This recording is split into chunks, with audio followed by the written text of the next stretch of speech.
Let me say good morning to you wherever you are at this time, listening to National Broadcaster DBS Radio.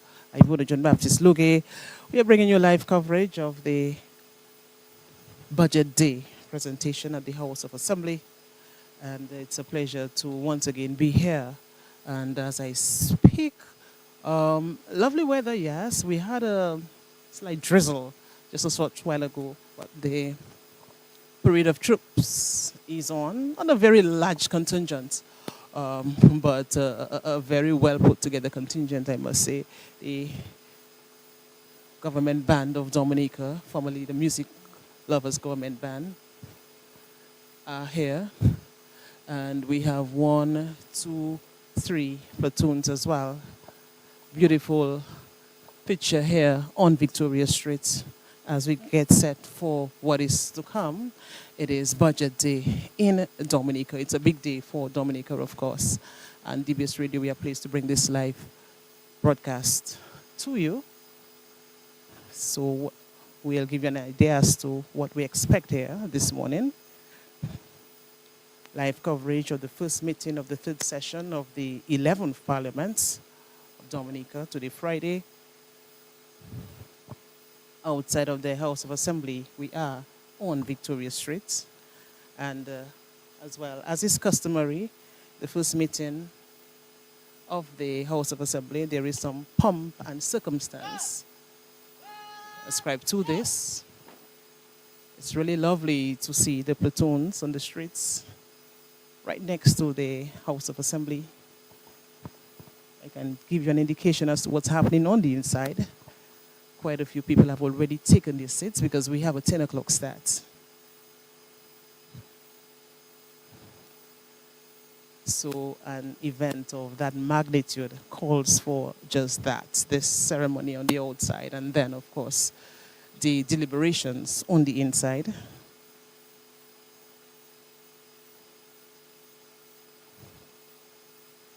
There's a kind of hush on Victoria Street.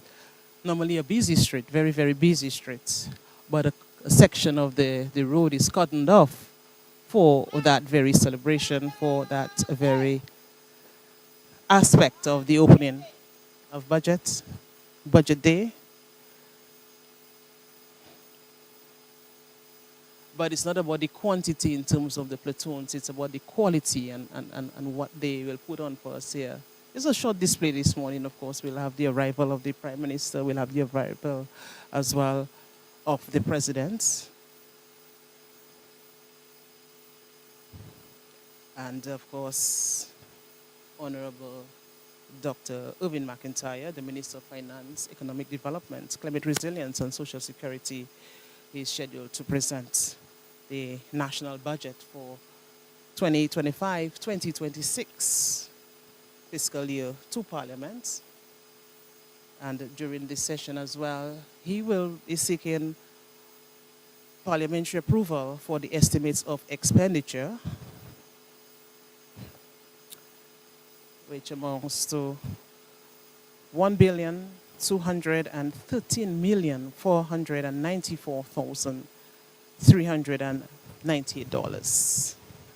And this budget really outlines the government's financial plans and priorities for the upcoming year, aiming really to support the country's development goals.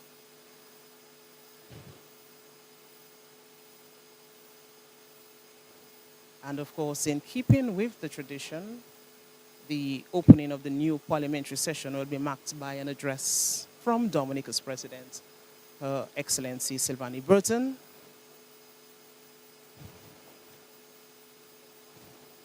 And of course, her speech will really set the tone for the session, emphasizing national priorities and government initiatives for the coming months. And normally, when the President delivers a speech at the first session of Parliament, there's always a theme. So we look forward to the theme of Her Excellency the President this year. So the proceedings are scheduled to commence at 10.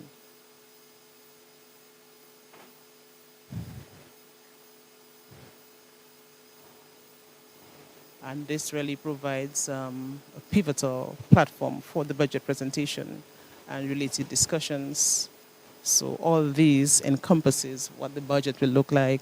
Of course, I mentioned the figure, the estimate, also mentioned the Honorable Minister for Finance, Dr. Irvin McIntyre, his address, and the address from Her Excellency the President of Dominica. So these set the tone for what is to come. Now, the budget figure is, as its name says, is an estimate really of expenditure. A budget is a plan for your income, your expenses, and other financial goals. Goals like savings, investments, debts, pay downs, etc. It's really an estimate of how much money you will make in fact, and spend over a certain period of time, such as a month or year. So whilst I speak, not many people though this year coming on this entrance on Victoria Street. They're using the High Street entrance more so. Very quiet area now, right adjacent to DBS Radio. And the sun is out now. A few hovering clouds, but it's a beautiful Friday in Dominica. Very quiet on this stretch of road. A very important artery in Dominica. Very important route, very important road. So the platoons are on duty. And really lovely, resplendent, especially the government band of Dominica, music lovers. And the red tunics and the black trousers with stripes, and red on the trousers. The Dominica Fire and Ambulance Service here as well, with a platoon. And two platoons from the Commonwealth of Dominica Police Force.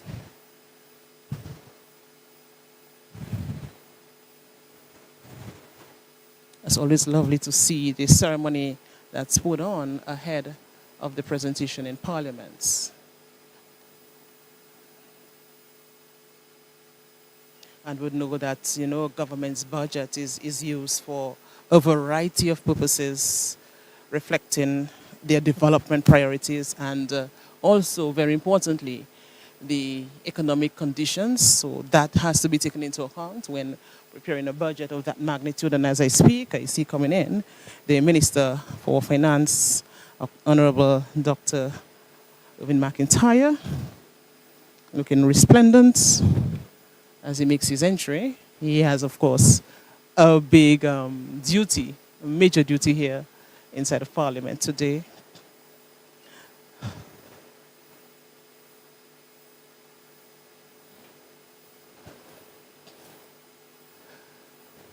See as well other media personnel capturing exactly what is happening.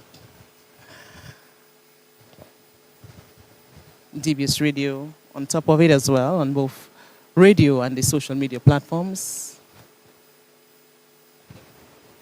And bringing it to you as it happens. Normally in a day like that, of course, we suspend all other programmings to ensure that we have everything in terms of coverage from the start to the end.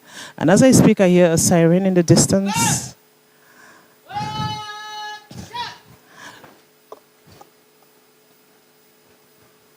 It should be the arrival of the Prime Minister. So we await. And the platoons are receiving the command whilst all this is happening. Okay, so the vehicle now has approached. With all the escorts, as we say, we wait in fact for the arrival of Prime Minister Roosevelt Skerrit and also his wife Melissa Skerrit. They're selected from the vehicle.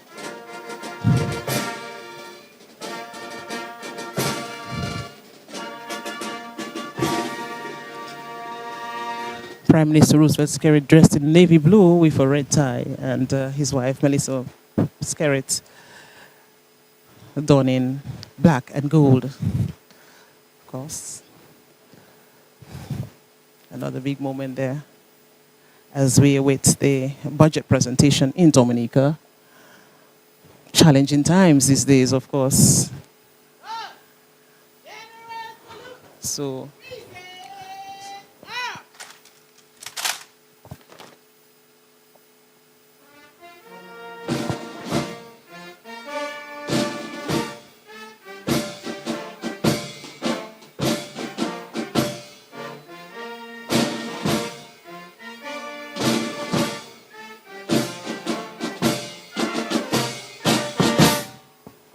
okay, so.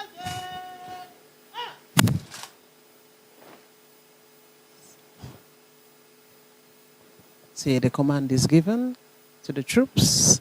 The Prime Minister has just gone inside now, inside of Parliament. So we're getting closer to the official start.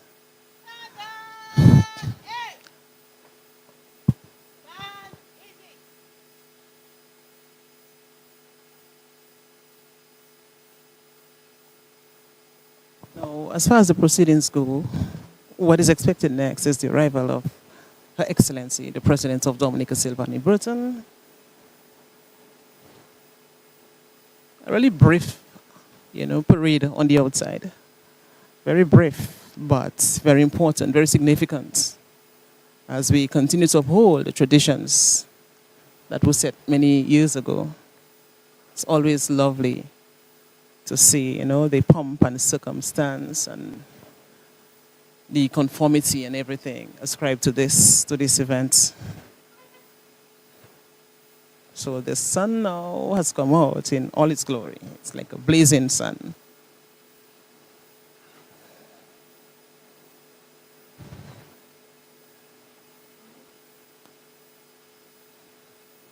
We await. Let me just give you an idea as well as to what should happen on the inside. So as far as the order is concerned, so we'll see the formal entry of the Speaker of the House of Assembly. So that is one of the main highlights on the order paper. And then this will be followed by prayers. Then the adoption of the order paper, that too will be done.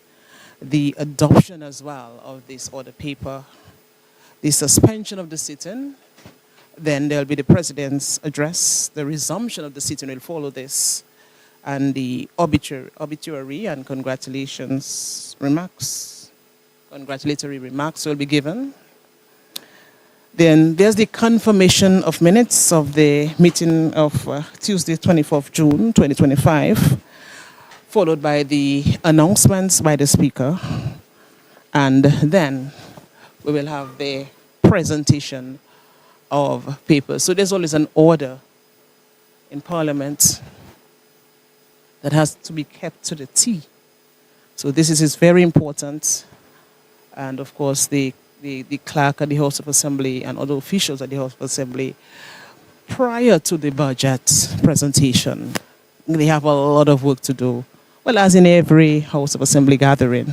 But this one is much different in terms of the order in which it is done. So we wait for the arrival of Her Excellency the President of Dominica.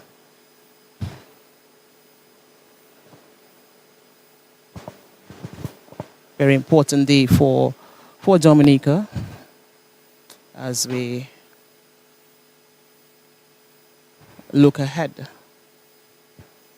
and get an idea really as to what in terms of our budgets, where the biggest chunk goes to, what ministry the largest portion will go to.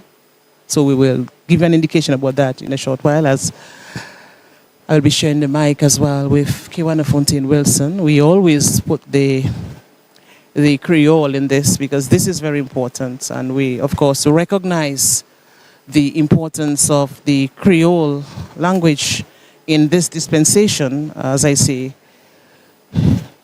good morning to Kiwana Fontaine Wilson. Bonjour Ivona, bonjour tout le monde qui a écouté Radio DBS. Bon matin, bienvenue à cette Radio Nationale qu'on nous a mené une session Parlement qu'on nous a préparé pour une session qui est bien importante dans Dominique qu'on nous a préparé pour une présentation budget national pour l'année 2025, l'année 2026. C'est une belle journée, malgré l'application tombée, mais actuellement, il y a été, nous avons préparé comme nous avons pour présentation budget national. Et nous avons normalement nous avons une cérémonie, une cérémonie même pour officiellement commencer session du Parlement et Dominicain nous tan et puis Dominicain a parlé comme ça. Yo te ke Westpay tan à la budget national là nous ke tan pour qu'on nous ça y est les nous tan session a commencé. We now hearing the siren, the signaling the arrival of her president, Her Excellency rather, the President of the Commonwealth of Dominica, of course. Ah ouais, normalement nous ni président Dominique qui a l'adresse avant nous tan présentation budget là même. Comme ça c'est quelque chose qui a coutumé fait. Et nous avons fait la entrée actuellement. Moi crois ça c'est premier ministre président président qui a entré actuellement. So she now alights from the vehicle. Que ça président. I see a beautiful green, Kiwana. Lovely. May I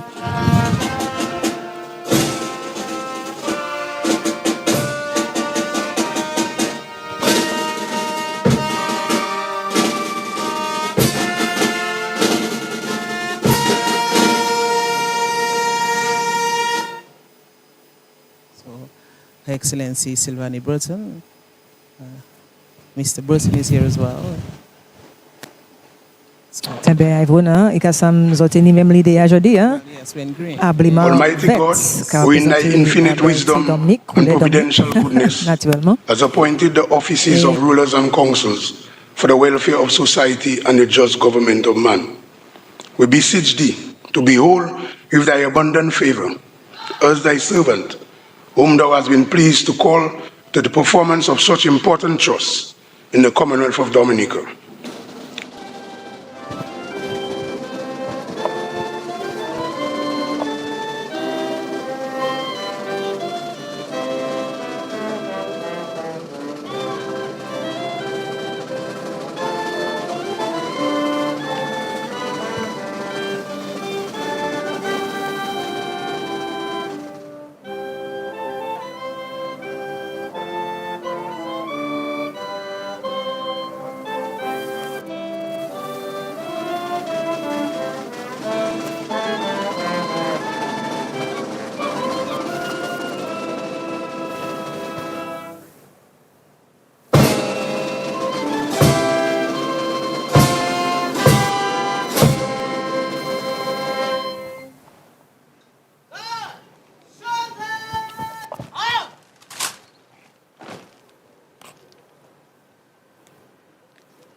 Services and the government band.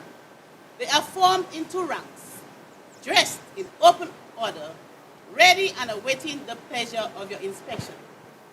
Your Excellency, will you please consent to inspect the guard? So Her Excellency, the President of Dominica, has consented to inspecting the guards. History. 3 platoons.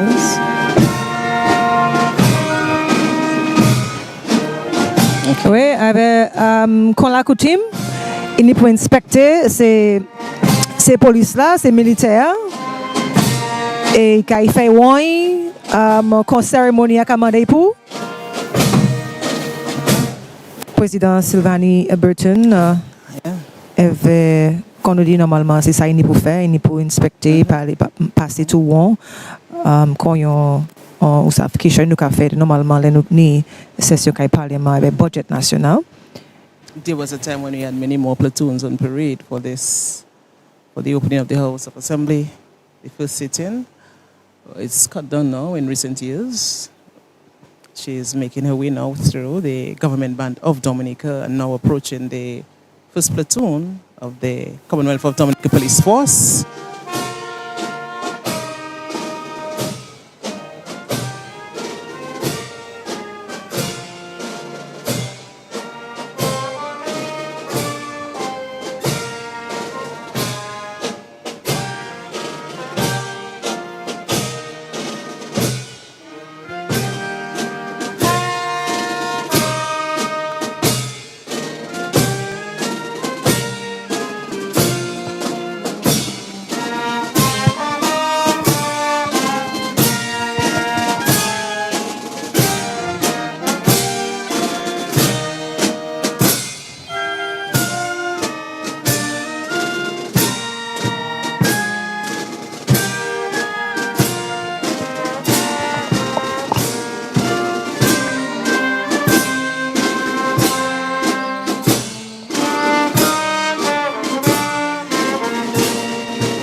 All right, après président fait à ces militaires, il vit à ce podium là.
So Her Excellency the President of Dominica now making her way inside of the House of Assembly.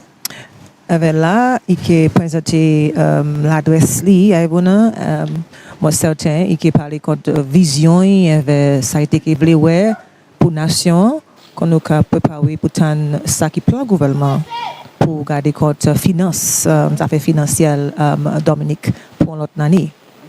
Yes, Kiwana. So that's the important part now. Well, I mean, every part of this is important, even the celebratory aspect at the start, you know, the fanfare and all of this. But now, when we hear the president's address and then the budget presentation, that really, you know, yes, gives us a clearer picture of what we go ahead as a nation. Mais oui, absolument. Avec ce quelque chose qui est important, comme nous disons, c'est un jour qui est vraiment important en Dominique. C'est toujours un jour qui est important, puis ça a montré ça qui plan gouvernement, ça qui vision gouvernement pour nous ça ménager les affaires finances pays, comment nous dépenser, comment nous faire l'argent pour payer avec tout ça. Si ni taxe, si pas ni taxe, si y a hausse taxe, si you can mettre plus l'argent certains ministres, avec ça, so vraiment c'est. I will now invite Her Excellency the President to address this honorable House.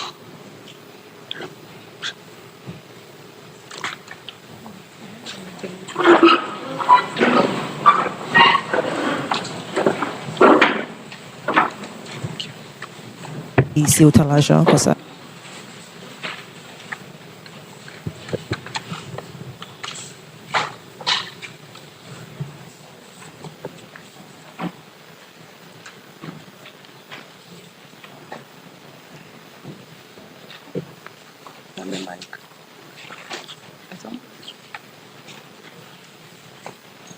Mr. Speaker, honorable members of the House of Assembly, Your Excellencies, ladies and gentlemen, and the listening and viewing public, warmest greetings to you all.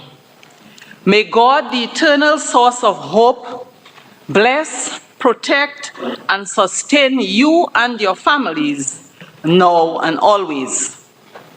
I address you today under the theme, Adopting a United Approach to Confront the Challenges that Stand in the Way of Our Sustainable Growth and Development.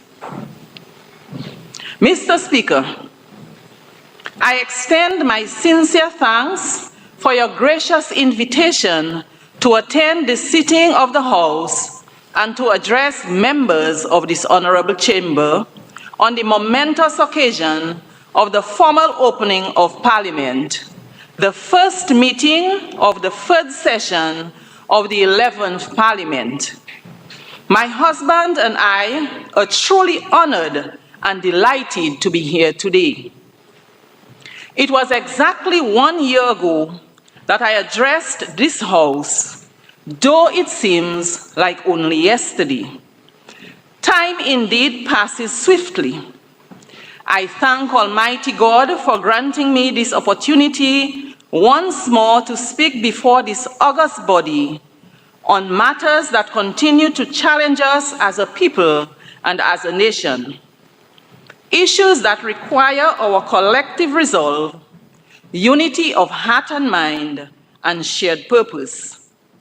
Whether they stem from within our borders or beyond, these challenges test our resilience and determination to pursue sustainable development.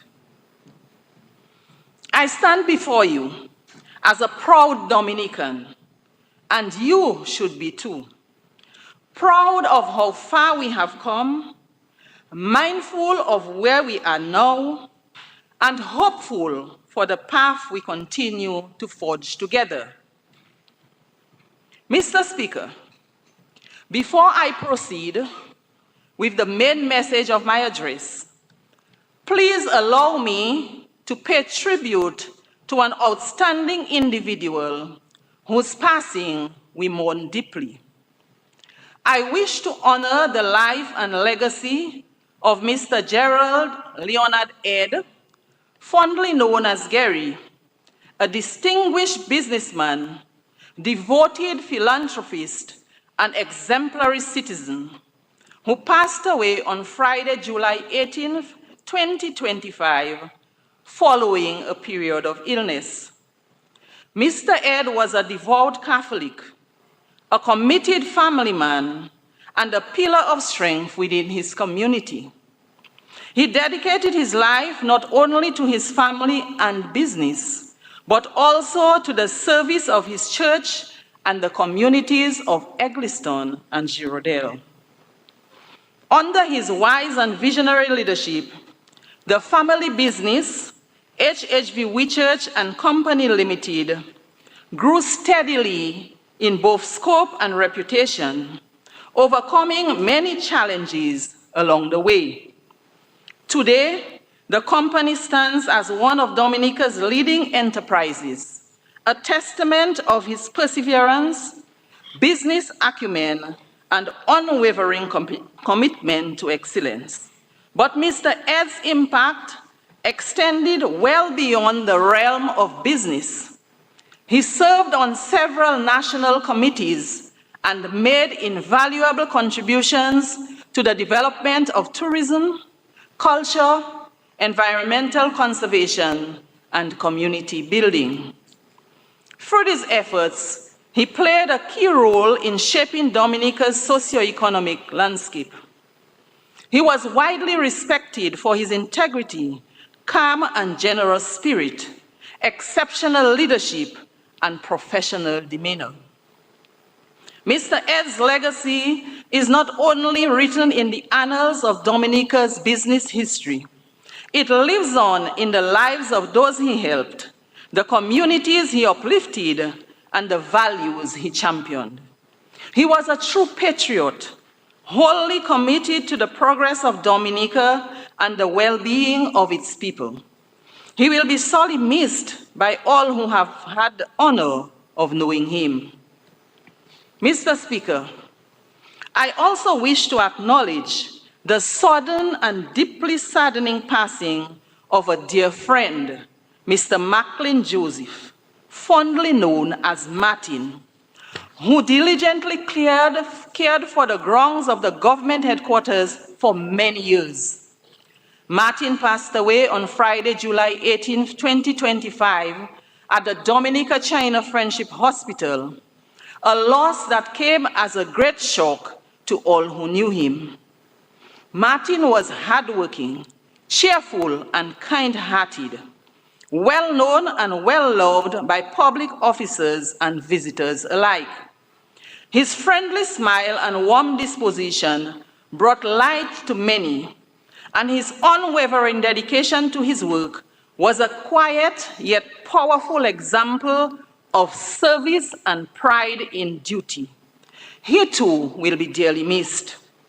To the children of Mr. Gerald Ed, Jason, Damian, and Renee, and extended family, to the management and staff of HHB Whitchurch and Company Limited, to the business community and the residents of Eggleston and Girodale, I extend my deepest sympathies.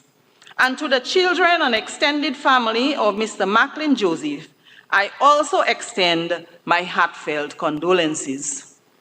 Mr. Speaker, honorable members, I now ask that we stand together in observing a minute of silence in honor of the late Mr. Gerald Ed and Mr. Macklin Joseph.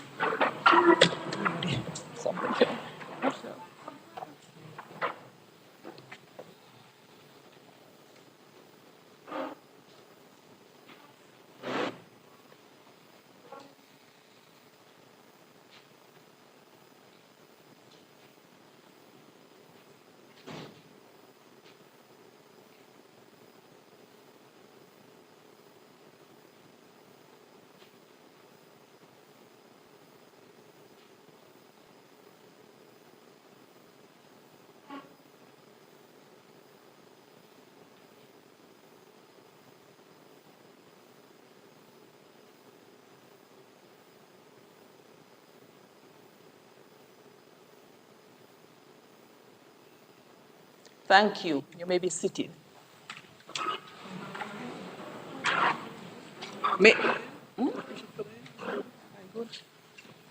May the souls of our departed brothers rest in eternal peace. Amen. Mr. Speaker, electoral reform and modernization. In my inaugural presidential address last year, I urged this honorable House to bring closure to the long-standing matters of electoral reform and modernization, issues that have cast a shadow over several election cycles. I called upon you to ensure that the rights of all eligible voters, whether residing at home or abroad, are fully protected, and that the voting process remains accessible, fair, and free from undue burden. Mr. Speaker, I am pleased to note that the advice I humbly offered was taken under serious and favorable consideration by members of this Honorable House. On Wednesday, the 19th day of March 2025, a historic moment unfolded here in the Parliament of the Nature Isle. 3 significant bills on electoral reform and modernization were debated, unanimously passed, and enacted into law, despite resistance from a few pressure groups that sought to derail the process. During this historic sitting of Parliament, 3 important pieces of legislation were passed, marking a significant milestone in our electoral reform journey. These were the Registration of Electors Act 2025, which repeals the previous Registration of Electors Act, Chapter 203, modernizing and updating the legal framework governing the registration of electors. The House of Assembly Elections Act 2025, which repeals the House of Assembly Elections Act, Chapter 201, and provides an updated legislative framework for the election of members of the House of Assembly, and the Electoral Commission Act 2025, which enhances the operations of the Electoral Commission established under Section 56 of the Constitution and addresses related matters. These new laws embody modern principles and align with international best practices.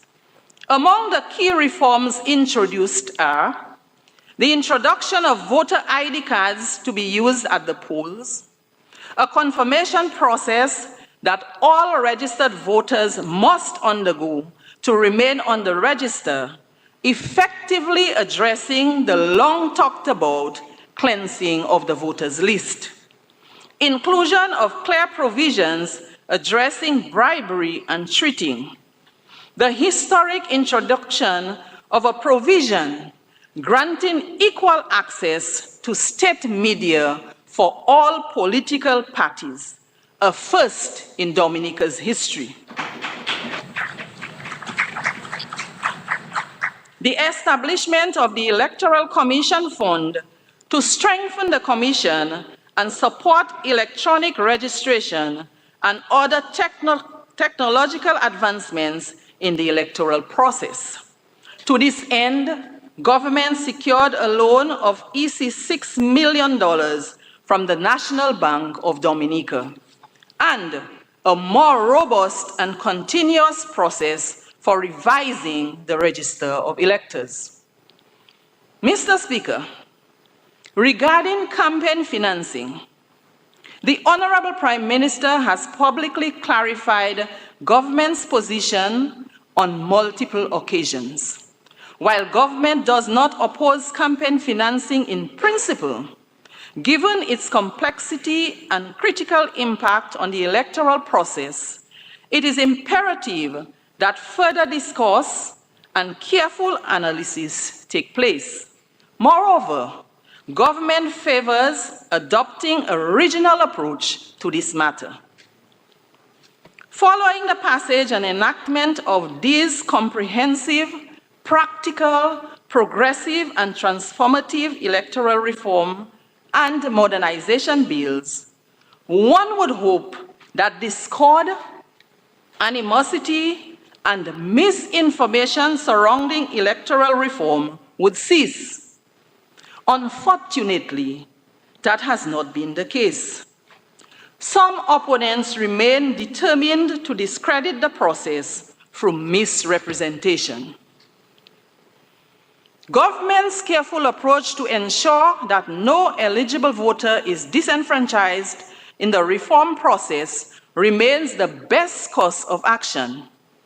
It must be understood that electoral modernization is an ongoing journey, and it is neither feasible nor prudent to adopt all recommended changes simultaneously.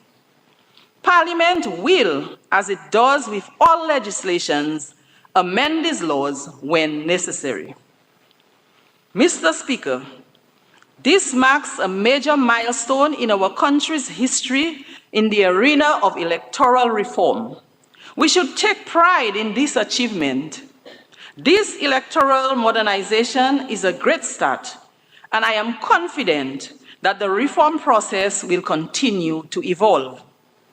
Hats off to the honorable members of this House, the Attorney General and his team, the dedicated coordinators of the extensive consultation sessions, and the vast majority of Dominicans at home and abroad who embrace this bold and vital step towards strengthening and modernizing our electoral system. I strongly encourage all eligible Dominicans to participate in the upcoming confirmation process commencing on September 1.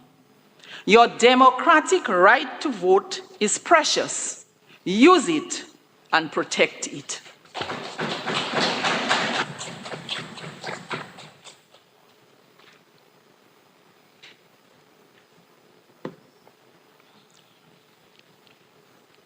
Mr. Speaker, honorable members, global food security.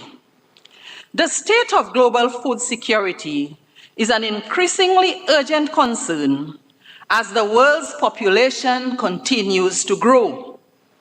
According to the United Nations Committee on World Food Security, CFS, the global population has reached 8 million and is projected to rise by approximately 1% every decade until at least 2050.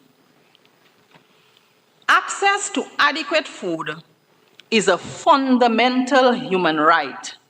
Yet, despite this, hundreds of millions around the world continue to suffer from hunger and malnutrition, with approximately 25,000 succumbing to hunger every day. According to the Global Food Security Index, hunger claims more lives than HIV/AIDS, malaria, and tuberculosis combined. Most of these deaths occurring in developing countries. An estimated 854 million people remain undernourished. If one were to look up global food security, several definitions would emerge. The United Nations Committee on World Food Security describes it as a situation in which, and I quote, all people at all times have physical, social, and economic access to sufficient, safe, and nutritious food that meets their dietary needs and preferences for an active and healthy life, end of quote. We must be mindful of the key drivers of food insecurity: extreme weather events, climate change, armed conflicts, pandemics, scarcity of fertile land, population growth, shifting dietary patterns, post-harvest losses, and other human-induced factors. Without swift and decisive action by governments worldwide, global food security will be severely compromised, potentially leading to increased hunger, famine, long-term health problems, and in the worst cases, a global food crisis with children suffering the most. The global community must take drastic steps to prevent this by transforming the food system, reducing demand in wealthier nations while increasing supply in developing countries. In Dominica, our agri-food system faces significant challenges from climate change, increasing pests and diseases, particularly alien invasive species, our topography and vulnerability to natural hazards and disasters. In response, the government, through the Ministry of Agriculture, Fisheries, Blue and Green Economy, has developed policies and programs aimed at strengthening our food and nutrition system and building resilience. These policies promote enhanced domestic food production, sustainable practices, technological innovation, and climate resilience.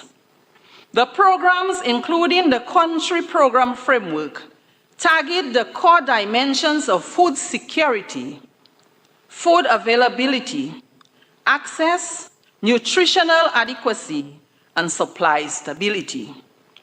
Additionally, the Agriculture and Food Systems Transformation Roadmap seeks to improve our natural resource base, enhance the resilience and sustainability of crop, livestock, and fisheries systems, develop risk-informed markets and value chains, and address food and nutrition security challenges. Thank God, Mr. Speaker, that Dominica has not reached a stage of food insecurity. We currently have sufficient food supplies and natural resources to support our population alongside adequate food safety net programs. This blessing must not be taken for granted. However, we must intensify efforts to educate our people on reducing food waste and encourage greater consumption and cultivation of local foods. Dominica's food import bill remains too high. The Eastern Caribbean Central Bank's data shows that since Hurricane Maria in 2017, food imports have increased every year, from $40 million in 2017 to $56 million today, with meat, cereals, fruits, and vegetables comprising a significant share of the import bill. Mr. Speaker, honorable members, fellow Dominicans, to safeguard against food insecurity, we must make a drastic shift in our approach to local food production and consumption.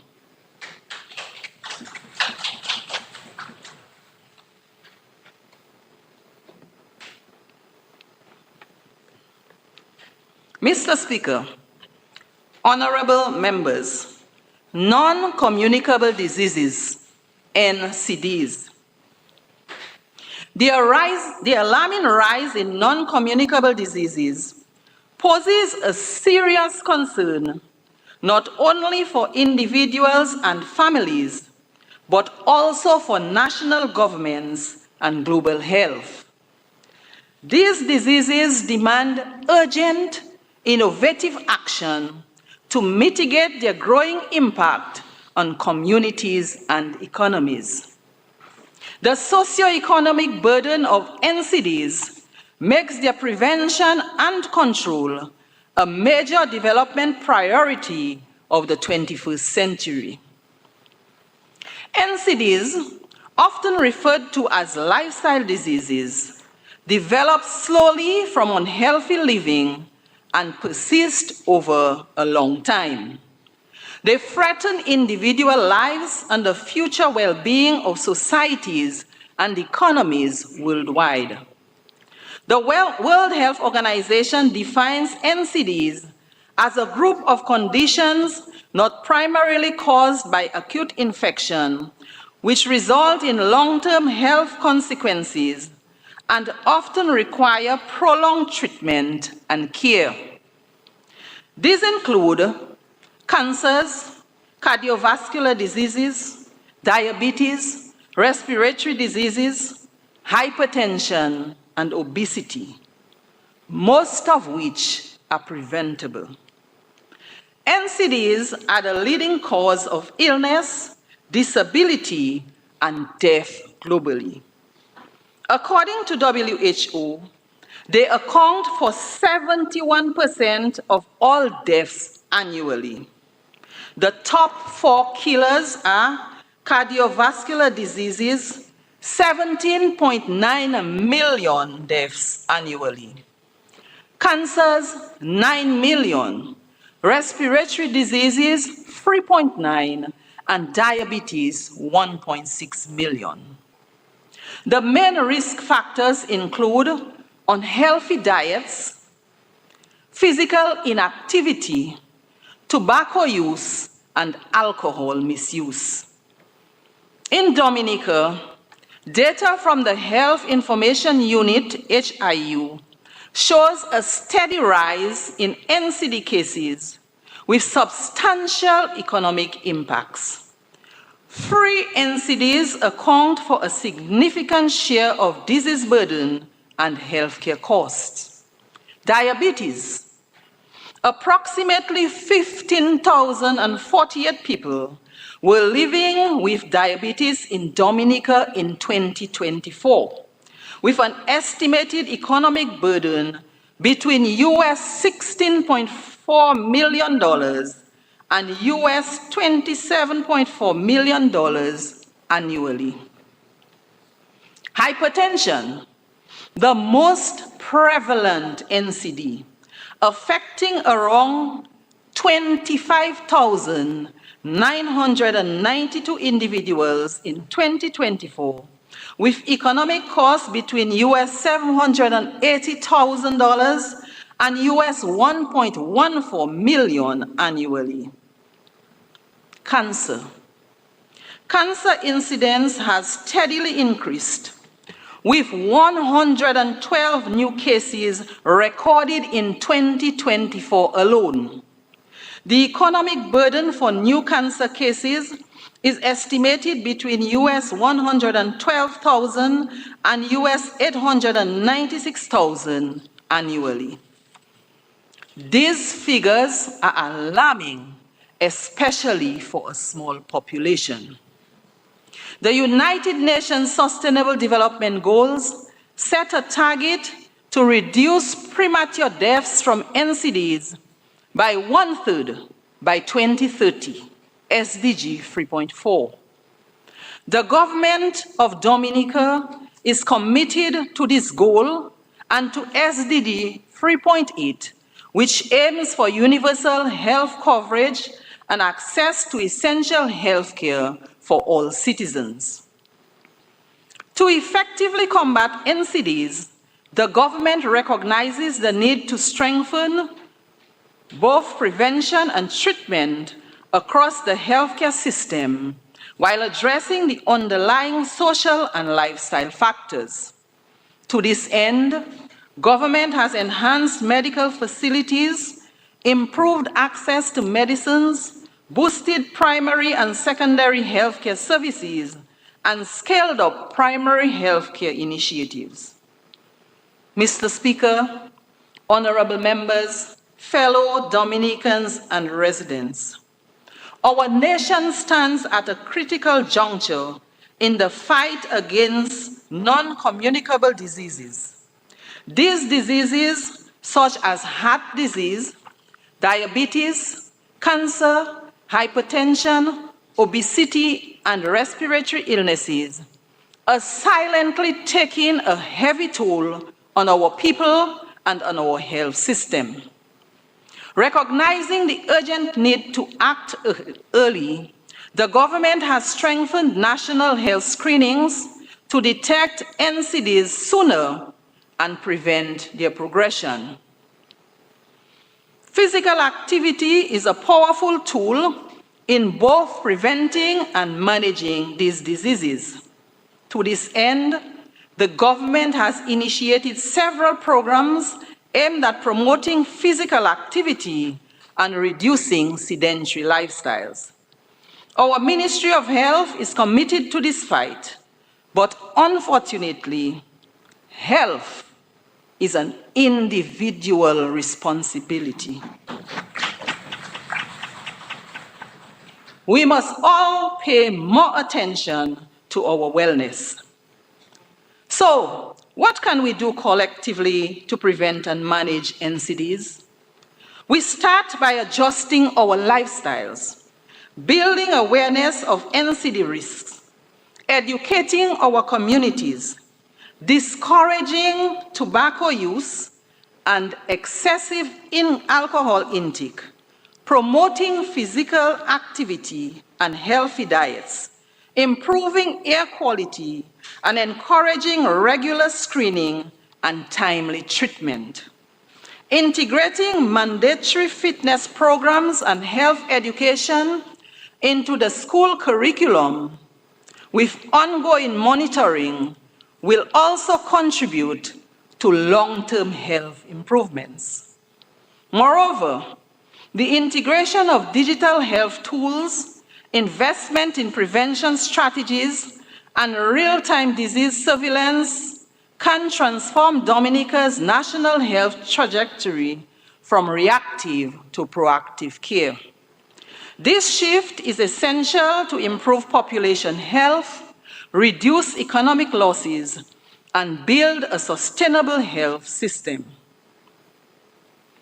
A healthy population is the foundation for national growth and development. Our families need us, our communities need us, and Dominica needs us. Let us join the Honorable Prime Minister, healthcare practitioners, and advocates in this vital fight against a public health challenge that threatens our nation's well-being and progress. Together, we can defeat these diseases. Join the fight today. Let us make it a priority.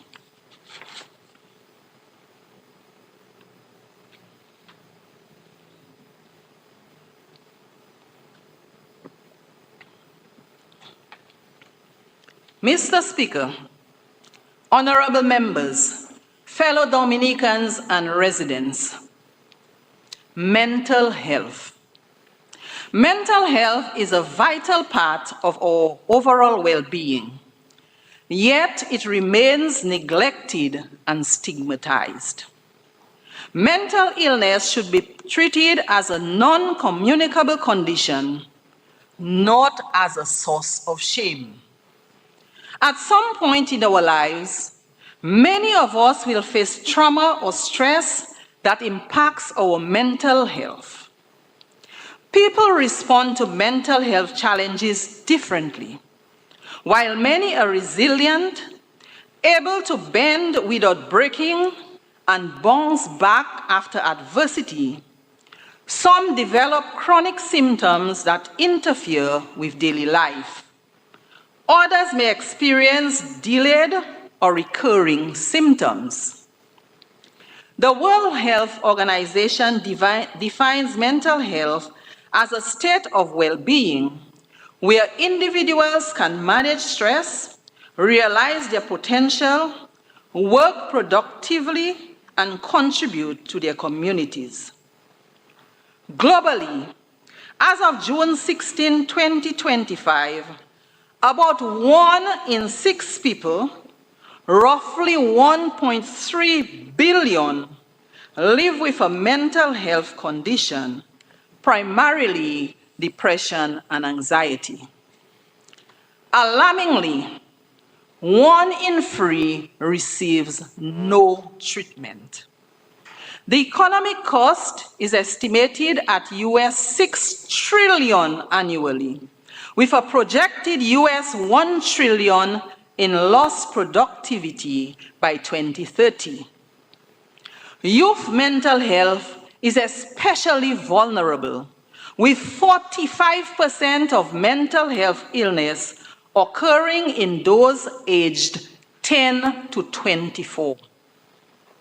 In Dominica, the Ministry of Health data shows that in 2023, 890 patients were treated for mental, neurological, and substance disorders at district clinics. Of these, 55% were male and 45% female. From May 2023 to May 2024, 398 patients were admitted to the acute psychiatric unit, the APU, with 78% male and 22% female.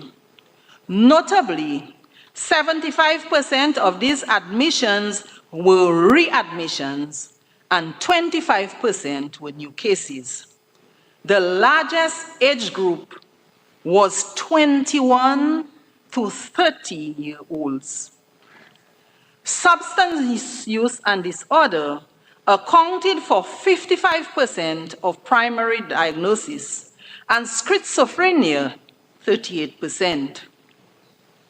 Suicide is a growing concern, with 11 admissions for suicide attempts in 2023 and 13 already this year.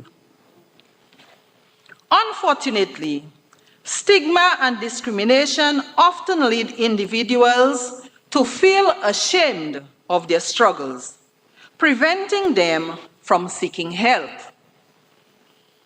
We must challenge these attitudes. Offering support not only aids those in need, but also fosters healing and reduces isolation. When faced with heavy burdens, reaching out to talk is far healthier than resorting to silence, alcohol, and drugs. The government, through the Ministry of Health, Wellness, and Social Services, is working with the Pan-American Health Organization, PAHO, to develop new health policies, legislation, and training for treatment providers. As families, friends, communities, and the nation, we all have a role to play.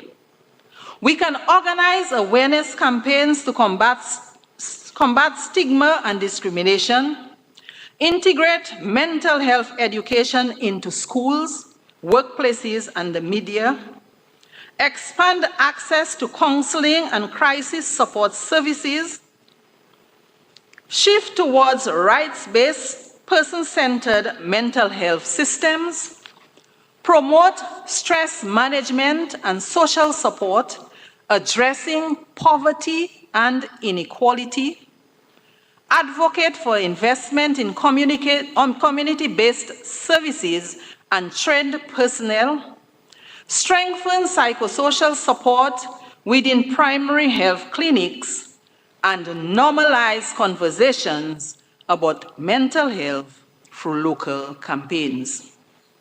Our mental health matters as much as our physical health. Take time to rest, breathe fresh air, and recharge. I encourage all individuals, institutions, and policymakers to champion mental health and support those who struggle.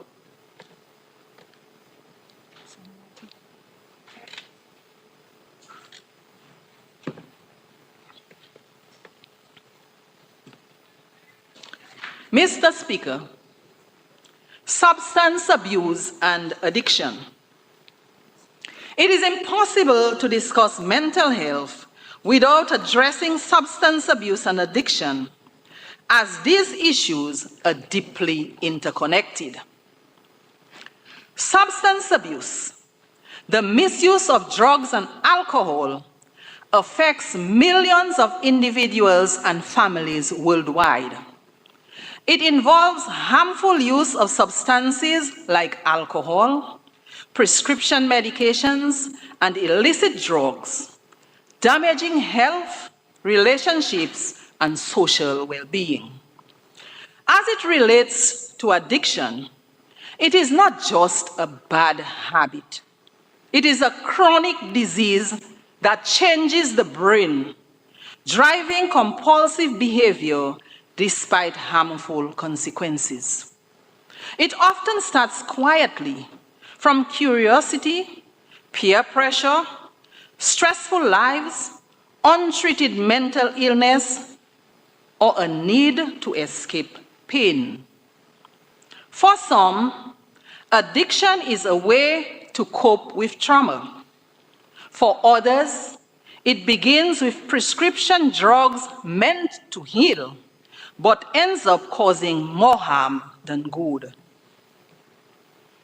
Mr. Speaker, I have observed a troubling trend among many of our men and women involving the excessive consumption of harmful substances, particularly alcohol, often consumed without a chaser.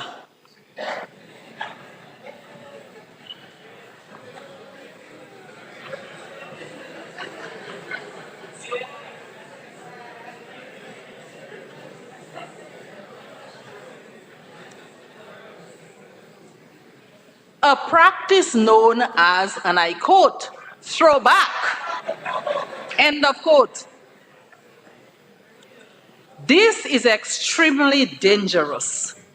Abuse of alcohol and hard drugs damages our four main organs: the brain, the liver, the kidneys, and our heart. For example, hard drugs affect the brain's functionality by keeping only the reward center active. The liver usually takes 4 hours to digest a meal, but when we drink a single beer, it can take 8 hours to process the alcohol. Imagine the strain we place on our vital organs when we consume large quantities frequently. While moderate social drinking occasionally is not harmful, excessive and frequent intake is damaging and should be discouraged. Mr. Speaker, quitting addiction is not easy. Those battling it fight a war within their minds, face judgment from society, and struggle to rebuild lives often torn apart.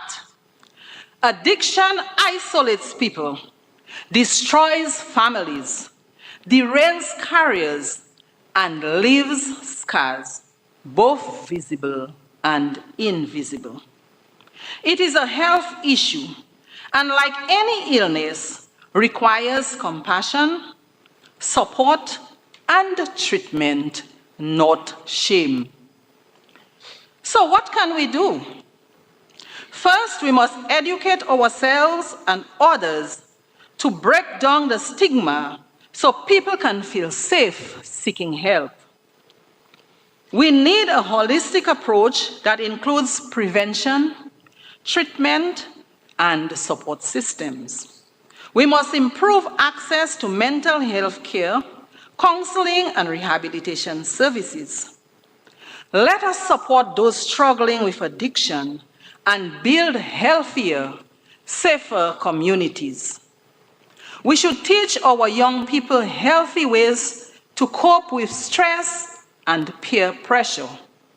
Most importantly, we must listen without judgment to those battling substance abuse. Recovery is possible.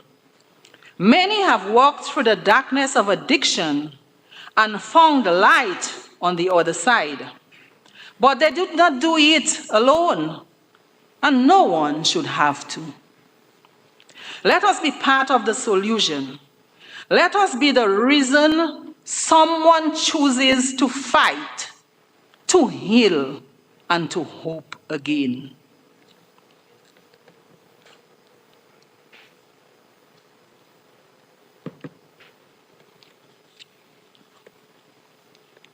Mr. Speaker, honorable members, fellow Dominicans, the Citizenship by Investment Program, CBI.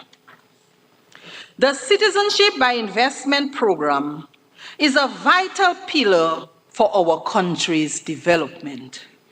It deserves to be protected and defended.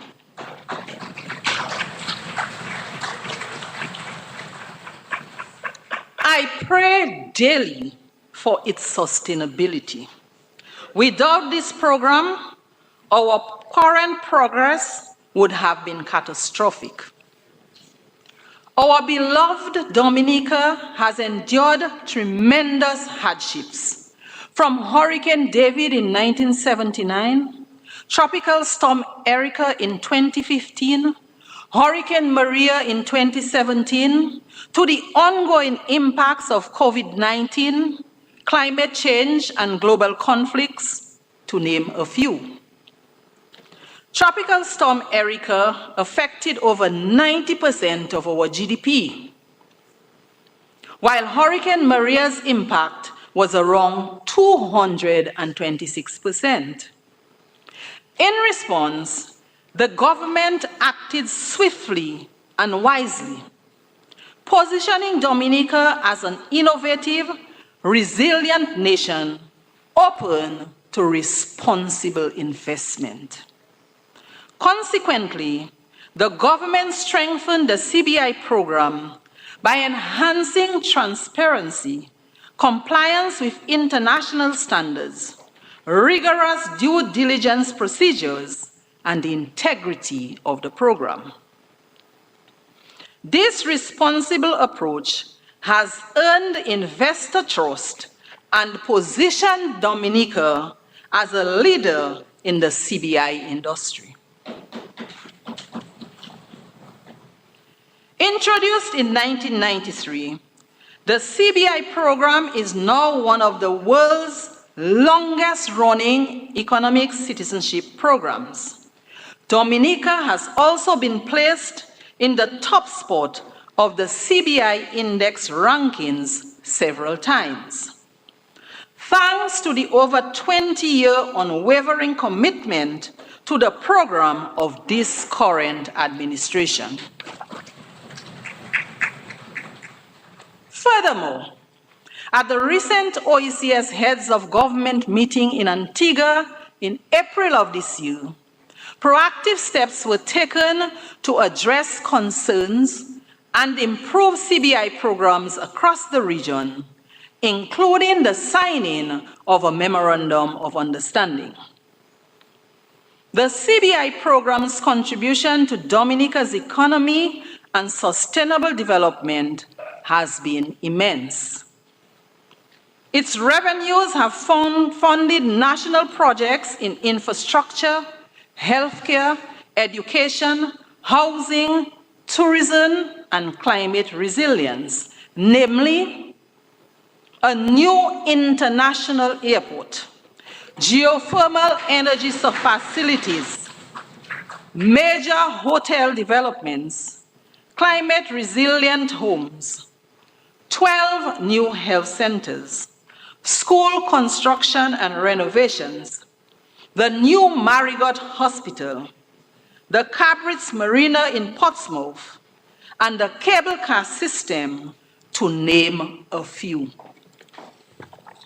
These initiatives have the power to transform our socio-economic landscape and improve lives across Dominica. Mr. Speaker, over the years, Dominica's Citizenship by Investment program has come under constant attack from critics in both traditional media and across social platforms. But let us be clear, these voices do not have Dominica's best interests at heart. Their mission is not to build, but to break down, not to uplift, but to undermine. What drives them is not national progress, but personal and political agendas. So I ask you, are we going to sit back and allow these forces to rob us, our children, and our country of an opportunity to thrive? Absolutely not. There is far too much at stake. The CBI program has been a lifeline for Dominica. It has helped rebuild after disasters, supported critical infrastructure, improved healthcare and education, and created thousands of opportunities for our people. It is without question the goose that lays the golden egg, and we must not allow anyone to kill it.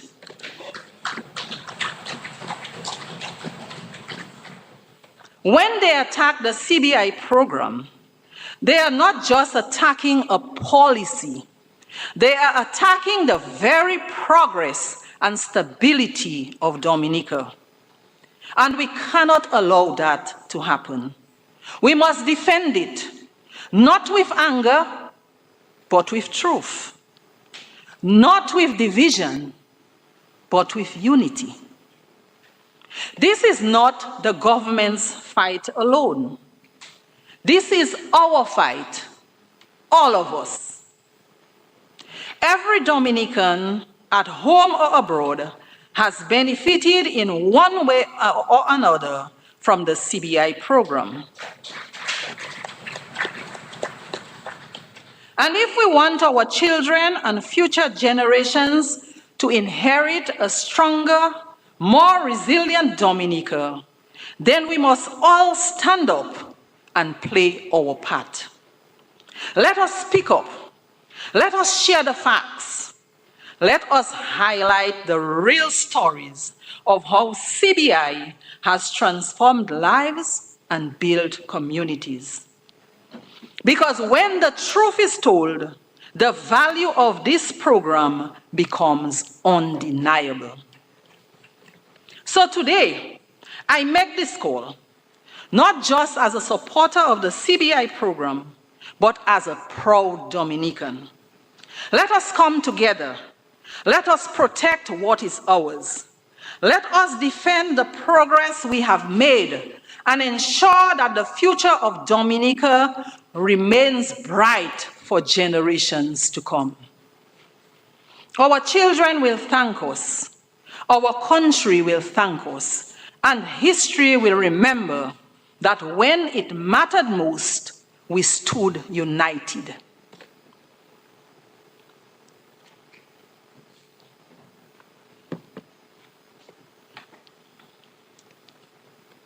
Mr. Speaker, honorable members, fellow Dominicans, defending Dominica's integrity and future. There is no denying the power and importance of a country's image. It is a reflection of our collective identity, values, and aspirations. From an early age, we were introduced to the symbols of our nationhood, particularly our national anthem, our national flag, and our national pledge. These are more than just rituals or symbols. They are expressions of who we are as a people. Today, I wish to reflect on our national pledge, penned by the late Mr. Peter Israel, a true patriot and servant of this land. And I invite you to join with me as we recite the national pledge. Before God and all mankind, I pledge allegiance to the flag of the Commonwealth of Dominica and to the sovereign republic for which it stands. My love, my loyalty and skills in the service of Dominica and my fellow citizens. I promise to work diligently and to help build a prosperous and peaceful nation. Thank you. My fellow Dominicans, this is not just a promise. We made a vow to honor our nation, to serve our people, and to build a better, stronger Dominica. That pledge should continue to guide our words, our actions, and our choices. We must never allow anyone to tear down what our ancestors toiled and sacrificed to build, and what we too are working hard to advance, a thriving, united Dominica. Sadly, Mr. Speaker, there are individuals, both at home and abroad, who, under various pretenses, seek to tarnish our country's reputation. They deliberately spread misinformation and negativity, attacking programs such as our Citizenship by Investment initiative and attempting to derail our economic progress and social cohesion. We must understand the stakes. A country's image matters. It shapes how others see us, how we see ourselves, and how we are treated by the global community. A positive image attracts investments, tourism, and respect. A damaged one does the opposite. We cannot afford that. Let us be clear. Anyone who makes it their mission to defame Dominica's name and undermine its progress cannot be considered a friend of this nation. They must be seen for who they truly are. Dominica's image is not a trivial matter. It belongs to all of us, and we are all responsible for protecting it. Just as each citizen wants to be respected and valued, our country too deserves dignity and honor. If we damage Dominica's reputation, we all suffer. If we uplift it, we all benefit. Therefore, I call on every Dominican, young and old, at home and abroad, to be guardians of our nation's integrity. Let us instill in our children the spirit of patriotism, pride, and civic responsibility. Let us teach them not only to love their country, but to defend it with honor through education and action. Mr. Speaker, as a Dominican, as a daughter of the indigenous community, Kalinago community, and as your head of state, I consider it my sacred duty to defend the integrity and future of this beloved land. Let us also take a firm stand against those who use social media to spread hatred, lies, and slander. We are not here on this earth to tear one another down, but to build each other up. Our purpose is to love, to contribute meaningfully, and to leave the world and our nation better than we found it. After all, Matthew chapter 7 verse 12 tells us, "Do unto others as you would have them do to you." This is known as the golden rule. Let us adhere to that rule.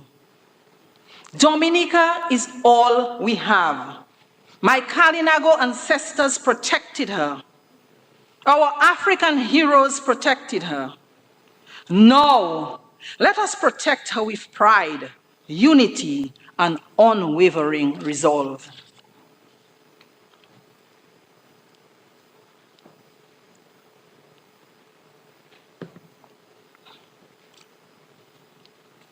Mr. Speaker, honorable members, fellow Dominicans, we have much work ahead of us. Alongside our domestic challenges, we face numerous global obstacles that demand our attention. Now more than ever, we must unite in mind, heart, and purpose to build strong families, resilient communities, and a robust nation. Strengthening our institutions, especially our health system, is critical. Health is the foundation of sustainable development, addressing not only the social and economic well-being of our people, but also our environmental needs. A healthy population is essential for national growth, resilience, and the achievement of our sustainable development goals. We must also take a hard look at how we spend our time, reducing excessive screen time and instead dedicating ourselves to uplifting our young people in prayer and support.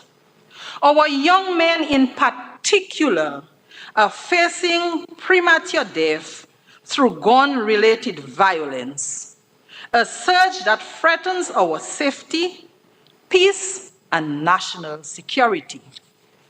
This situation cannot be ignored.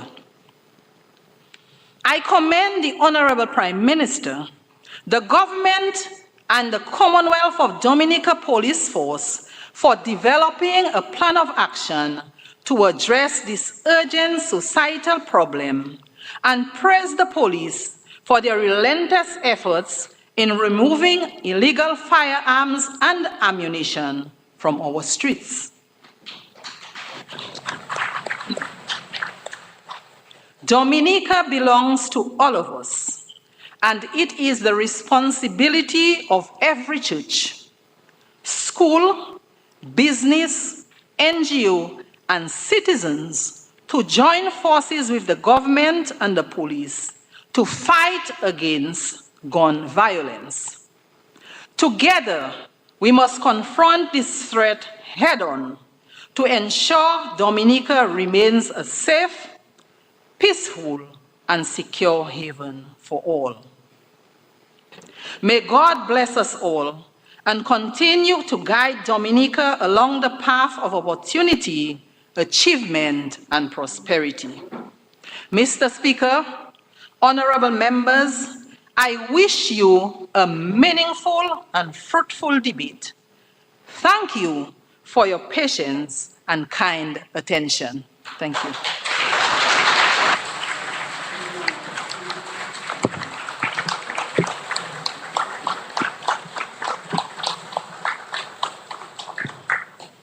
I shall now take leave of Her Excellency, the President. Mr. Speaker,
Mr. Speaker.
One, Mr. Speaker, I was Minister for Education at the time. I gave Mr. Joseph to wash my vehicle. I went to cabinet. Next thing I'm hearing, people ask me if I'm okay. I said, I'm in cabinet. He said, no, but we see your vehicle crash. Mr. Joseph, as we say in local parlance, decided to take the vehicle on a P-Swift, on a fast ride, and ended up crashing the vehicle in Rosa Valley. And unfortunately, Mr. Speaker, his license had expired. So you know what happened to the insurance company. And second thing he always wanted, Mr. Speaker, was to act permanent secretary. I mean, he sent messages to me and he would tell me, Mr. Well, you're making everybody PS. What about you? I mean, so right there, you know.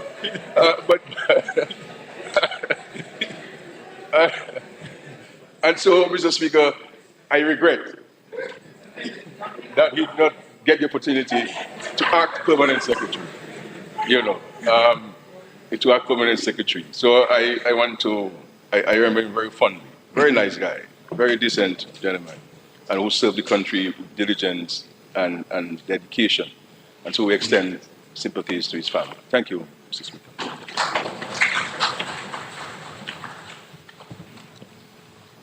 Mr. Speaker, I rise to extend my deepest condolences to the family of Mr. Ed. I know the people of Girondale and Eggleston will miss Mr. Ed greatly. He contributed immensely to the twin communities. As Prime Minister rightly said, he cared very deeply about the beautification and cleanliness of the communities, and tourism was very dear to his heart. And we had a little joke because I could never spell his surname properly. And he always corrected me on that. And he was somebody who provided advice all the time and recommendations as to how we could improve and develop where tourism is concerned.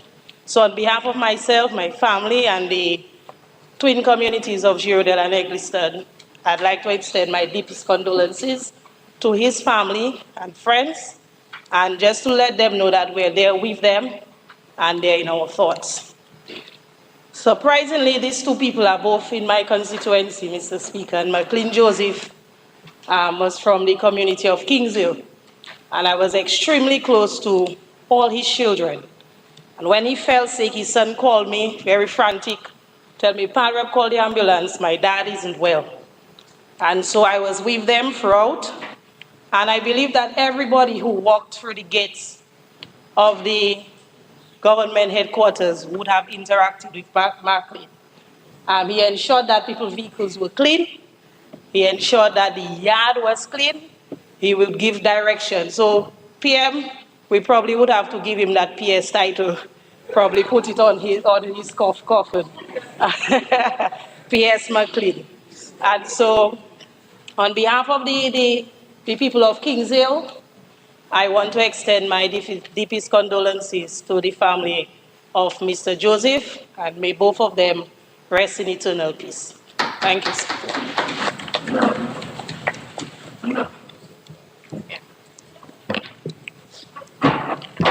Mr. Speaker, I also rise to express my deepest and sincere sympathies to the family of Mr. Gary Ed. Mr. Gary Ed, as the Prime Minister said, was a true patriot of Dominica and a champion of tourism, especially in cruise tourism, Mr. Speaker. Mr. Speaker, but also a man of the greatest humility, Mr. Speaker. And I will always fondly remember him because we share the same birthday. So every year, without fail, on my birthday, he sent me a bottle of wine, Mr. Speaker. So he will be greatly missed for his sound advice, for his genuine concern, and true interest in advancing and developing our country. But I know that he'll be very proud of the advancements we are making in terms of the international airport, the cruise terminal, to expand the economy. So may his soul rest in peace. And Mr. McLean Joseph was really a true hard-working citizen and really landscape the grounds of the government headquarters beautifully, and also served all of us in washing our vehicles, Mr. Speaker. And you know, when he finished, wash that vehicle, it's sparkling, Mr. Speaker. So may his soul also rest in peace, and I extend my deepest sympathies to his family.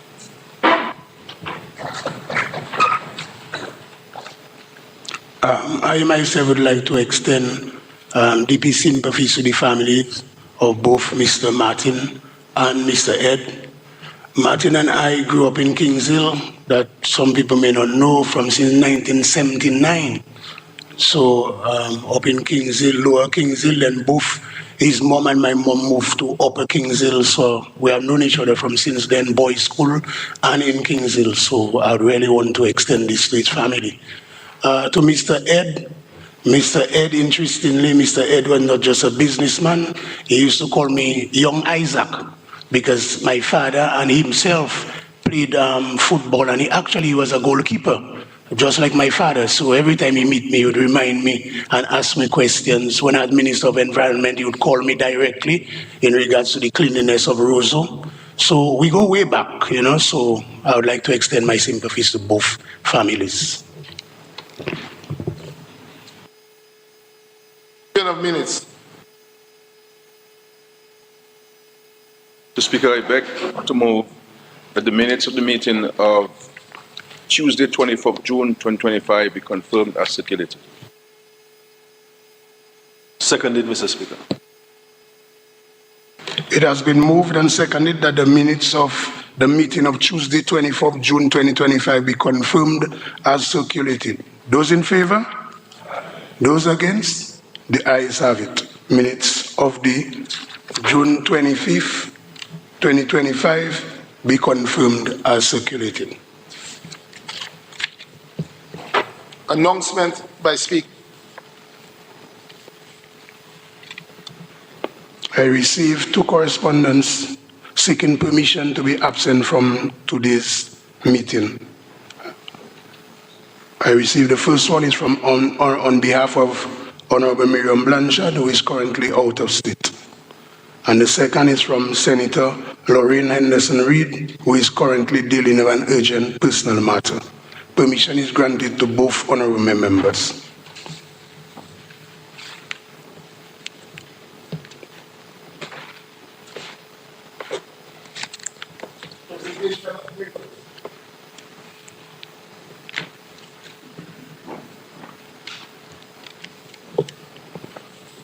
Mr. Speaker, I beg to lay the following papers on the table. 1, Proclamation Proroguing Parliament, SRO number 25 of 2025, and 2, Proclamation Reconvening Parliament, SRO number 26 of 2025. Mr. Speaker, I beg to lay the following papers on the table. Draft estimates of revenue and expenditure for the financial year 2025-2026, debt portfolio review for the fiscal year 2023-2024. Mr. Speaker, I beg to lay the following papers on the table. Civil Aviation Air Traffic Services Regulation 2024, SRO number 21, 2024. Civil Aviation Regulations 2024, SRO number 22, 2024. Civil Aviation Safety Management Regulations 2024, SRO number 23, 2024. Civil Aviation Arms Fatigue Management Regulations 2024.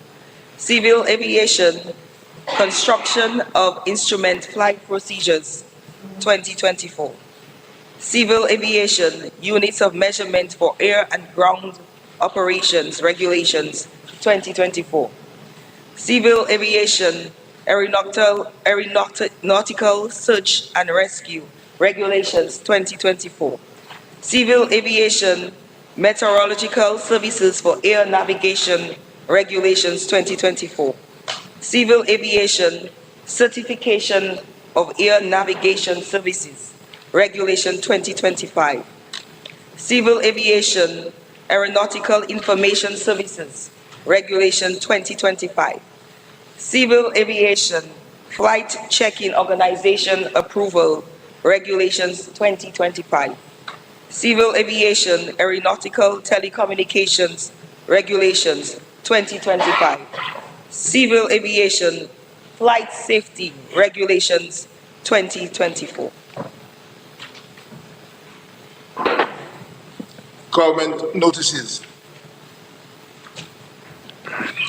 Mr. Speaker, I beg to give notice that at a later stage of the proceedings, I will be moving the motion and taking all stages of the bill shortly entitled 2025-2026 Appropriation Act 2025, standing in my name of the order paper. Statement by ministers.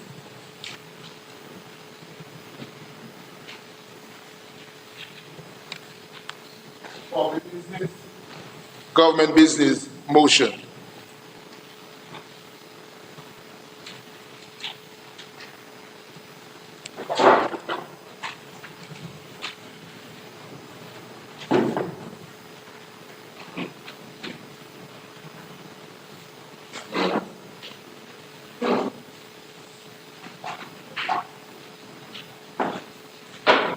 Your mic.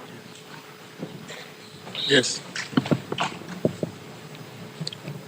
Mr. Speaker, other members of this Honorable House, distinguished guests, fellow Dominicans at home and abroad, good morning.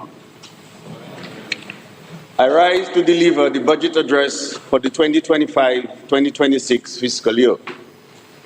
I give thanks to Almighty God for His continued blessings, mercies, and protection over our people and our nation, and His grace, which has sustained us in the face of growing global economic and social challenges.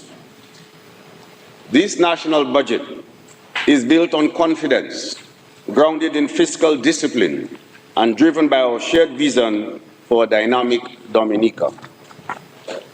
It is framed within the government's guiding principle of building a resilient nation, as outlined in the National Resilience Development Strategy, Dominica 2030, and presented against a backdrop of sustained gains made possible by a government which has remained steadfast in its commitment to responsible governance, inclusive growth, and dedicated service to our people.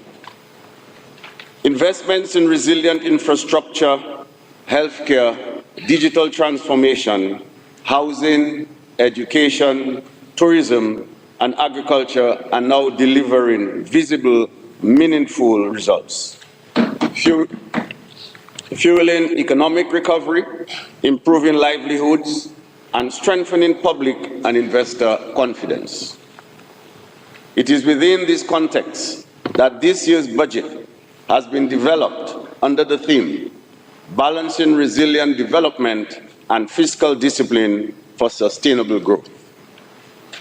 Mr. Speaker, building on the work which this government has already started, we remain firm in our mission to strengthen and expand the economy and national infrastructure, protect the environment, and ensure an efficient and transparent public service. We are eternally grateful that in spite of the climatic and global policy uncertainties, the future is promising. This is not a time to retreat or slow down. It is a time to press forward, accelerate progress, and deepen reforms. I will now give an overview of our achievements. Over the past year, present the fiscal year 2025-2026 budget estimates and outline our plans for the year ahead. Macroeconomic performance. Mr. Speaker, the swift escalation of trade tensions and extremely high levels of policy uncertainty are having a significant impact on global economic activity. According to the World Economic Outlook report of April 2025, global growth is estimated at 2.8% in 2025, with projections of 3% for 2026. Growth in advanced economies is projected to be 1.4% in 2025 and in emerging markets and developing economies, growth is expected to slow down to 3.7% in 2025 and 3.9% in 2026. Regionally, economic activity in the Eastern Caribbean Currency Union expanded in 2024 by 3.6%, and growth is expected to continue with projections of 3.2% and 3.4% for 2025 and 2026, respectively. I am happy to report, Mr. Speaker, that in keeping with the regional trend, Dominica's real GDP is estimated to have grown by 3.5% in 2024. Mr. Speaker, this growth was fueled by robust wholesale and retail trade, a very ambitious public sector investment program, increase in tourism activity, and growth in agricultural output. The rate of inflation also declined slightly, averaging 3.1% in 2024, down from 3.5% in 2023, due to the easing of food and commodity prices. The current account deficit is estimated to have narrowed by 2% points to 32.2% of GDP in 2024, but remains above its norm due to import-heavy infrastructure projects. Currently, our debt to GDP ratio hovers around 89%.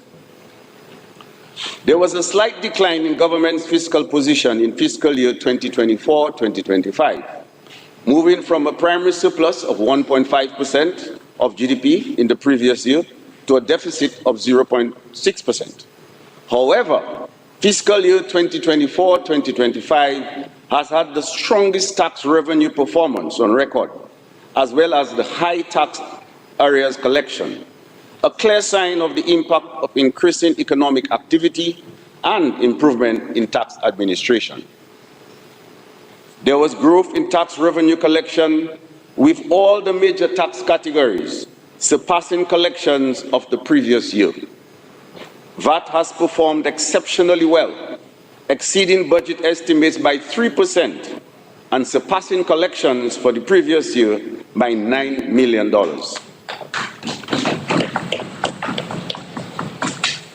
The VAT now accounts for 41% of total tax revenues. Taxes on incomes and profits also had a strong performance, surpassing budget expectations as well as last year's collections. Non-tax revenue, supported mainly by CBI inflows, grew by 3.1% over that of the previous year. The CBI continues to be a critical source of financing, mainly for capital expenditure, and accounts for roughly 58% of total revenues. Overall, outlays for recurrent expenditure have increased slightly by 1.3%. Expenditure on personal emoluments, as well as transfers and subsidies, registered increases, while interest payments and spending on goods and services declined. It should be noted that total recurrent expenditure fell well within the budget's estimates for this year. Mr. Speaker, fiscal year 2024-2025 saw a notable increase in capital expenditure, equivalent to 31% of GDP, reflecting the ongoing infrastructure development push as government continues to invest heavily in economic infrastructure, resulting in a capital expenditure of $603.5 million. Mr. Speaker, the macroeconomic outlook.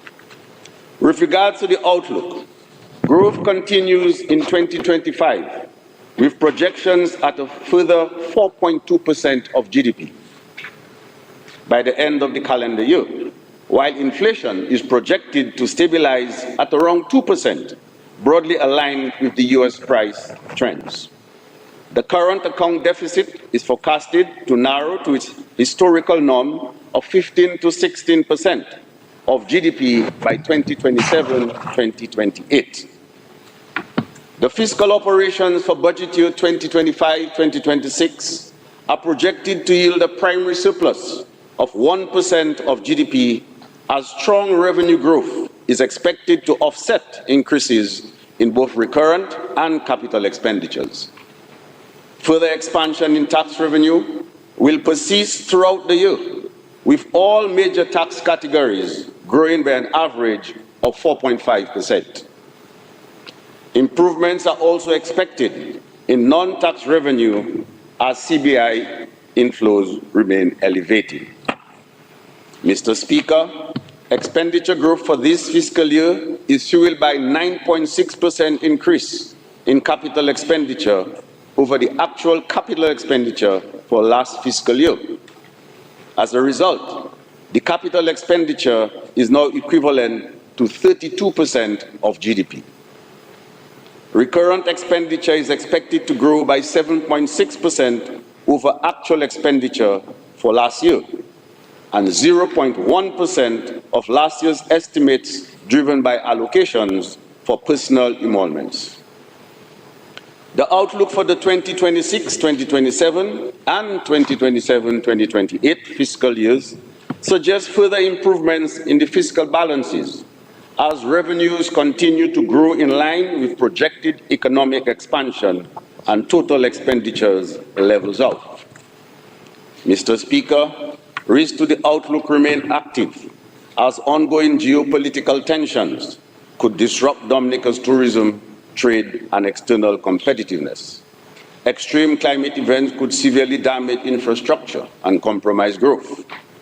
Furthermore, domestic risks such as fiscal underperformance and lower than expected CBI inflows could jeopardize the completion of key infrastructure projects with knock-off effects to growth and debt.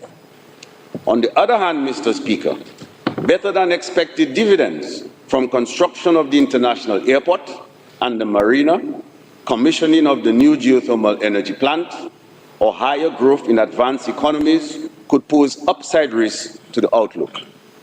Additionally, the implementation of the Fiscal Responsibility Framework in 2026, the creation of a debt repayment fund, that's DRF, and the establishment of the Vulnerable Risk and Resilience Fund, VRF, will help in maintaining a sound fiscal position. As global policy changes continue,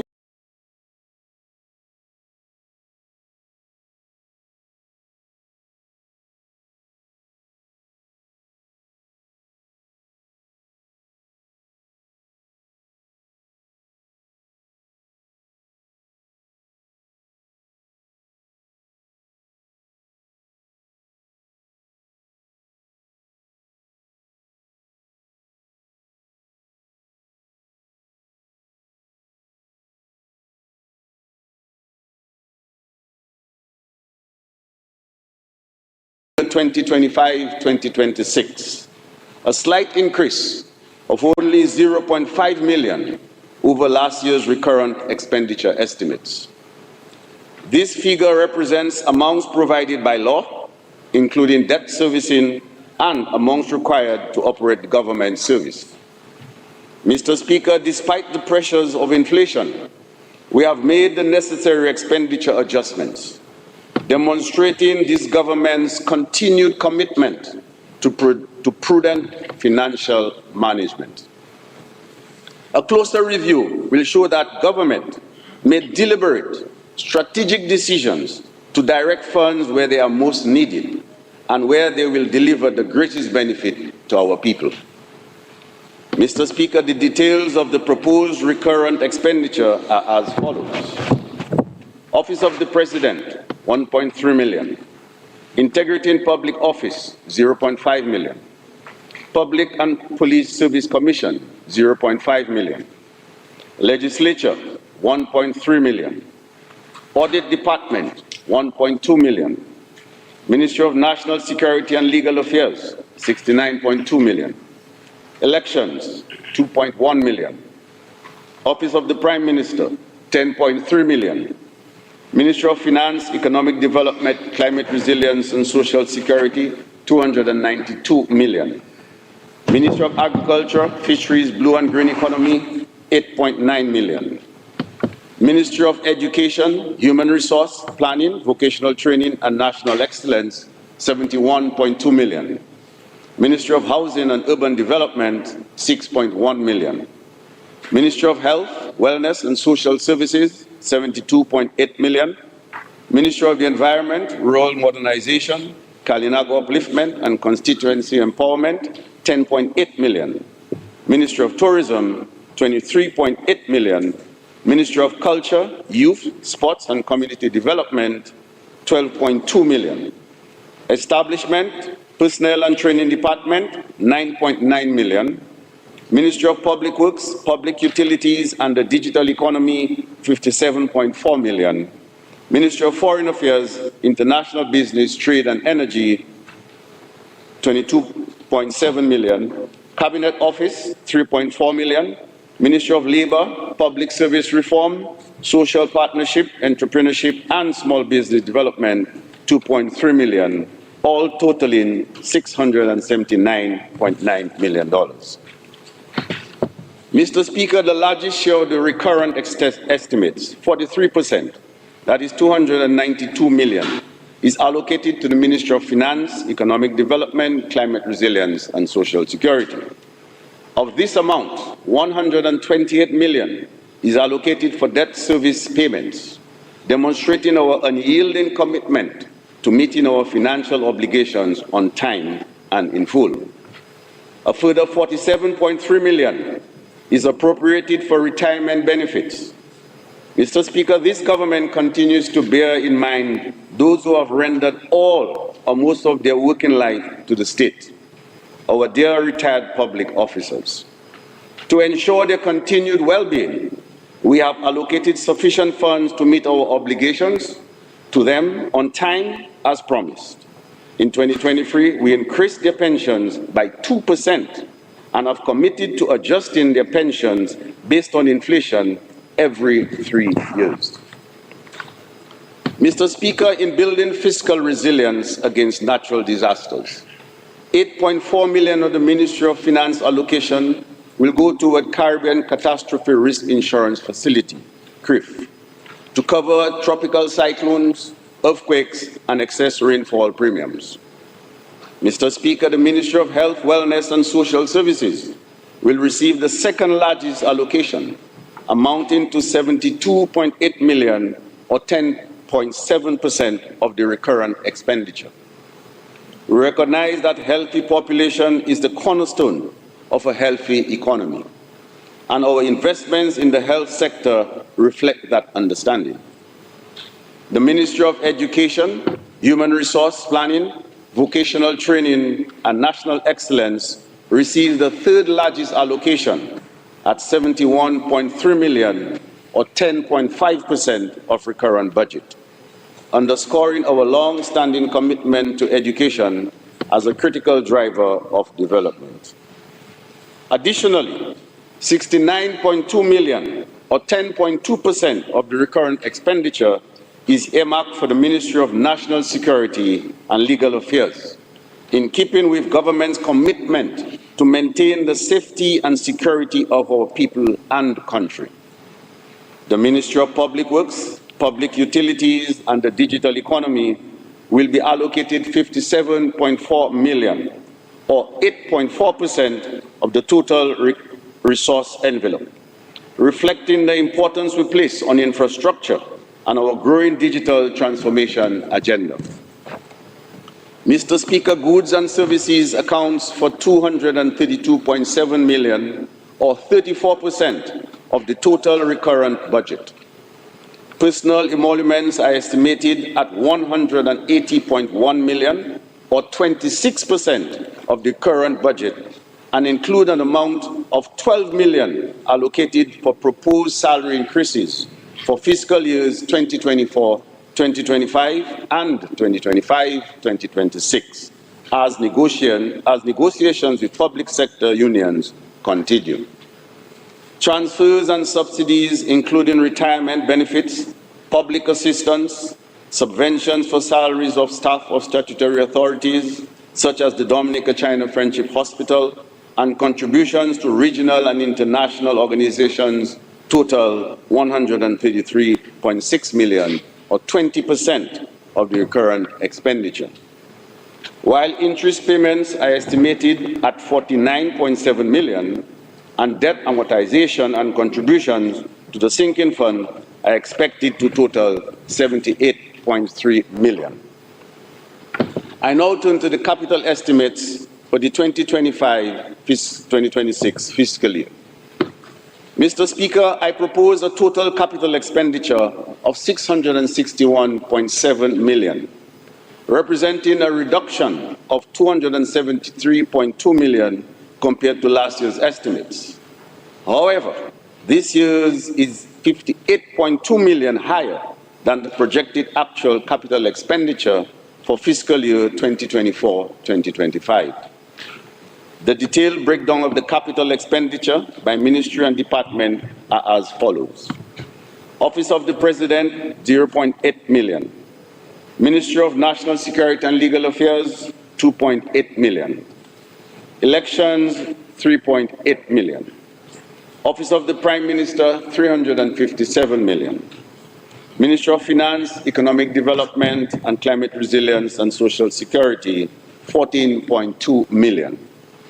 Ministry of Agriculture, Fisheries, Blue and Green Economy, 23.4 million. Ministry of Education, Human Resource Planning, Vocational Training and National Excellence, 14.8 million. Ministry of Housing and Urban Development, 18.4 million. Ministry of Health, Wellness and Social Services, 10 million. Ministry of the Environment, Rural Modernization, Kalinago Upliftment and Constituency Empowerment, 42.9 million. Ministry of Tourism, 5.6 million. Ministry of Culture, Youth, Sports and Community Development, 15.7 million. Establishment, Personnel and Training Department, 0.7 million. Ministry of Public Works, Public Utilities and the Digital Economy, 131.3 million. Ministry of Foreign Affairs, International Business, Trade and Energy, 3.5 million. No, 16.8 million. Ministry of Labor, Public Service Reform, Social Partnership, Entrepreneurship and Small Business Development, 3.5 million, all totaling 661.7 million. Mr. Speaker, our government continues to make strategic investments in transformative infrastructure projects, economic resilience, and excellent service delivery. These capital allocations are designed to support our national priorities, strengthen our productive capacity, and improve the quality of life of our people. Budget proposals, Mr. Speaker. Permit me now to present the details of the budget proposals for fiscal year 2025-2026. Throughout the years, our government plans have consistently placed our people at the forefront of national development, and the upcoming fiscal year is no exception. This reflects our firm belief that citizens must remain central to the nation's progress, and that no one should be marginalized or left behind. Accordingly, the programs and projects planned for the 2025-2026 fiscal year are designed to create employment, support business development and expansion, and grow a strong, diversified economy, thereby enhancing the quality of life, creating meaningful opportunities for prosperity, personal growth, and social resilience for all citizens. Mr. Speaker, as I outline our plans for the year ahead, I will also highlight key accomplishments from the past fiscal year that have laid the foundation for the progress we continue to seek to achieve. Agriculture and fisheries sector. Mr. Speaker, over the past years, more than $130 million was invested to restore and develop agriculture and fisheries. These investments are in fulfillment of government's commitment to increase agricultural production, enhance agro-processing output, improve Dominica's brand, and expand our market share locally, regionally, and internationally. The crop subsector. Last fiscal year, in our thrust towards the economic advancement of the sector, strategic interventions were prioritized as relates to the 5 C's strategy, that is coconut, citrus, coffee, cocoa, and cannabis. In respect of coconut and cocoa, the government ensured the distribution of planting materials in excess of 10,000 coconut plants, distributed to 188 farmers, and 17,000 cocoa plants to 85 farmers. As it relates to citrus, Mr. Speaker, construction is nearing completion of the 7.7 million modern citrus certification facility at Londonderry. This facility will enhance Dominica's capacity to produce certified, high-quality citrus planting material in line with international standards, thereby strengthening the resilience and competitiveness of the citrus industry. This facility has a capacity to produce up to 50,000 citrus plants and will support increased production, improved crop quality, and expanded market access for farmers. It will also promote investments and innovation in the sector, ensure the availability of disease-free planting material, and contribute to long-term sustainability by building resilience against climate change and external shocks. In tandem with this investment, the government is continuing its efforts towards the propagation of disease-free citrus planting material, which includes the grafting of 50,000 rootstocks. Distribution of these citrus plants will begin by September 2025, and it is expected that 1,000 acres of citrus will be established with the 50,000 plants. I am also happy to report that the Agricultural Science and Tissue Culture Laboratory, built with a grant from the People's Republic of China, is fully staffed and operational. We will begin mass propagation of disease-free planting material for key crops such as banana, plantains, tania, dashing, sweet cassava, white potatoes, sweet potatoes, vanilla, and pineapples. Mr. Speaker, as we continue on our ambitious path to transform the agricultural sector, I am pleased to highlight the commencement of the 9th phase of the China Aid Dominica Agricultural Technical Cooperation Project. Mr. Speaker, that's a significant milestone and another proud chapter in the long-standing partnership between the government of Dominica and the People's Republic of China.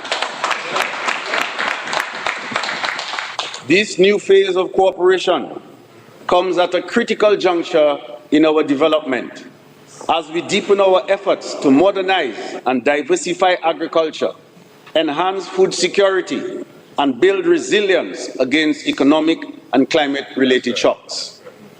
These professionals, being experts in crop production, agronomy, soil and plant science, greenhouse management, and agricultural innovation, and will work alongside our local teams to expand technical capacity, improve productivity, and promote sustainable farming practices. Mr. Speaker, we are particularly excited about the arrival of an aquaculture expert who will play a pivotal role in developing this emerging subsector. As part of our broader strategy to establish a sustainable and inclusive blue economy, we recognize the tremendous potential in freshwater fish farming to diversify livelihoods, increase protein self-sufficiency, and unlock new economic opportunities in both regional and domestic markets. Through this collaboration, we will not only introduce new techniques and infrastructure, but also lay the foundation for Dominica to become a regional player in aquaculture. Mr. Speaker, the 9th phase is a tangible step forward in our national effort to create a climate-smart, innovation-driven agricultural sector that contributes meaningfully to the national development and economic transformation. Mr. Speaker, in the 2024 budget presentation, government highlighted its commitment to the development of comprehensive legislation that allows safe access to cannabis products for medicinal and therapeutic use, while creating economic opportunities for growers and processors of the cannabis plant. I am pleased to report that in March 2025, the Cabinet approved the establishment of the National Advisory Committee on Medicinal Cannabis to guide the strategic development of Dominica's cannabis industry. This multidisciplinary body comprises a broad cross-section of stakeholders and experts, including internationally recognized cannabis researcher and Dominican national, Dr. Marshall Emmanuel, whose appointment as technical advisor was announced during last year's budget address. In support of its mandate, the committee established 8 thematic subcommittees to address critical areas such as medical use, agriculture, legal framework, industry development, and the social and public health impacts of cannabis. A major milestone was the successful hosting of the National Cannabis Symposium earlier this month, which brought together regional and international experts, academics, industry professionals, and members of the Rastafarian Committee.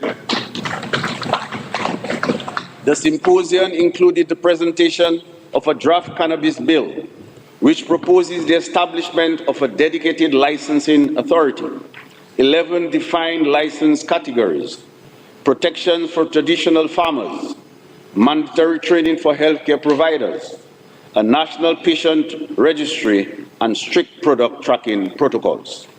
It also includes provisions to strengthen regulatory oversight and ensure Dominica's compliance with international standards.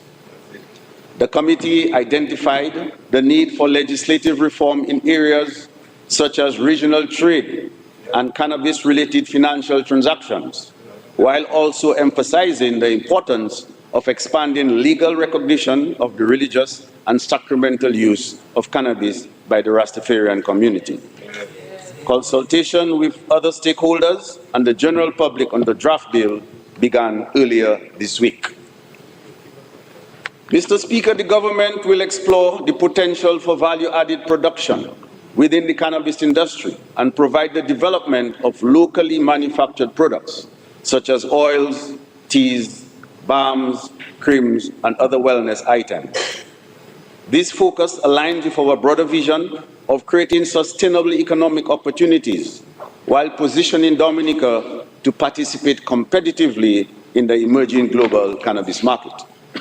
There is no doubt that Dominica, because of its rainfall and quality of soil, possesses a huge advantage for the cultivation of high-quality cannabis. As we move to finalize and present the medicinal cannabis bill to Parliament in the coming months, we extend our sincere gratitude to all those involved in this complex and historic process, especially the Ministry of Agriculture for its leadership and our regional partners for sharing valuable insights from their experience. I want to assure the House of Nyabingi that special provisions will be made in the revised legislation to capture their unique circumstances as a religious organization.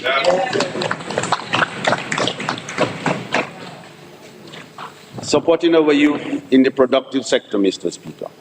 Greater attention is being given to our youth, who from all evidence are playing a vital role in the agricultural sector. During fiscal year 2024-2025, youth engagement and agricultural literacy continued under National Agriculture Education Program.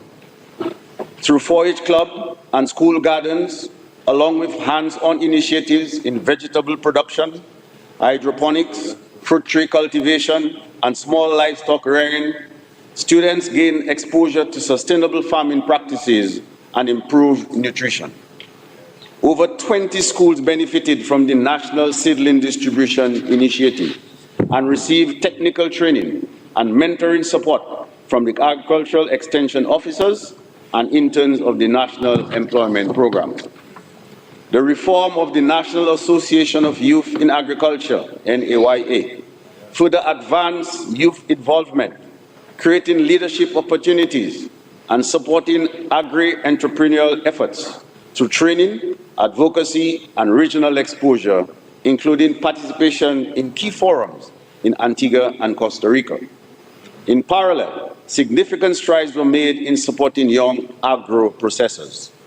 Throughout the year, training workshops, business coaching, and technical assistance were provided in product development, marketing, food safety and labeling compliance, mainly through the Dominica Youth Business Trust. These young people gained visibility through national expos and pop-up markets, along with targeted mentorship and support. In addition, government continues to provide direct grants, equipment, and advisory services to further bolster their businesses. These investments, Mr. Speaker, are reshaping Dominica's agricultural landscape, strengthening agro-enterprises, empowering young people, and laying the groundwork for resilient, inclusive, innovation-driven development and their success. This year, we'll maximize production land use by making available over 300 acres of land for agriculture. These lands are available at Blenheim, Wesley, Newfoundland, and Savagnoc for leasing at a rate of $1 per year per acre for the first 5 years. With a view to extending that period at a reasonable rate once the individual continues to cultivate meaningfully on these lands. Mr. Speaker, this offer to our young farmers at a peppercorn rate is a major contribution to the reduction in the cost of their investment in agriculture because of the lease agreement, which, as you know, Mr. Speaker, would be a major cost to them.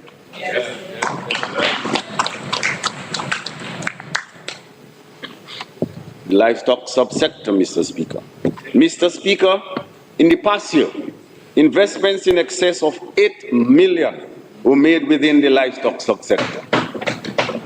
The reconstruction of the National Abattoir at $5.5 million facility in Layupak is nearing completion, thereby creating new opportunities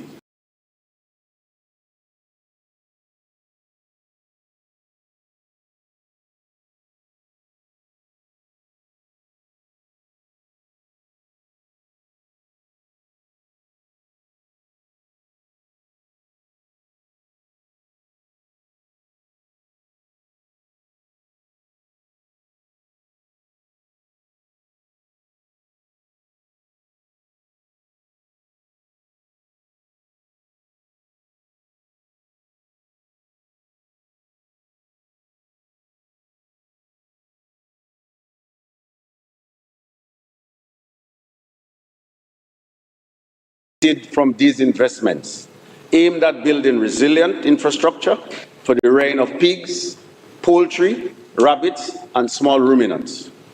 Furthermore, 120 small ruminant farmers have received fencing wire, and a total of 124 livestock structures are expected to be completed by August of 2025.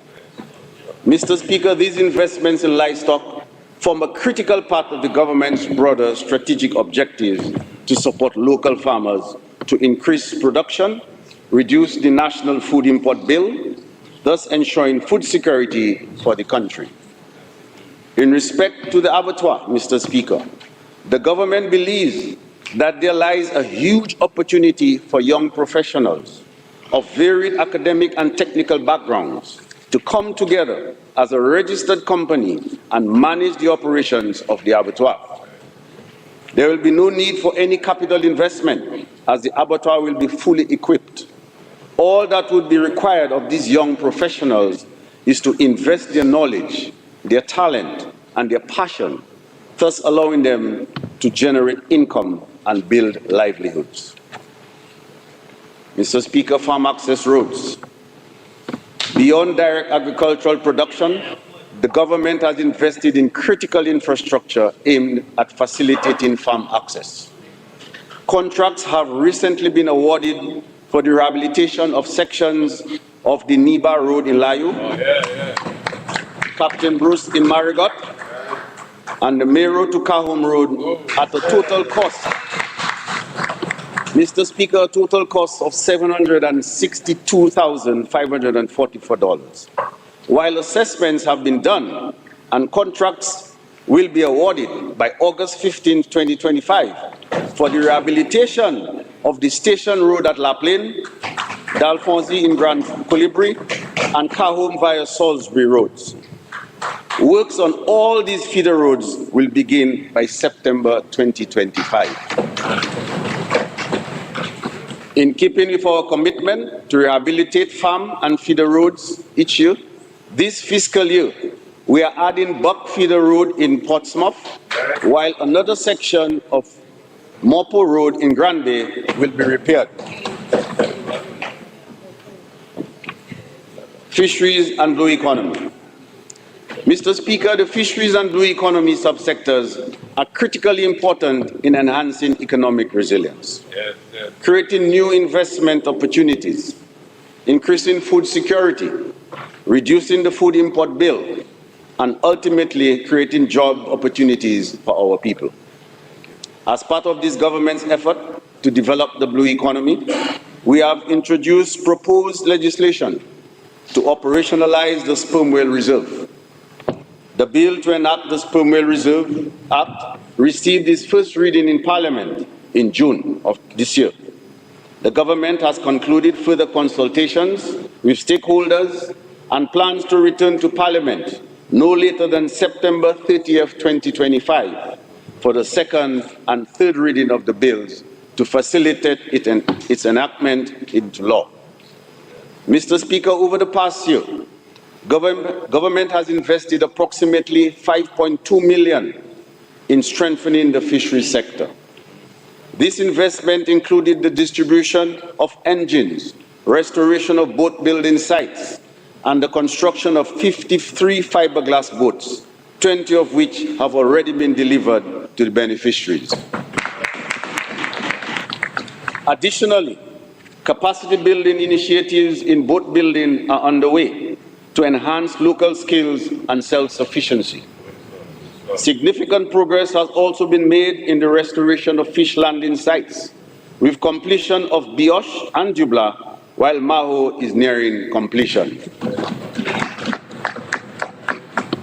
Work on the Newtown, Fokole, Stowe, Scott's Head, Saint-Sauveur are expected to begin by August of 2025. Furthermore, government has assigned the management of the Roseau Fish Market facility to Dexia to create new opportunities in fish processing, logistics, and maintenance, while providing fisherfolk with fair market access and improved livelihoods. These are direct investments in our fisherfolk, all in an effort to empower them so that they can meaningfully contribute to our food security, and in so doing, create wealth for themselves and their families. This is part of this government's strategic investments in our people.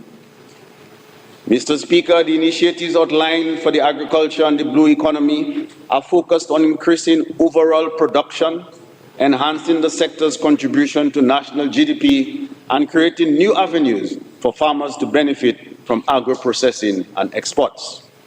By boosting output and investing in value-added production, these initiatives aim to modernize the sector, improve food security, and open income-generating opportunities for farmers both locally and in export markets. Incentive packages for the agricultural sector. Mr. Speaker, to support government's extensive investment in agriculture and incentivize production by farmers, A rebate program is proposed for select agricultural commodities. The rebate is meant to assure farmers that with a guaranteed investment, government will provide additional support to extend their production. This is essentially a partnership between government and farmers to enhance food security and help realize the goals of increased agricultural productivity. The following will form the basis of this rebate program. Farmers investing in housing and infrastructure for poultry, a minimum of 5,000 broilers, including stock and feed, will receive a rebate of 40% of cost up to a maximum of $20,000.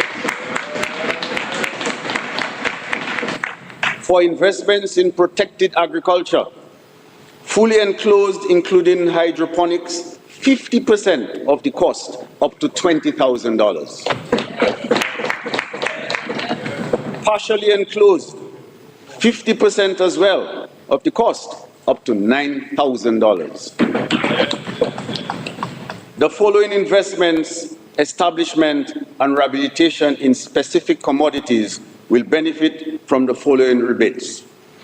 Citrus establishment per acre, 50% of cost up to $2,000. Cocoa establishment per acre, 50% of cost up to $2,200. Cocoa rehabilitation per acre, 50% of cost up to $1,500 per acre. Coffee establishment per acre, 50% of cost up to $2,200. Coffee rehabilitation per acre, 50% of cost up to $1,500. Additionally, considering the current vulnerability of our agricultural sector to natural disasters, a crop insurance scheme will be implemented to protect farmers from catastrophic loss. The scheme will prioritize vulnerable commodities such as plantains, bananas, and other high-risk crops in the first instance. This initiative would include joint contribution by farmers and the government. Mr. Speaker, these interventions will further strengthen our food systems and move us closer to the 2030 goal of EC 700 million contribution from agriculture to GDP.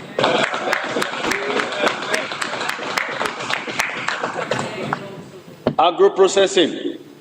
Mr. Speaker, I wish to focus now on agro-processing, a critical avenue for employment, particularly in rural communities.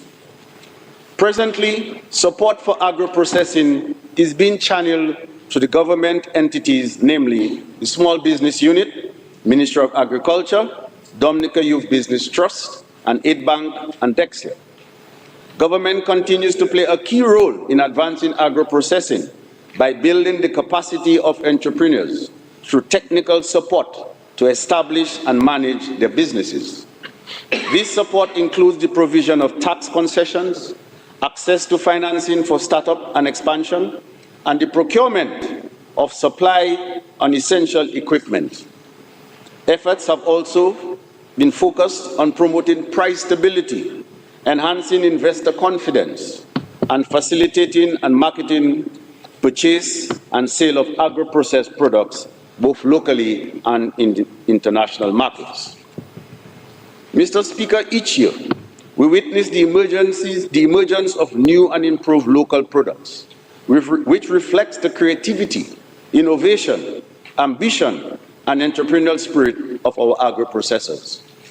From B Natural skincare line, Nelly's plantains chips, Draughties, Aqua Botanical sea moss products, Nature's Touch oils and balms, Eclat Nova luxury soaps and candles, and Mama Shuver's hair products, to the growing range of locally produced pepper sauces, juices, pastries, cocoa sticks, and other natural products.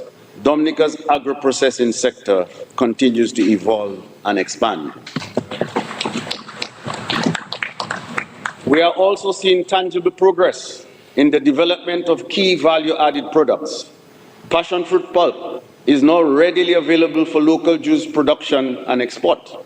while pepper mash is being developed to meet the needs of both local processors and new export markets. To further strengthen agro-processing, we will provide targeted support to plantain chip producers and processors of other plantain byproducts. This includes exploring market expansion opportunities and implementing a robust service delivery framework to help scale production and meet growing consumer demands. These efforts are part of our broader strategy to strengthen agro-processing, increase exports, and create sustainable income opportunities across the value chain. Government will also, through the Dominica Youth Business Trust, DYBT, provide equipment and packaging support to 138 micro, small, and medium enterprises during this fiscal year at a cost of $3.2 million. Additionally, work will continue on the establishment of a national multi-purpose agro-processing facility, alongside the identification and listing of spaces across the country to create entrepreneurship hubs. These hubs will support agro-processors and other small manufacturers in scaling up production, improving product quality, and assessing new markets. I wish to remind all present and potential agro-processors that government has in place a very generous and efficient concession regime accessible through the Small Business Unit. Trade. The progress we have made in agriculture and fisheries has been supported by sustained investments in programs and projects designed to boost trade, business, and investment. These efforts are central to our goal of building a transformed, diversified economy. Through strategic diplomacy, meaningful dialogue, and targeted partnerships across key sectors, this government has laid a solid foundation for sustainable development, protecting our natural interests while unlocking new opportunities for growth. We have continued to pursue the reduction of trade barriers, the expansion of export markets, and the attraction of foreign direct investment, all aimed at strengthening Dominica's economic resilience. During the last fiscal year, government provided $3.6 million to the Dexia Revolving Fund. Of this amount, Dexia made 2,466 purchases from 587 farmers at a total cost of $1.9 million.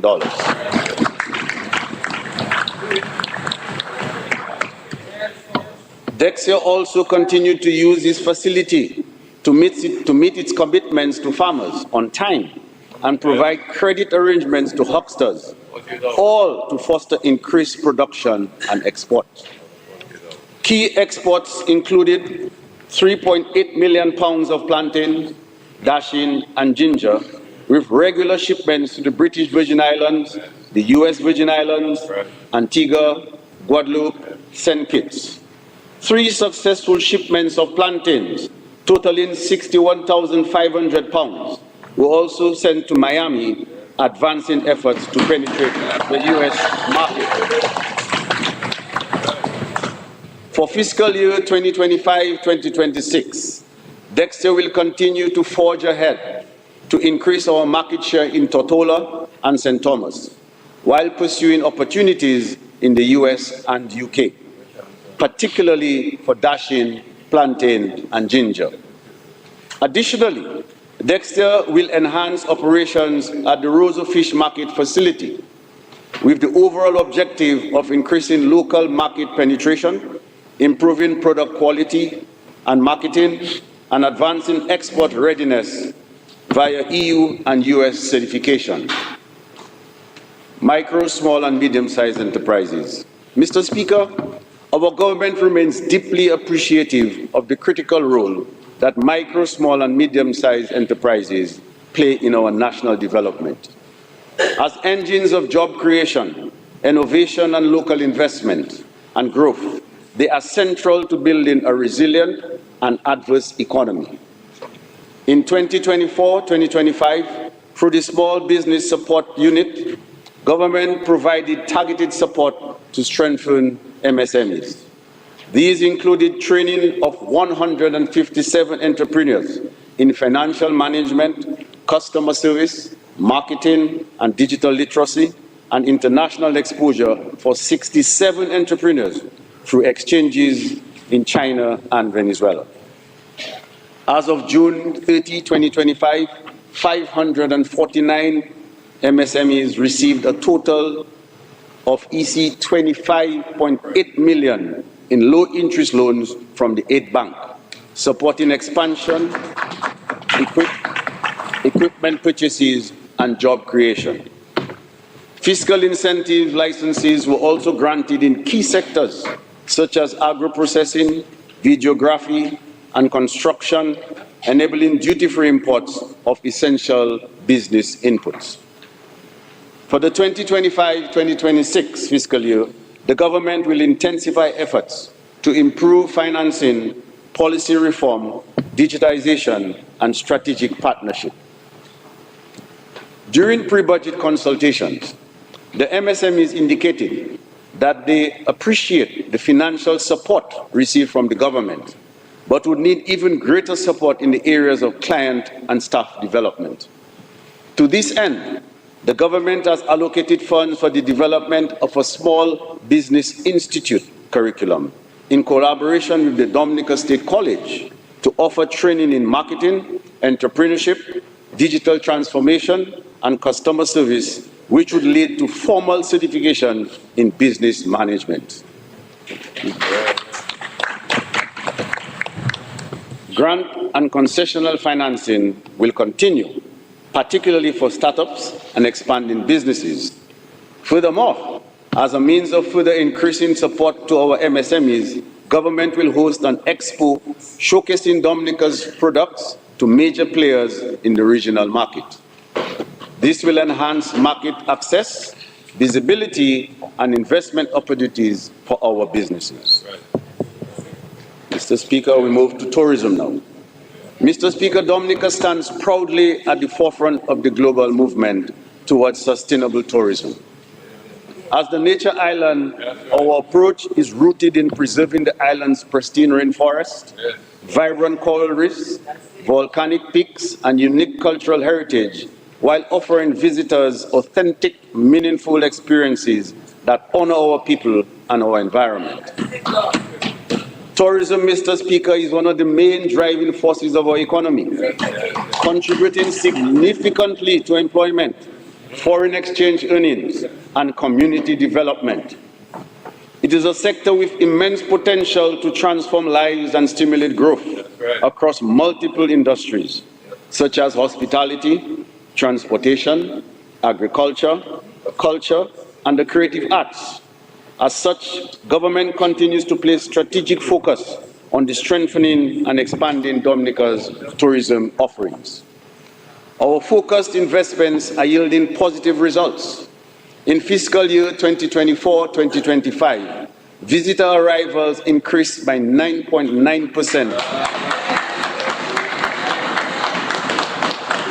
That is over the previous year, over the 2023-24 period, and 66.4% over the pre-pandemic levels. Stay-over visitors exceeded pre-pandemic levels by 35.1%. And cruise arrivals doubled with an 83% increase. Mr. Speaker, every aspect of the tourism sector exceeded expectations. Noteworthy is a 35% increase in visitor arrivals for Mas Dominic 2025 and a 9% increase for the 2024 World Creole Music Festival. Hotel occupancy rates doubled during the 2024-2025, reflecting the growing appeal of Dominica's festivals and events. Mr. Speaker, for years, limited connectivity hampered our growth. But under the leadership of this Dominica Labour Party government, we have delivered real, measurable progress in this critical area. progress that was promised by past administration, but realized only under our leadership. Upgrades to the Douglas Charles Airport, including the installation of runway lighting, extension and grooving, have significantly enhanced the airport's capacity and reliability. Coupled with direct negotiations with major carriers, these improvements have led to increased visitor arrivals into Dominica, especially from key North American markets. In addition, Caribbean Airlines will commence service to Dominica from San Juan beginning next month, further strengthening our regional and international links. We continue to implement our aggressive route development strategy to secure airline commitments ahead of the commissioning of the international airport. In addition to the direct flights from major carriers such as American Airlines and United Airlines, we are pursuing direct flights from Toronto, Atlanta, and St. Thomas. While discussions with other regional and international airlines, including British Airways, Virgin Atlantic, and Condor, are ongoing and promising. These actions are not only increasing arrivals in the short term, but also proactively positions Dominica to benefit from increased airlift as soon as the new airport becomes operational.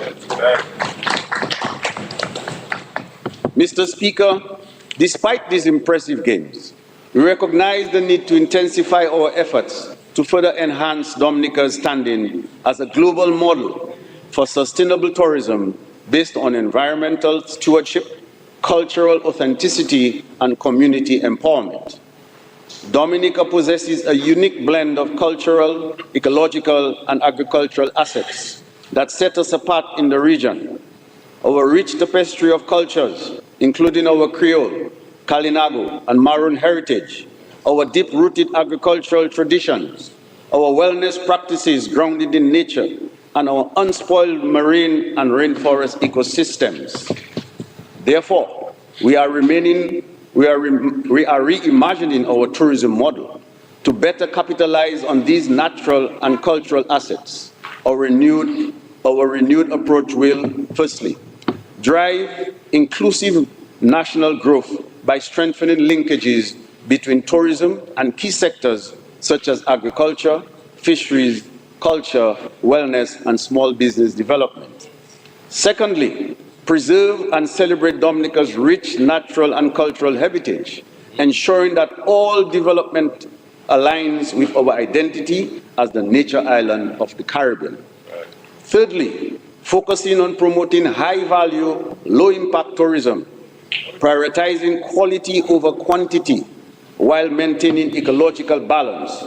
And lastly, empowering communities through training, microfinancing, and the promotion of local stories and traditions. Mr. Speaker, this focus on authenticity and sustainability extends beyond our landscape and communities into our oceans. Dominica has demonstrated its long commitment to marine conservation with the recent designation of the world's first and only sperm whale sanctuary. This 200 square mile marine protected area positions us to generate significant revenue while serving as a branding asset for the country. The reserve will serve as a powerful symbol of Dominica's commitment to responsible tourism and further distinguish our brand as a leader in eco-conscious travel and environmental stewardship. Accommodation. Mr. Speaker, demands for Destination Dominica is expanding at a rapid pace. As a result, finding high standard accommodation, particularly during peak season, is becoming a challenge. During this fiscal year, we anticipate that Tranquility Beach Resort in Salisbury, Ocean Edge in Castle Comfort, and Sanctuary Rainforest Resort in the Rose Valley will commence operations, while Aniki Resort in Picard is expected to become operational by October 2026.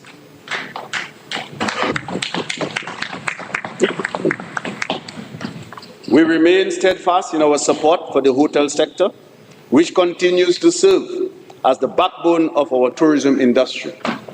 Through targeted incentives, professional training, marketing partnerships, and efforts to improve airlift capacity. At the same time, we recognize the importance of a growing niche, authentic, sustainable, design-conscious accommodations that offer more intimate and immersive experiences.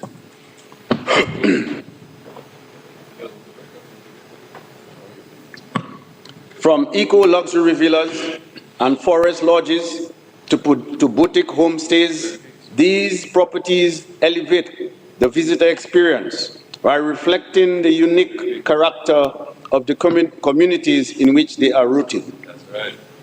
The government is advancing a bold new initiative aimed at expanding high-quality, sustainable accommodation options across the island. Our vision is simple yet transformative: to foster at least one exceptional, locally owned property in every village, serving both short-term and long-stay travelers and remote workers. Mr. Speaker, village stays. Village stays is a reimagined model of accommodation that blends international standards with the warmth, culture, and natural beauty that make Dominica unique. This will be an immersive cultural experience that invites guests to connect deeply with our people, heritage, and environment.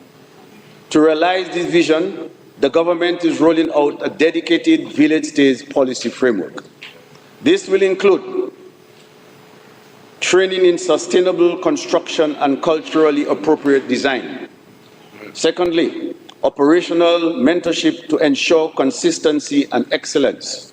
Thirdly, monitoring and certification for quality assurance. And lastly, a cross-sector oversight committee will be tasked to guide the implementation. Dominica is also leveraging partnerships with global platforms like Airbnb to enhance visibility and market access, ensuring that community-based accommodations are positioned to thrive.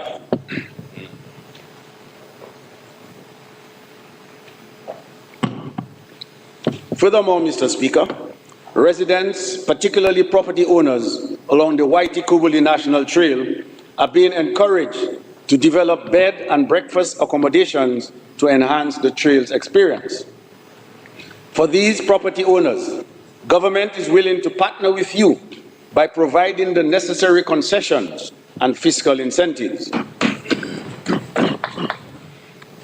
Additionally, government will provide targeted fiscal incentive packages to small tourism accommodation island-wide to support the growth and quality of these community-based tourism accommodations.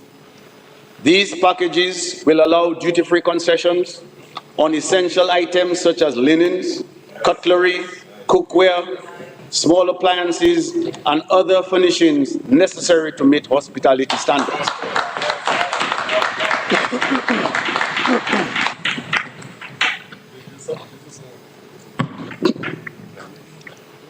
By reducing the upfront cost of outfitting and upgrading these properties, we aim to encourage high levels of participation, improve the guest experience, and ensure that locally owned tourism accommodation are prepared for the sharp increase in stayover visitors' arrivals, which are projected when the international airport, now under construction, becomes operational. Applications for these concessions should be made through the Ministry of Tourism. This community-driven approach to the sector will be supported with the launch of a community tourism accelerator, providing technical training in experience design, micro grants, and access to small business funding, storytelling and content development support, and market access through national and global platforms.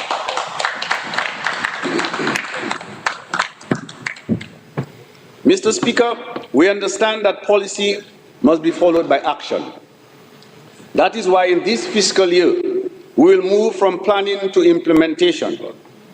A, the tourism implementation strategy, complete with timelines, budgets, and key performance indicators, will be finalized. We will also launch a pilot community accommodation program in 3 to 5 high-potential villages to deepen community participation. And a tourism awareness campaign will be introduced to engage citizens and the diaspora.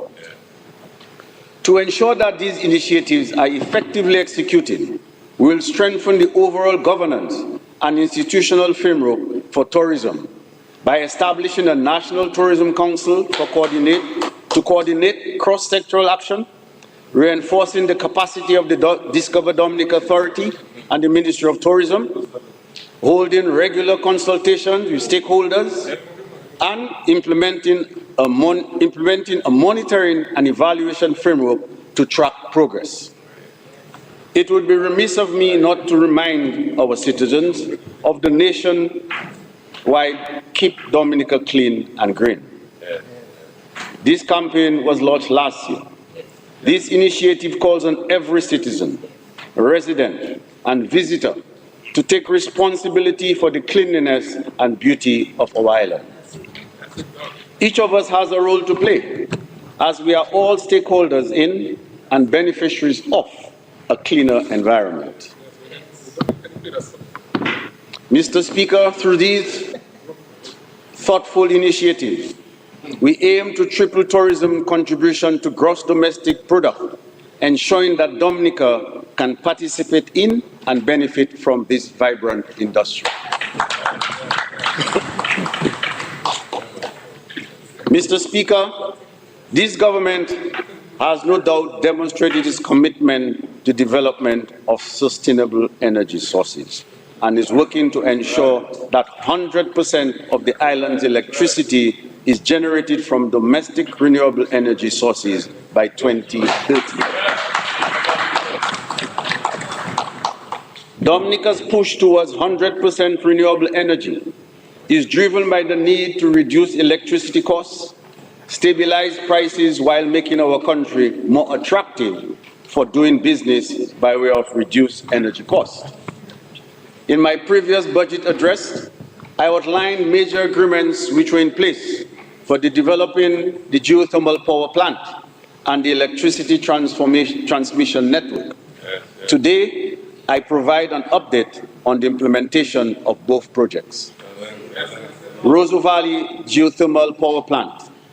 Mr. Speaker, with regard to the Roseau Valley 10-megawatt geothermal power plant, I am pleased to confirm that construction of the power plant is on schedule. Yes.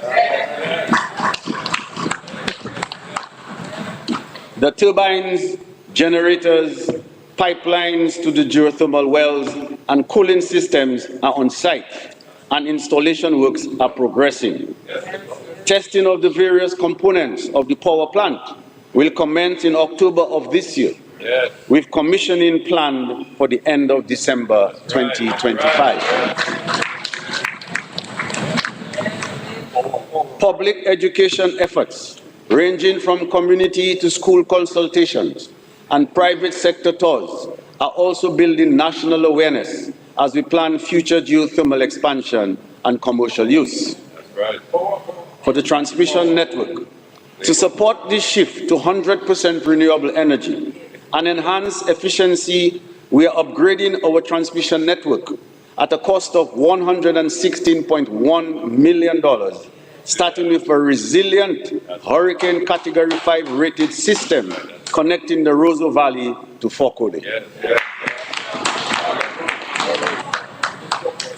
This includes 3 new substations and 18 kilometers underground and overhead lines. Funded through a World Bank loan and Global Environment Facility grant, work has begun on the Padu, Trafalgar, and Fokole substations, with key components to become operational by late 2025.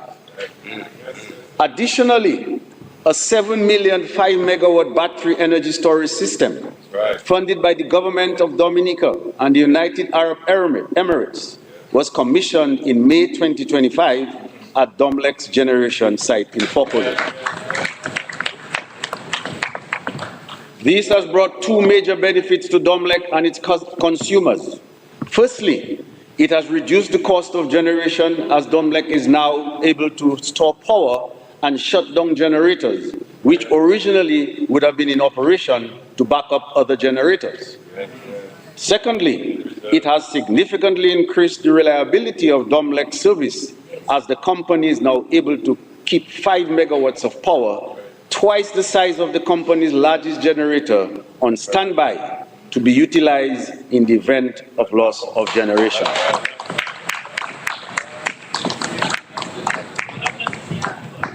Mr. Speaker, I move on to infrastructure.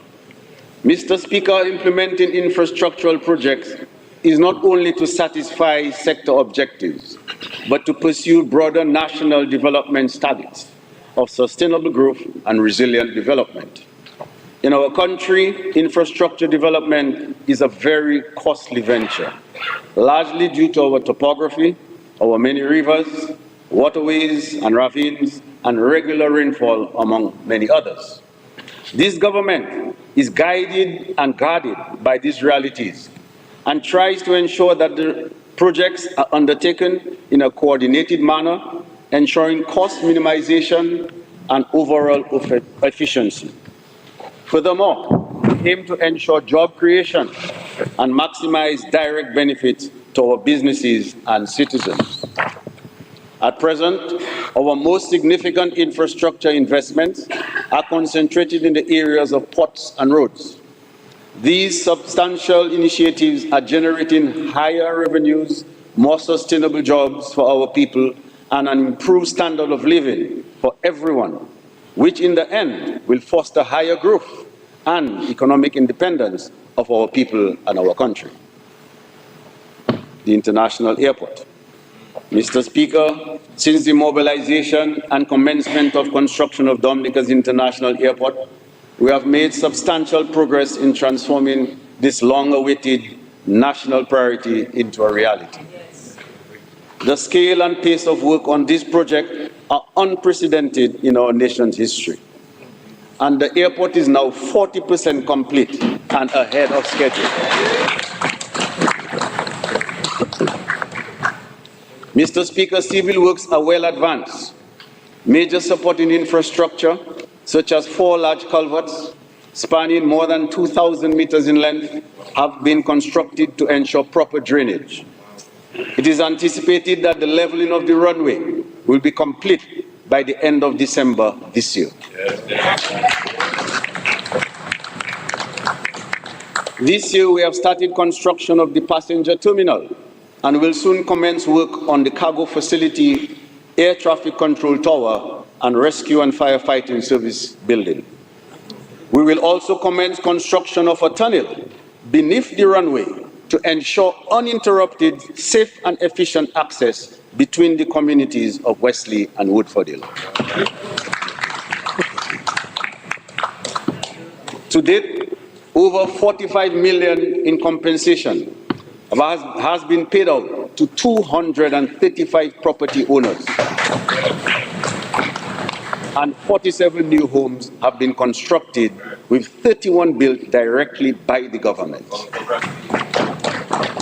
Mr. Speaker, this transformative project remains on schedule.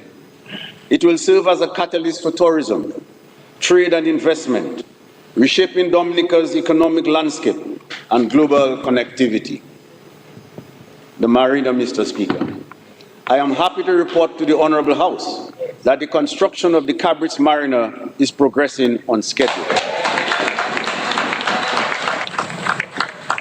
The Marina remains a key pillar in the government's strategic plan to position Dominica as a premier destination for marine tourism. Phase 1 of the project, which is currently underway, involves critical foundational infrastructure, including the Marina Basin, revetment, and breakwater. This phase is scheduled for completion by June 2026 and is being executed with precision and adherence to international engineering standards. Phase 2 of the Marina development which will commence procurement activities in August 2025, followed by construction by January 2026, will deliver the core operational features of the marina. These include the installation of fixed jetties, floating pontoons, and the provision of marina services such as docking, fueling, waste disposal, and security. This phase is projected to be completed by August 2026. Phase 3 will address all remaining utilities and supporting infrastructure, ensuring that the marina is fully equipped to handle the needs of visiting vessels and their crews. This final phase is expected to be completed by November 2026. Mr. Speaker, I must inform the Honourable House that the Government of Dominica has identified a reputable and experienced marina operator. This operator has received global recognition under the Yacht Harbour Association Gold Anchor Accreditation Scheme, a standard that reflects a commitment to excellence in marina development and customer service. The benefits of this partnership extend well beyond the physical infrastructure. It brings with it the training and employment of a local workforce, ensuring that Dominicans are equipped to take full advantage of the opportunities within the marine tourism sector. It will also foster strong engagement with both community and private sector stakeholders, creating a shared sense of ownership and participation in the success of the marina. Through the operator's global reputation for excellence, the Cabris Marina will offer best-in-class services and standards, attracting a loyal following of captains, crews, and boaters who already associate the brand with quality and professionalism. Moreover, the marina will enjoy worldwide exposure and promotion through the operator's international marketing network, with targeted destination marketing initiatives carried out in close collaboration with the Ministry of Tourism and Discover Dominica Authority. Importantly, the partnership also includes a robust plan for ongoing facilities management and asset preservation, ensuring that the marina remains sustainable, profitable, and in good condition for years to come. Mr. Speaker, once operational, the Cabris Marina will unlock wide-reaching opportunities in our yachting and maritime tourism sectors, generate direct and indirect jobs, stimulate surrounding businesses, and enhance Dominica's presence on the global nautical map. This project is an investment in a new economic frontier for Dominica, and the Government of Dominica is committed to its successful completion. In preparation for the opportunities which will arise, the government will move to provide scholarships to train at least 5 individuals to become certified captains and pilots. Mr. Speaker, other ports. Preparatory work has commenced at the Ansdeme jetty. Some of the decking is being done precast off-site, and the tubular pipes have been ordered. This project is expected to be completed by the end of this fiscal year. With the anticipated rise in traffic following the completion of the Ansdeme jetty, construction will begin on a new customs building at that location. This building will house customs and immigration offices, as well as accommodation for the officers stationed there, ensuring a secure, efficient, and comfortable environment for port operations. Once completed, the new port facility will increase the profitable trade between Dominica, the French islands of Guadeloupe, Lesseps, and Marie-Galante. Simultaneously, detailed designs are being finalized for a new ferry terminal at the existing bayfront site in Roseau.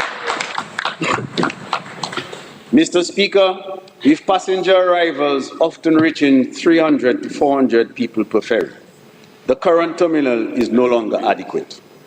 Stakeholder feedback confirmed that the bayfront remains the preferred location for passengers, and the new terminal reflects this preference while addressing the urgent need for improved functionality.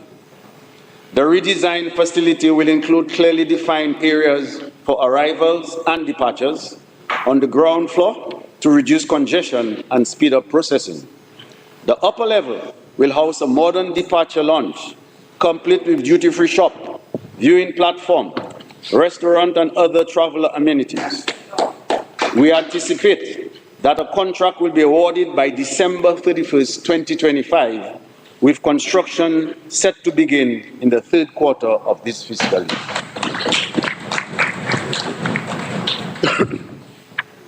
Mr. Speaker, these extensive investments in our port infrastructure are more than physical upgrades.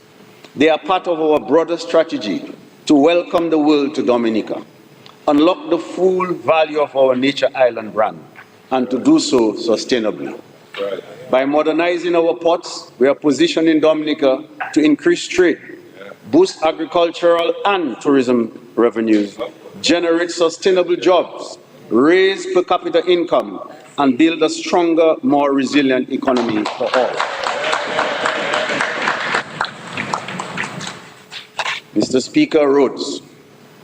Mr. Speaker, this government has relentlessly pursued its ambition to provide Dominica with safe, durable, and climate-resilient roads. Today, major road projects are underway in every region of the country, reflecting the scale and ambition of our infrastructure agenda. The largest of these is the East Coast Road project from Boadiab to Hatton Garden via Cassibrus and the Kalinago territory, valued at a whopping $227.8 million.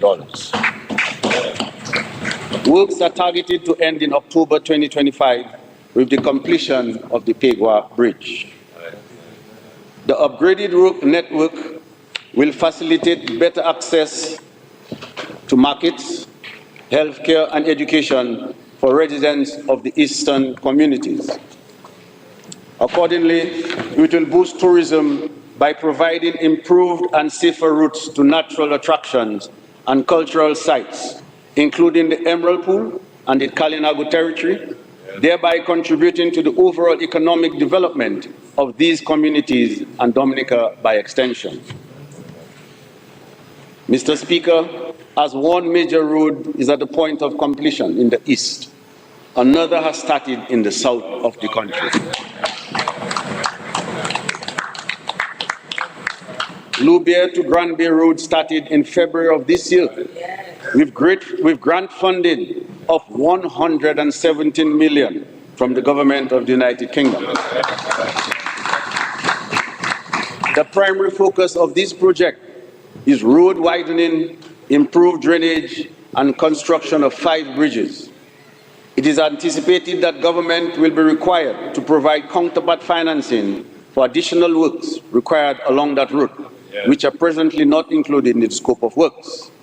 Initial preparations are also underway for the complete rehabilitation of the road from Portsmouth to Hatton Garden to be funded by the government of the People's Republic of China.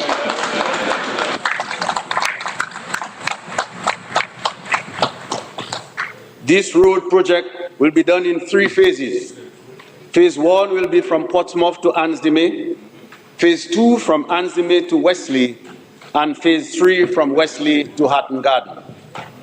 This major road improvement project will include the replacement of all 39 bridges from single lane to double lane, the construction of new culverts, slope stabilization, and major road alignment, which will eliminate unnecessary bends and corners, enhancing road safety and reducing traveling time. It is anticipated that the road construction will commence in late 2026. Government is investing over $4.9 million in critical road edge failures and drainage rehabilitation projects across the island as well, to improve road safety and strengthen climate resilience. These works include the construction and reinforcement of retaining walls in Bells, Bioche, Penrise, Roger, St. Joseph, to stabilize slopes and prevent erosion along these major roadways. Additionally, drainage upgrades are underway through the rehabilitation and replacement of box culverts in St. Joseph and Salisbury. These projects feature reinforced concrete structures, spillways, catch pits, wing walls, and safety guardrails to enhance the durability of the road network and reduce vulnerability to extreme weather events. Collectively, Mr. Speaker, these infrastructure works will ensure safer, more reliable transportation routes for residents and visitors alike. The digital economy, Mr. Speaker. The government has expressed a clear vision to build the digital economy through digital transformation across the public and private sector to increase resilience, inclusion, and innovation. The strategic pillars of digital transformation include building digital skills and literacy, fostering innovation, delivering efficient public services, building resilient digital infrastructure, and ensuring that the modern legal systems are in place. The government has been implementing several key activities aimed at achieving these strategic pillars. Mr. Speaker, embracing innovation will lead to new business opportunities, increased productivity, and greater efficiency for the business sector. Last fiscal year, the government of Dominica awarded digital innovation matching grants to 79 small businesses to support innovation in this sector and began outfitting the computer labs at our primary and secondary schools. I am happy to report that these businesses have since digitalized their manual processes.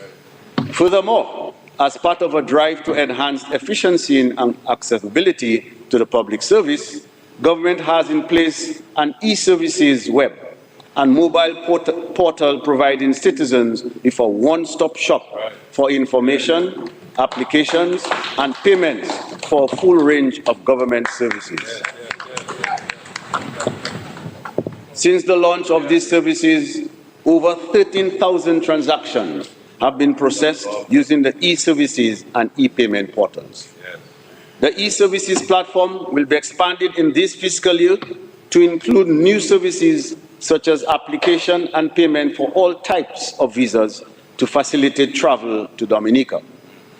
Additionally, in the new fiscal year, government will expand the digitalization of services to include the launching of a new integrated health system and the start of implementation of a new tax system, both of which are expected to improve services to the public.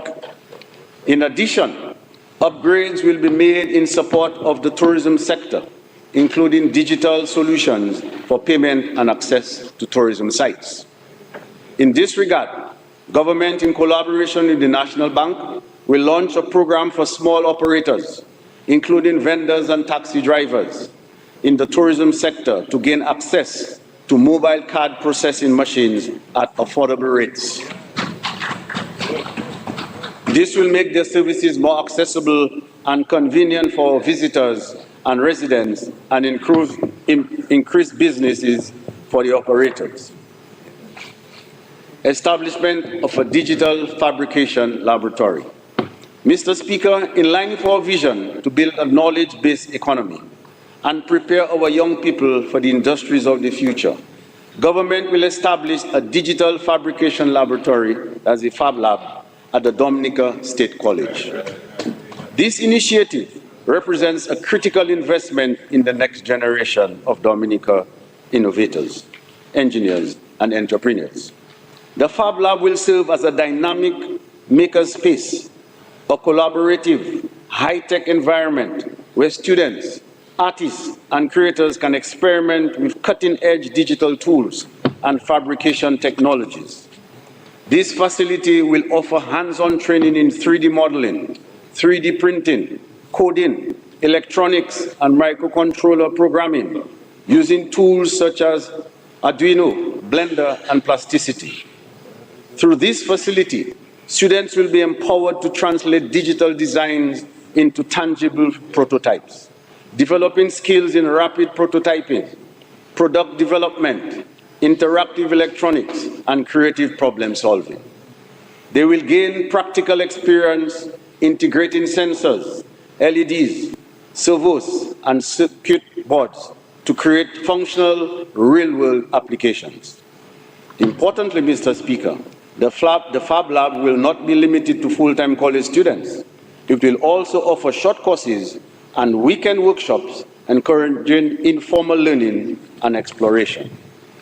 Mr. Speaker, with the establishment of the Fab Lab, we will nurture creativity, critical thinking, and entrepreneurship, ultimately inspiring a new generation of Dominican innovators and fostering long-term interest in technology and engineering fields. Mr. Speaker, the environment. Mr. Speaker, the environment is the common thread that connects all sectors that drive our economic and social development. It must be responsible, managed, and safeguarded for the benefits of both present and future generations. During the 2024-2025 fiscal year, a range of initiatives were implemented to strengthen environmental stability in support of national development while advancing Dominica's goals of climate resilience and sustainable growth. Guided by the National Resilience Development Strategy, NDRS, and aligned with the 2030 Sustainable Development Goals, our agenda for the environment focuses on carbon neutrality, forest conservation, and climate resilience. This year, we are also placing increased emphasis on improving waste management. Carbon neutrality. Mr. Speaker, in 2016, Dominica ratified the Paris Agreement with a view to limiting global warming and mitigating the effects of climate change. This is an ambitious carbon emission reduction target, and I am pleased to report that Dominica has been declared carbon neutral by RED, that is RED, which stands for Reduction in Emissions from Deforestation and Forest Degradation, under the United Nations Framework Connection on Climate Change, meaning the country has a net zero carbon footprint. This positions Dominica among only 8 nations globally and the only small island developing state. The only small island developing state along larger rainforest nations like Guyana and Suriname. Reduction of emissions from deforestation and forest degradation plus certification, Mr. Speaker, refers to the process of verifying and certifying emission reductions and removal from forest conservation and restoration activities. This accomplishment aligns with international climate goals, including the Paris Agreement target of net zero emissions by 2050. Dominica's leadership in sustainability demonstrates that environmental stewardship is a matter of commitment and vision, not size. Forest conservation. Mr. Speaker, in keeping with our focus on forest conservation, the government advanced a comprehensive portfolio of programs and projects during the review period under the Public Sector Investment Program, with support from regional and international development partners. Foremost among these is the post-Hurricane Maria reforestation program, aimed at restoring Dominica's forest ecosystems, increasing biodiversity, and revitalizing local livelihoods. This program, supported by the Green Climate Fund and the Partnership Initiative for Sustainable Land Management, continues to expand reforestation efforts across the island, with active propagation at nurseries in Pocasset, Grand Bay, Soufriere, Bells, Melvin Hall, and Delis. Thousands of forest fruits and ornamental plants were distributed to farmers, schools, and communities to promote environmental restoration and beautification. The division also undertook critical works under the rehabilitation of trails and facilities at ecotourism site projects managed by the National Parks Unit. Infrastructure upgrades were completed at high-traffic visitor sites, including Emerald Pool, Trafalgar Falls, and the Boiling Lake Trail. Improvements included safety railings, new signage, and trail resurfacing. Through the support of the World Bank Jeff 7 project, new tools and equipment were procured to support maintenance and climate resilience of these sites. Contracts have also been signed for the rehabilitation of segments 4 and 11 of the Waiti-Kubuli National Trail. As a result of these investments, revenue generated from ecotourism site user fees has risen significantly, with net earnings reaching over 1.44 million as of May 2025. Mr. Speaker, under the Soil Care 2 project, Dominica is playing a leading role in promoting sustainable land management across the region. This EC 6.75 million initiative, funded by the Global Environment Fund, Jeff, will upgrade our national soil laboratory to Tier 2 standards, digitize soil maps, and carry out a national soil survey that include carbon analysis.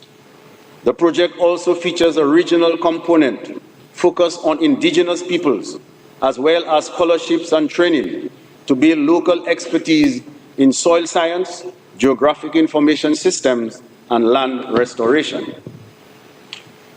Mr. Speaker, climate resilience. Mr. Speaker, an essential element of our climate resilience efforts is our ability to tap into existing climate financing frameworks to support adaptation and mitigation initiatives.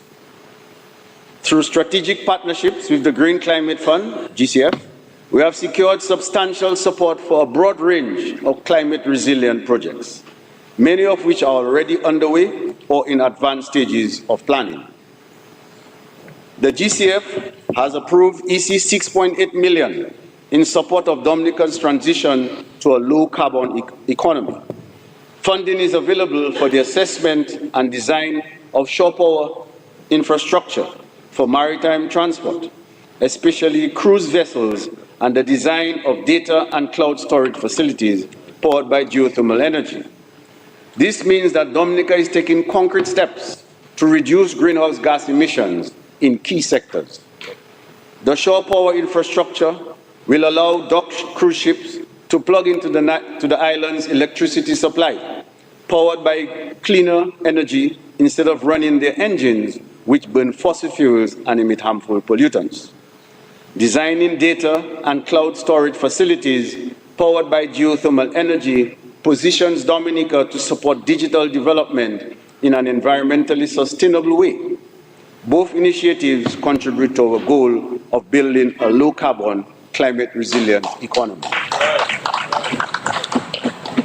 Dominica is also undertaking an economic feasibility study to explore the development of a green industrial eco-park. This park would serve as a hub for environmentally friendly businesses and industries that operate using renewable energy and sustainable practices. The study will assess the potential for attracting green investments, creating jobs, and supporting low-carbon manufacturing and innovation. The findings expected by December 2025 will help guide the next steps in establishing the eco-park as part of Dominica's broader greener growth strategy. In addition, the GCF is supporting capacity building within the Ministry of Housing and Urban Development to help strengthen legal and policy frameworks related to resilient housing. In practical terms, it will support the process of issuing official titles to individuals and families who have been granted homes by the government, ensuring they have full legal ownership and long-term security. Final approval is anticipated by the end of 2025 for the Dominica Community Resilience Enhancement Project, DOMCREP, an EC 65 million GCF grant proposal. Implementation is expected to begin in 2026, targeting climate adaptation and resilience building in 9 communities, including Qualiho, Kulibistri, Warner, Good Hope, and Bagatelle. Mr. Speaker, this government understands that resilience begins with our natural systems. Our efforts are creating economic opportunities and equipping Dominica to confront the impacts of climate change head-on. We will continue to invest in the health of our ecosystems and the partnerships that support our journey to a sustainable and resilient future. Solid waste management, Mr. Speaker. Mr. Speaker, solid waste management, especially our disposal practices, has become a major concern and topic of public discourse in Dominica.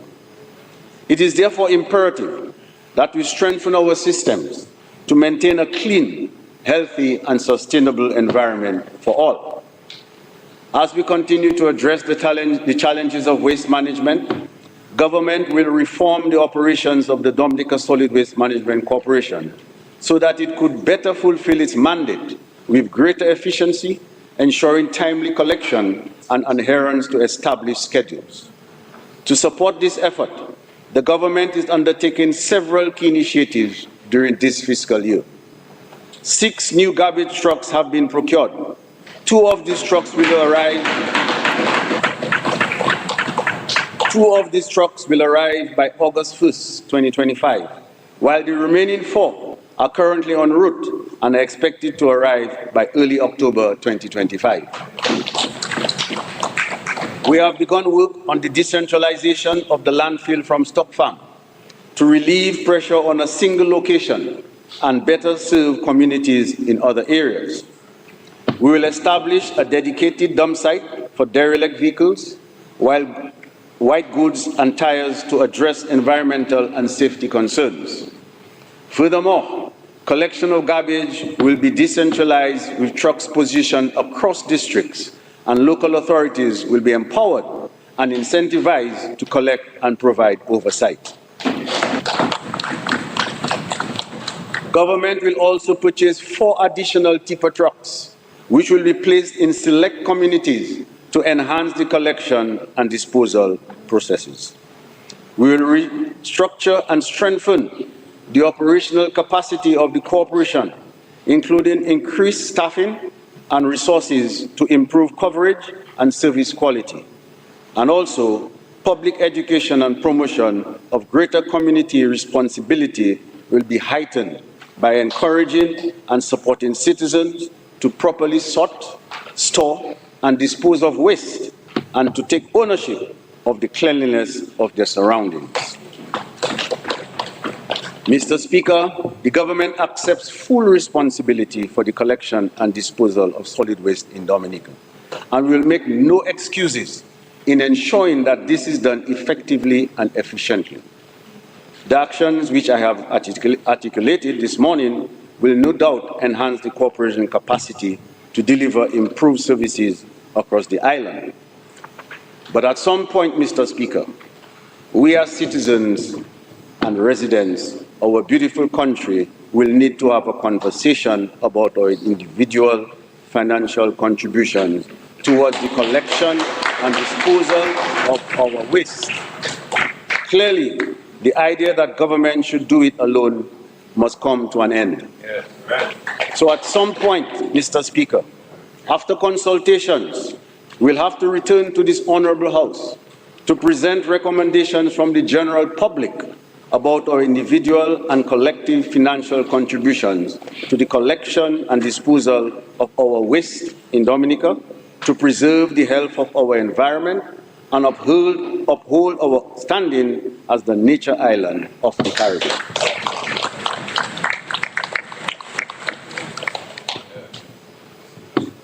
Health and social protection. Mr. Speaker, this government has recognized that a robust health system must be grounded in equity, driven by strategic investments that positively impact on every citizen in every community. Over the past years, we have made significant and transformative strides in advancing healthcare. We have upgraded primary and secondary care infrastructure, outfitted these facilities with state-of-the-art equipment, financed the training of several health professionals, created and upgraded staff positions, all of which have contributed to the expansion of traditional health services, as well as introduced services which were not available in the country. All of these have enhanced the overall experience of our citizens seeking health care. Our efforts to build a robust healthcare system for a healthier nation continue in this fiscal year. At the primary care level, we will focus heavily on prevention, mainly through immunization and education. Non-communicable diseases, NCDs, account for 3 of every 4 deaths in the country. Therefore, with an NCD unit already in place, greater attention will be given to combating NCDs. Several initiatives are ongoing, and this year we will launch 2 major awareness programs to promote food literacy and health choices through nutritional labeling, school partnerships, and increased access to locally grown nutritious produce. In addition to educational and promotional activities, we will conduct screening of students for NCDs, physical activity campaigns, mental wellness, outreach, and parental education. Even with these initiatives, Mr. Speaker, citizen responsibility in combating NCDs cannot be overrated. Each of us must take ownership of our health. Adopting healthier lifestyles can change lives. The impact of NCDs is not just statistical, it is personal. We all have friends, family, and loved ones whose lives have been negatively impacted by these diseases. It is incumbent upon all of us to safeguard our health. As part of our ongoing efforts to strengthen nutrition and food safety, we will soon introduce a food safety and security bill to Parliament, aimed at ensuring higher standards of food production, handling, and distribution for the protection and well-being of our citizens. Collaboration among our nutritionists in the health sector is already underway to promote better nutritional practices among our citizens. Prevention of disease through immunization is also critical. Dominica has made significant progress in immunization, rising from 76% to 90% within 1 year. This year, we will make a much-needed change to the immunization of infants. We will switch from the pentavalent vaccines to the hexavalent vaccines, which will reduce the number of inoculations for our infants. In addition, preparations are being made to introduce the pneumococcal conjugate vaccine 20 in 2026 to help infants and vulnerable elderly combat seasonal flu.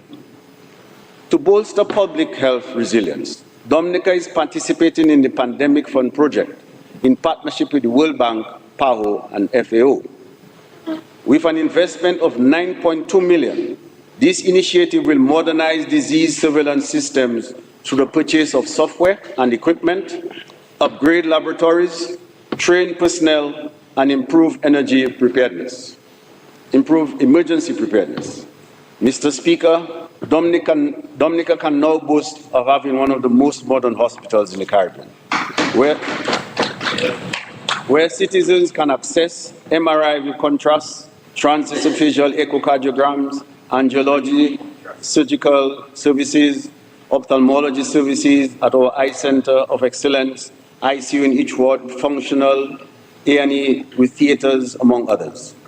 However, this government is aware of the criticism and the concerns of the public regarding the care they receive in some instances.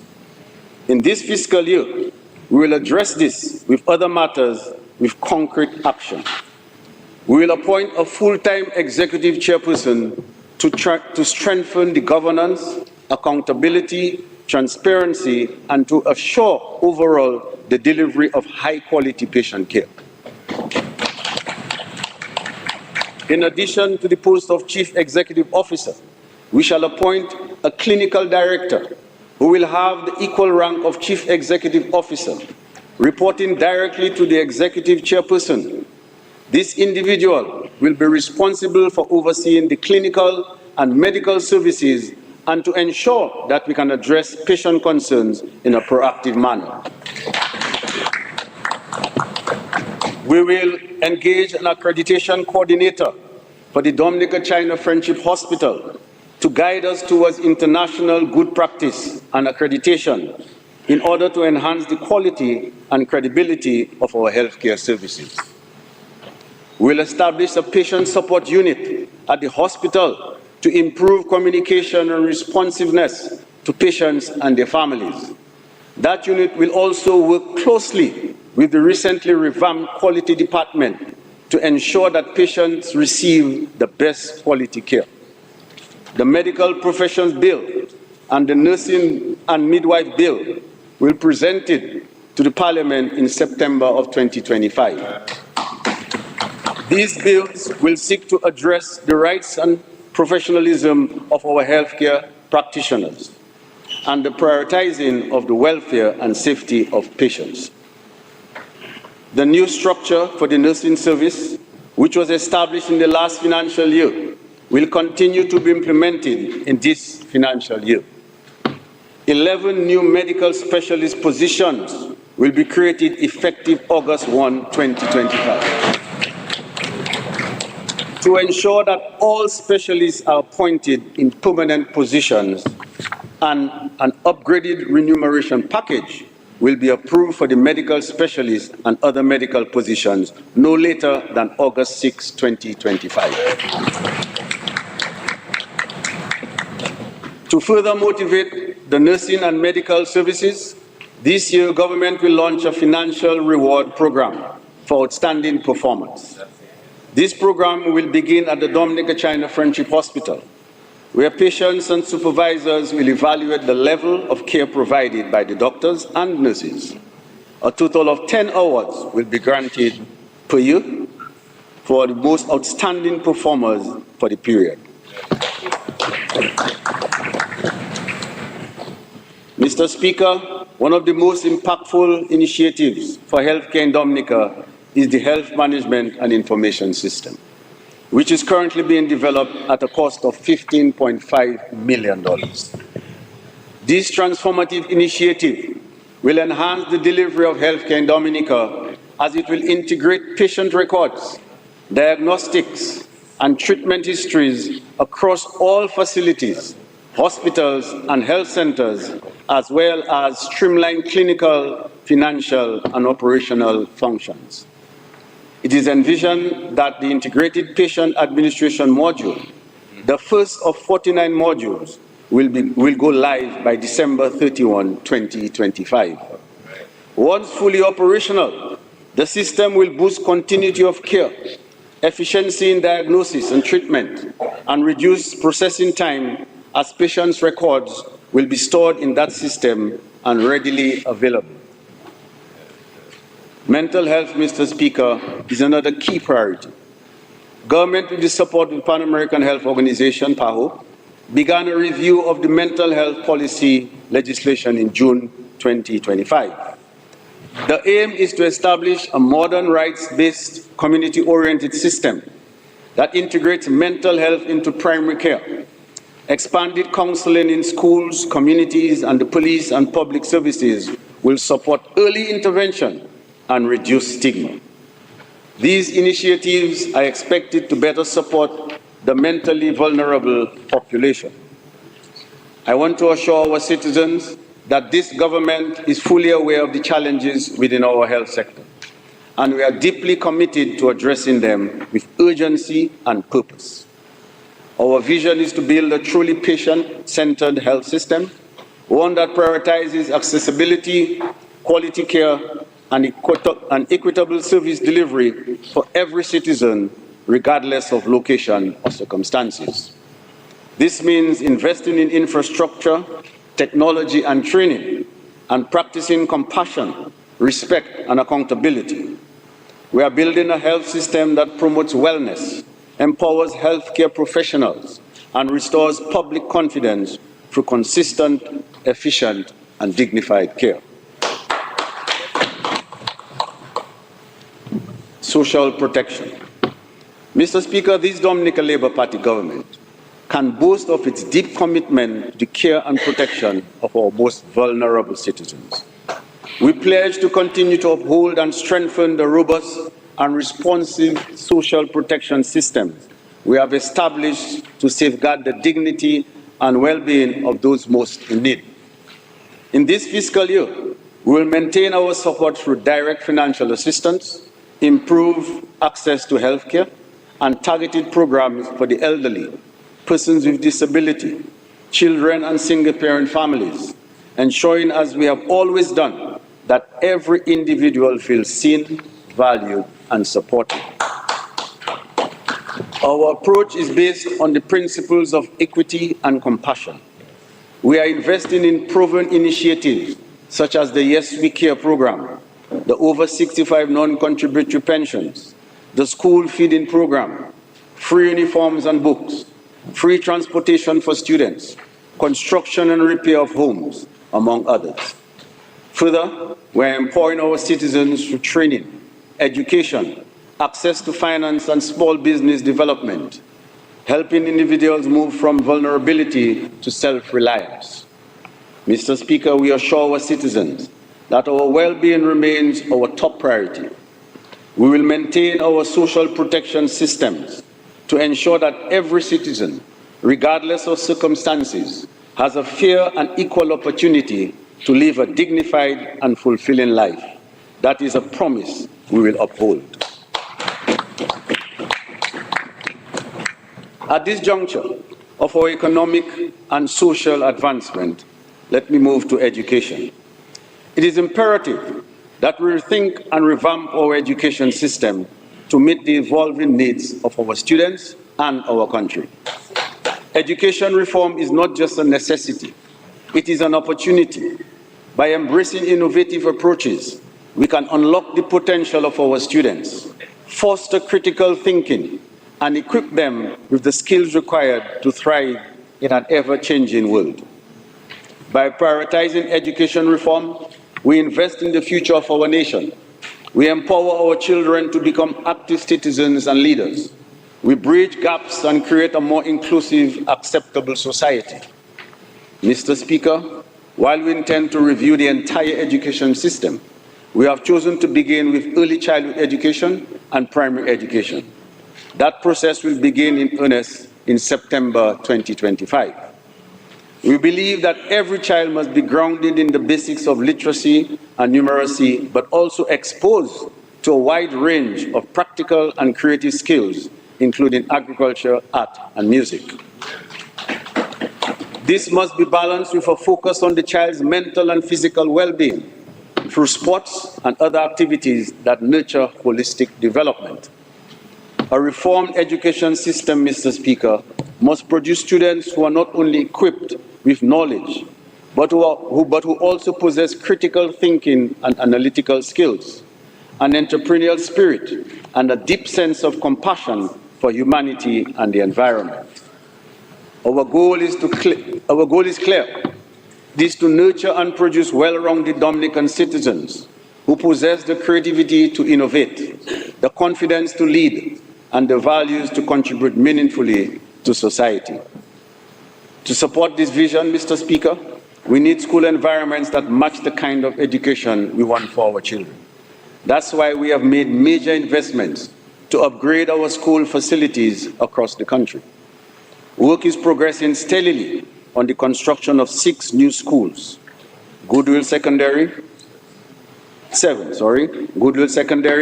Tetmon, Bellevue-Chopin, Thibault, Calibeshi, and Sineku. And the Dominica Grammar School makes the 7th one, Mr. Speaker. These facilities remain on schedule for completion and handover in 2026. Notably, over 100 local jobs have been created through the construction of these schools. The schools are being constructed to create safer, more resilient, and better equipped learning environments for students and teachers alike. They will feature upgraded classrooms, laboratories, libraries, and digital infrastructure to support modern teaching and learning practices. I am especially pleased to highlight that the Goodwill Secondary School will be designated as Dominica's first center of excellence for technical and vocational education and training. This center will deliver specialized skills training in areas such as hospitality, food preparation, agriculture, electrical installation, and digital technologies, ensuring that our young people and those seeking new opportunities are equipped with practical, in-demand skills for the workforce. Mr. Speaker, the Dominica State College has established itself as the premier tertiary institution in the country. And over the past 23 years, it has produced graduates who have gone on to excel at universities across the Caribbean and around the world. Notwithstanding, in light of the evolving demands of the global education landscape, shaped especially by rapid technological change, the government of Dominica has recognized the importance of undertaking a comprehensive review of the Dominica State College. This review will critically assess the institution's mandate, structure, programs, and operations to ensure its continued relevance and effectiveness. To facilitate this process, an external consultant has been engaged. Education facility at the Aid Bank. Mr. Speaker, our long-standing investment in education has enabled thousands of Dominicans to pursue tertiary-level training, supported through direct government grants and low-interest student loans provided by the Aid Bank. As we transition into a new phase of national development, with the construction of the international airport, the establishment of the Cabritz Marina, and significant advances in geothermal energy, exploration, and plant construction, the demand for additional skills within the workforce increases. To ensure that our people are prepared to take advantage of these emerging opportunities, government will allocate an additional $2 million revolving fund to the Aid Bank, specifically for on-lending to young Dominicans at the concessionary interest rate of 2%. This facility will be targeted at those wishing to pursue studies in high-demand areas such as engineering, aviation, renewable energy, environmental sciences, and other technical disciplines such as electrical installation, plumbing, and woodwork. Mr. Speaker, this investment reflects our determination to strengthen our human resource and to ensure that our people are well positioned to benefit from our national development efforts. The public and police services. Mr. Speaker, the government recognizes that the public service makes a critical contribution to national development. We therefore continue to reaffirm our commitment to strengthening the public service, investing in its capacity and improving conditions of employment for all officers. Our public officers are the backbone of our nation, the teachers who shape our future, the healthcare workers who save lives, the police officers who provide protection and public safety, and the public officers who deliver services to the public and who keep our systems running. Mr. Speaker, government continues to prioritize security of tenure of public officers. During the 2024-25 fiscal year, a total of 361 public and police officers received permanent appointments at an increase of 24% over the previous period. Included in this amount is the permanent appointment of 84 teachers. Additionally, 85 positions were created to regularize non-established officers to facilitate their permanent appointment in these positions. These officers have been serving in a non-established capacity for extended periods in positions deemed to be critical to the public service. The positions are youth sports officers, cultural officer, surveyor assistants, phlebotomists, pharmacy technician, conductors, customs guard, data entry clerk, dental surgery assistant, park wardens, environmental health officer, and rural library assistant. A collective bargaining agreement was finalized with the Police Welfare Association in March of this year and includes payment of an 8% salary increase for the 2024-2027 triennium. The salary increases have been effected for police officers, and a total amount of $465,554.47 in back pay was paid in May 2025 to police officers. Effectively July 1, 2025, all police officers will be paid risk allowances of $450 and $250 monthly based on assignment. Traveling allowance has also been increased by 20% and an annual subvention of $25,000 paid to the Police Welfare Association.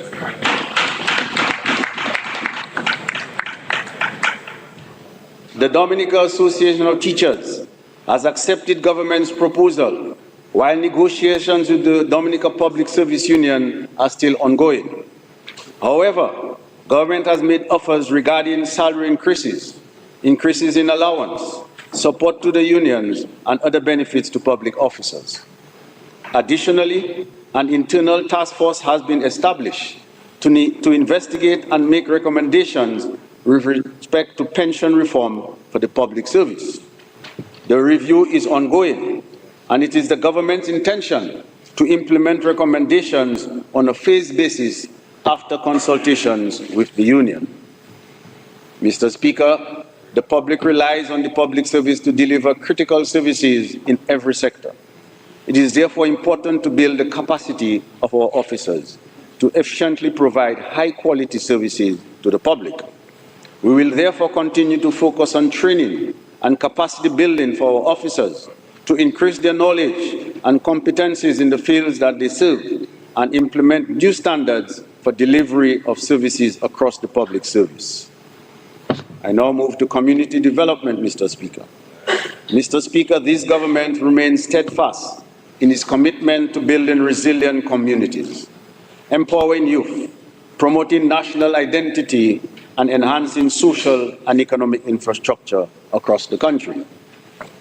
In the 2024-25 fiscal year, we implemented a wide-ranging portfolio of impactful projects and programs, from major infrastructure upgrades to youth leadership training, vibrant community sports initiatives, and cultural revitalization efforts. Under the Basic Needs Trust Fund, BNTF 10 program, government invested EC 6.5 million in critical community projects. Among these, the Paybush Water Enhancement Project, now 90% complete, will serve over 1,040 residents upon completion. Additional investments supported the restoration of the Clifton Back Road, the Grand Bay Dubic Multipurpose Center, the Daly's Playing Field, and the Trafalgar Basketball Court, all contributing to improved quality of life in these communities. Mr. Speaker, as part of our commitment to climate resilience, cultural preservation, and community empowerment, construction of the Kalinago Multipurpose Center and emergency shelter is progressing steadily in the community of Bataka. The total contract sum for the center is EC $7.6 million, with a contractual duration of 16 months. As of today, the project is 6 months into implementation, with EC 1.2 million worth of works already certified. Once completed, the multipurpose center and emergency shelter will significantly enhance the disaster preparedness and cultural resilience of the Kalinago community. It will accommodate 125 beds and feature essential amenities such as washrooms, kitchens, dining facilities, food and material storage, general and emergency operation offices, a first aid center, library, computer lab, and dedicated parking, including spaces for persons with disabilities. To ensure operational continuity during emergencies, it will be equipped with backup communication systems, a solar power generation system, a standby diesel generator, and a 15,000-gallon water storage capacity. The structure is engineered to withstand seismic activity and Category 5 hurricane winds, in alignment with Dominica's climate resilient infrastructure principles. Mr. Speaker, beyond its emergency shelter function, the center is designed to serve as a vibrant cultural hub. Its architectural design draws on Kalinago heritage and folklore. incorporating elements inspired by l'escalier teche, margini pique, and traditional basket weaving patterns. Eco-friendly features such as passive ventilation, rainwater harvesting, and solar energy contribute to environmental sustainability. We look forward to the completion of this important project and the many social, cultural, and economic benefits it will bring to the Kalinago people and the nation. Mr. Speaker, investing in our youth continues to be a top priority. During the last fiscal year, the Youth Development Division delivered 230 leadership sessions and skill training courses in areas such as Photoshop, QuickBooks, and digital electronics. Preparatory work was also undertaken to expand Caribbean Vocational Qualification, that's CVQ, and National Vocational Qualification, NVQ, certification programs in information technology, hospitality, and emerging trades, ensuring our young people are equipped with market-relevant skills. In partnership with the Dominica Youth Business Trust, 75 young people received training in entrepreneurship, development, business pitching, content creation, and social media marketing. These efforts are designed to align youth with the economic opportunities being created by government to ensure they are well positioned to contribute to national development. Mr. Speaker, the government continues to make significant investments in sporting infrastructure. As part of a broader vision to strengthen grassroots sports and further decentralize sporting opportunities, several community playing fields have been upgraded with lighting to extend play hours and promote greater community participation, while new multipurpose hard courts have been developed to provide additional recreational spaces for youth engagement.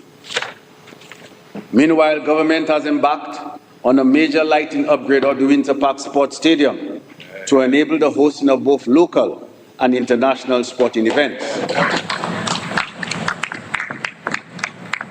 This is to the tune of $13.9 million and is being financed through the Dominican National Lotteries. We are proud of government's track record in supporting and promoting our athletes and sporting organizations. During the past year, financial support totaling $1.1 million was provided to individual sports personalities and national sports organizations in recognition of their contribution and their achievements. We believe that sports offer a unique and exciting opportunity for our young people and remain committed to working with our youth in the new financial year. To enhance the enabling environment for sports development, the National Sports Council advanced its work on the review of the current sports legislation. A legal professional has been engaged to assist with the drafting of necessary amendments. Once this process is complete, consultations will be held with the stakeholders before advancing this timely piece of legislation. Mr. Speaker, the government is also supporting a dynamic and growing field that holds significant potential for youth engagement, that is, alternative sports or non-traditional sports. These include biking, water sports, street sports, mountain climbing, trail running, among others.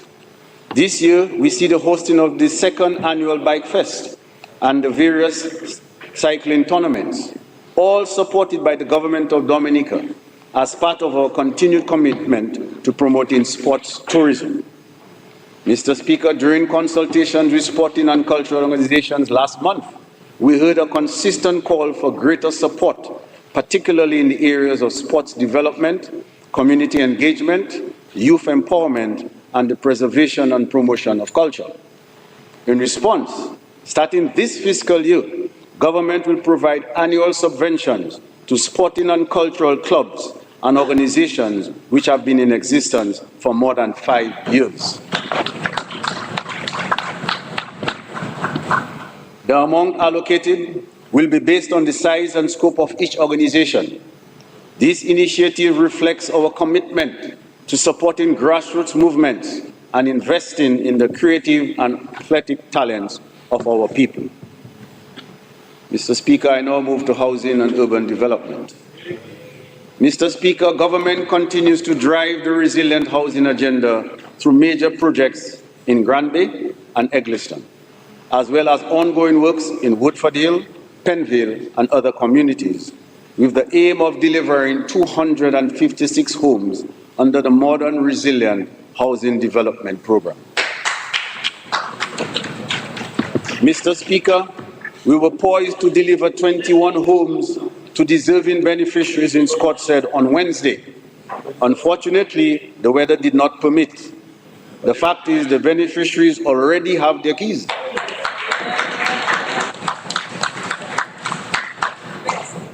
But we shall set a date immediately after the budget is passed to formalize the handover. Further, Mr. Speaker, 16 families will benefit in August from the homes in Egliston. We expect that by January of 2026, we would have handed over a cumulative amount of 210 homes to deserving families across Dominica. Efforts to grant title ownership to beneficiaries of government housing programs are underway, with the appointment of a state attorney solely dedicated to the acquisition of titles for recipients, with first priority being given to those displaced by Tropical Storm Erika. The Housing Recovery Project made a significant impact by building and delivering 382 resilient homes and resolving land ownership issues for 172 families. In addition to improving living conditions, the project generated employment for hundreds and created meaningful opportunities for local contractors and businesses across the country. Mr. Speaker, preparations for the relocation of families of Campbell, Petite-Soufrière, Saint-Sauveur, and Good Hope are well advanced. Infrastructure to facilitate construction is in place at both the Castlebruce and Warner sites. Several consultations have been held with the stakeholders. Home designs and bid documents have been completed. Funding has been secured, and it is expected that government will begin awarding contracts for the construction of these homes by September 2025.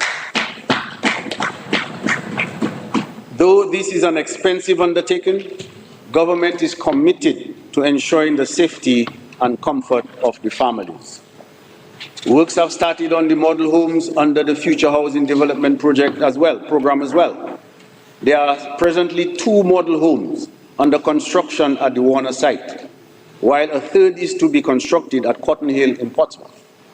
Once these 3 modern homes have been completed, applicants will be invited to select their designs. Young professionals and public officers can access the requisite financing on concessionary terms, as government has already negotiated special interest rates with the National Bank of Dominica and the National Cooperative Credit Union, which are partnering with us on this program. In addition, government sold 45 housing lots last year, and in this new financial year, we will make available for sale 177 lots, majority of which will be sold to public and police officers and concessionary rates. Work is ongoing to regulate the rental property market through revised rent control legislation to balance tenant and landlord interests and ensure affordable rental housing. This work is being spearheaded by an advisory committee comprising public and private sector membership. Consultation on the proposed new policies will begin by the second quarter of this fiscal year. We anticipate that the new legislation will be in place by the end of this fiscal year as well.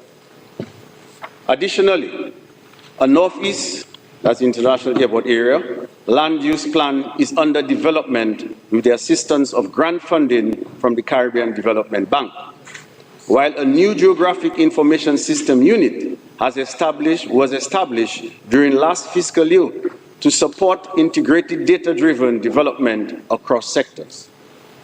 In respect to urban development, Mr. Speaker, During the last fiscal year, preparatory work for the continuation of the Roseau Enhancement Project, specifically the rehabilitation of 6 streets, progressed, although at a slower pace than expected. This was primarily due to delays in the procurement process. However, I am pleased to report that the dedicated project implementation team is now in place and tenders for the supervision of works are being evaluated. It is anticipated that a contract for supervision will be awarded by August 2025. Mr. Speaker, the engagement of both the implementation and the supervision teams are key requirements under our agreement with the Saudi Development Fund.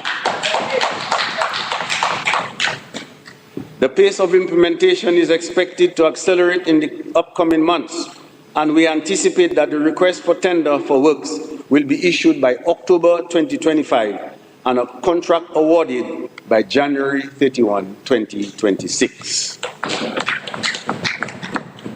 This is one of the most essential projects for our country.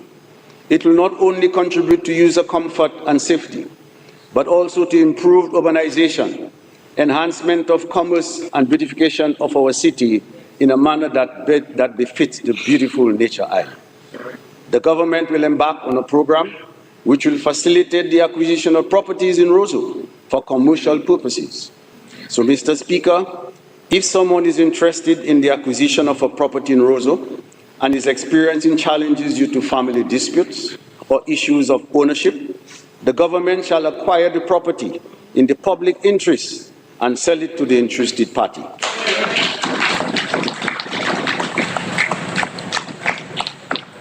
This will eliminate the hassle to the potential buyer and place the property in productive use for the overall enhancement of the city.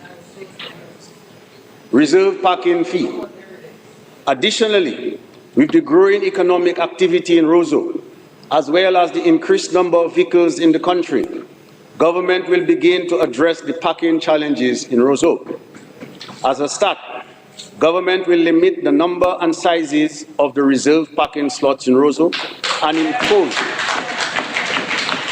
impose a fee of $1,000 for standard size parking.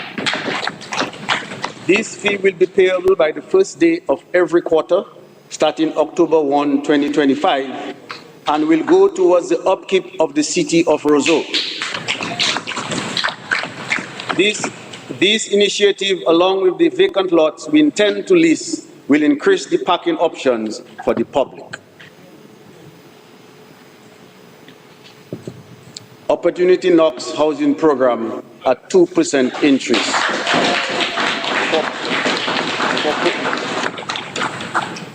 Opportunity Knocks housing program at 2% interest for police and public officers. OK2HP.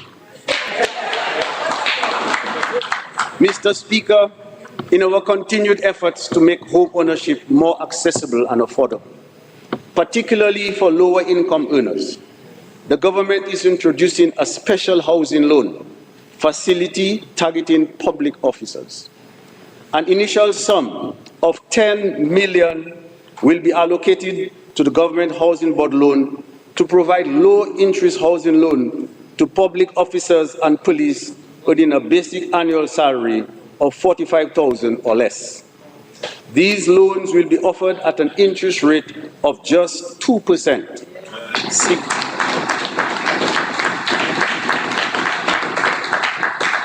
Significantly easing the financial burden associated with home ownership. A grace period of 6 months will also be applied, giving beneficiaries time to advance construction before repayment begins.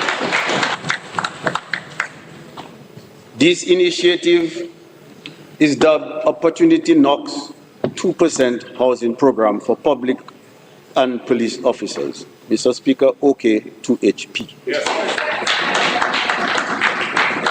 This initiative reflects government commitment to supporting the welfare of public officers and ensuring that more citizens can access safe, secure, and dignified housing. By reducing the cost of financing, we're empowering our public servants many of whom are young professionals, to invest in their future, build equity, and contribute to the continued growth and stability of their communities. Mr. Speaker, revenue mobilization. Mr. Speaker, I've just presented a summary of the budget for this fiscal year and will now speak to the financing of this budget. We propose to fund the budget through a combination of government's revenue, loans, and grants, together totaling $1,313.5 million. The estimates are as follows. Recurrent revenue, $1,103.7 million. Capital revenue, $5.2 million. Grants equivalent to $117.7 million.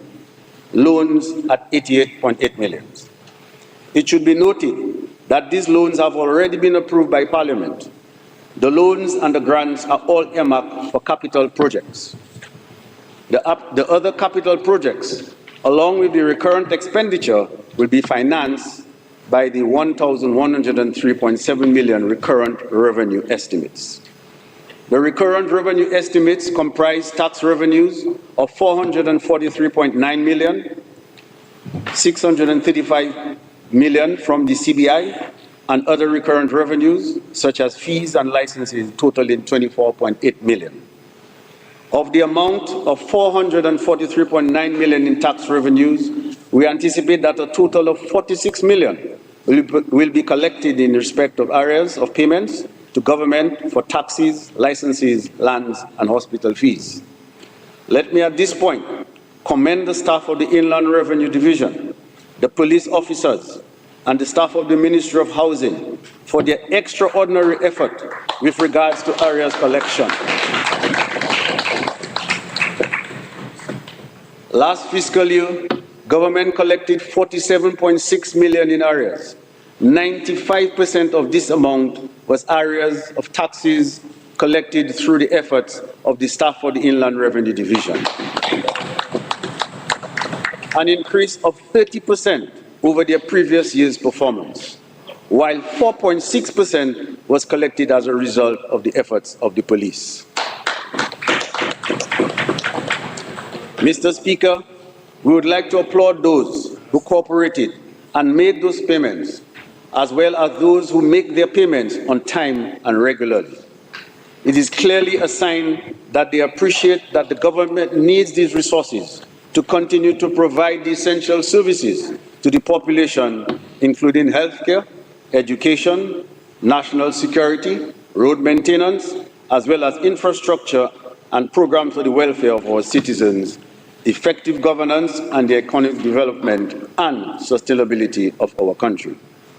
We urge all citizens and residents to play their part and make their financial contributions on time when required for the running of the state. We have relied heavily on the CBI over the past 10 years. This has allowed government to implement a host of developmental and social projects and programs without increasing taxes. However, given that most of the CBI resources are currently being allocated to the construction of the international airport and international policy changes which could reduce CBI inflows, now is the time to accelerate efforts to become less reliant on CBI. Furthermore, government's objective is to achieve a primary surplus of at least 1% in this fiscal year and at least 2% thereafter, in line with the requirements of the Fiscal Responsibility Framework Resolution approved by Parliament in 2021, which takes effect from fiscal year 2026-2027. To this end, I propose a few measures to augment tax revenues. 1. Reinstatement of the highway maintenance levy. A highway maintenance levy was introduced in Dominica in fiscal year 2015-2016. That levy generated $10.4 million up to the time it was repealed in fiscal year 2022-2023. Of the $10.4 million, $3.1 million was spent on the rehabilitation of the Charles Avenue, while the remaining $7.3 million was used to fund routine road maintenance. With the impact of climate change and the increase in the number and weight of the vehicles on our roads, road maintenance and rehabilitation has become more costly. Therefore, effective October 1, 2025, the highway maintenance levy will be reintroduced at the same 100 for private vehicles and the same 50 for motorcycles, while the levy for commercial vehicles, truckers, dumpers, and trailers will be as follows. Less than £6,721, $150. More than £6,720, but less than £8,961, $200. More than £8,960, but less than £13,441, $250. More than £13,440, but less than £20,161, $300. More than £20,160, but less than £26,881, $350. More than £26,880, but less than £33,601, $4,000. More than £33,600, $400. More than £33,600, $500. The levy is payable to the Comptroller of Inland Revenue once a year at the time of payment of the motor vehicles license fee prescribed under the Vehicles and Road Traffic Ecotourism Site User Fee Adjustment. Mr. Speaker, given the rising costs associated with the maintenance and management of ecotourism site, fee adjustments are proposed as follows, effective October 1, 2025. US $20 for a day pass to visit any ecotourism site or sites except the Waitikubuli National Trail, and US $50 for a week pass to visit any ecotourism site or sites except the Waitikubuli National Trail. In addition, also starting October 1, 2025, Titu Gorge and Coal Soufriere will be added to the list of sites for which the ecotourism site user fee applies. Note, Mr. Speaker, that the current $3 for a site visit for pre-sold organized tours to any ecotourism site except the Waitikubuli National Trail and the fees for the visits to the Waitikubuli National Trail remain unchanged. Importantly, these user fees do not apply to residents of Dominica. Nature Island Fund. Since last fiscal year, government increased its budget allocation to the marketing of Destination Dominica. The allocation now stands at $15 million, and there is need to further increase this amount once revenue permits. To defray some of the marketing and increased passenger processing costs, effective January 1, 2026, visitors to the island will be required to pay a fee of US $30 per visit. Again, this fee will not apply to residents of Dominica. 4. Adjustments to the charges on the import of motor vehicles. Mr. Speaker, the number of derelict vehicles on the roadside in Dominica is unfortunate, unsightly, and inconsistent with our branding as the Nature Island. As we speak, government through the police is undertaking a massive cleanup exercise by removing these derelicts from the streets to the landfill. This is proving to be a very costly exercise, and the state must find some means of recovering the costs from the owners. In the meantime, government is taking action to reduce the import of old vehicles and encourage domestic trading of used vehicles by adjusting the charges to be paid at the customs. Mr. Speaker, we have decided to review the environmental surcharge on imported vehicles as follows. Motor vehicles manufactured 5 years or less remains at 1% of the CIF value. Motor vehicles manufactured more than 5 years, but up to 10 years remains at $3,000. Motor vehicles manufactured more than 10 years, but up to 15 years, $4,000. Motor vehicles manufactured more than 15 years, $10,000. In addition, the excise tax rate on motor vehicles manufactured 10 years or less, which presently attract 28% excise tax, will be reduced to 25%. The changes to the environmental surcharge and the excise tax rates will take effect from October 1, 2025. Also, Mr. Speaker, to further achieve government's objective of encouraging the import of newer vehicles and domestic trading in used vehicles, a person who imported a vehicle and received waiver of exemption or import duty, value-added tax, or excise tax at the time of import will not be required to pay any tax to the Comptroller of Customs or the state if that vehicle is sold more than 5 years after it was imported. This policy applies to any vehicle which is sold after July 31st, 2025.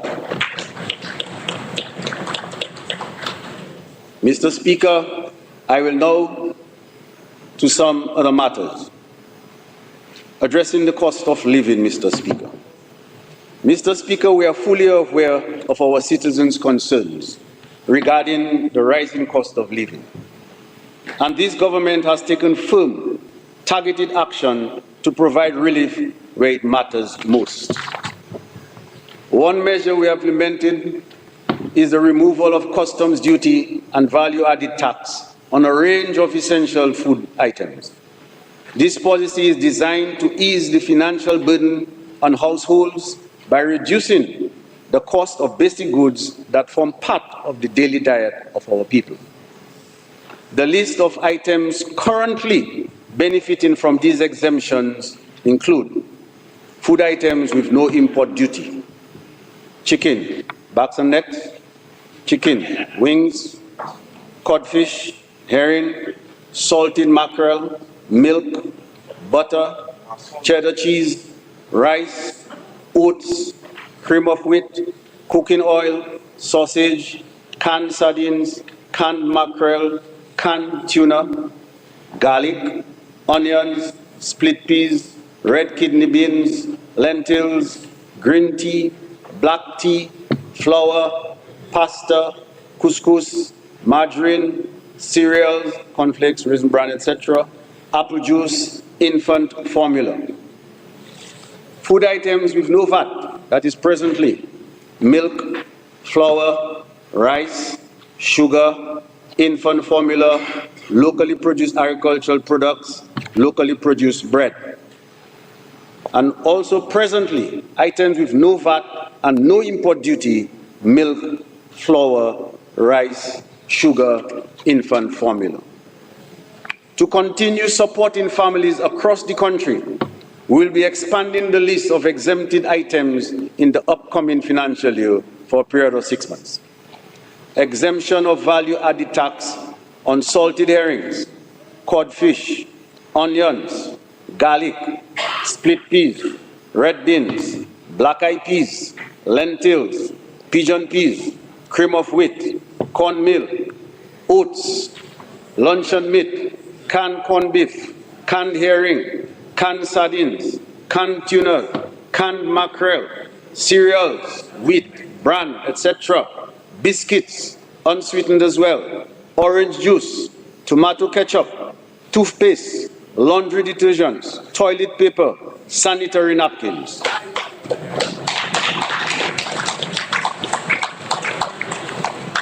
And Mr. Speaker, we'll also remove import duty on pigeon peas, luncheon meat, canned corned beef, cereals, biscuits, orange juice, tomato ketchup, toothpaste, laundry detergent, almond milk, soy milk. These additions will take effect October 1, 2025.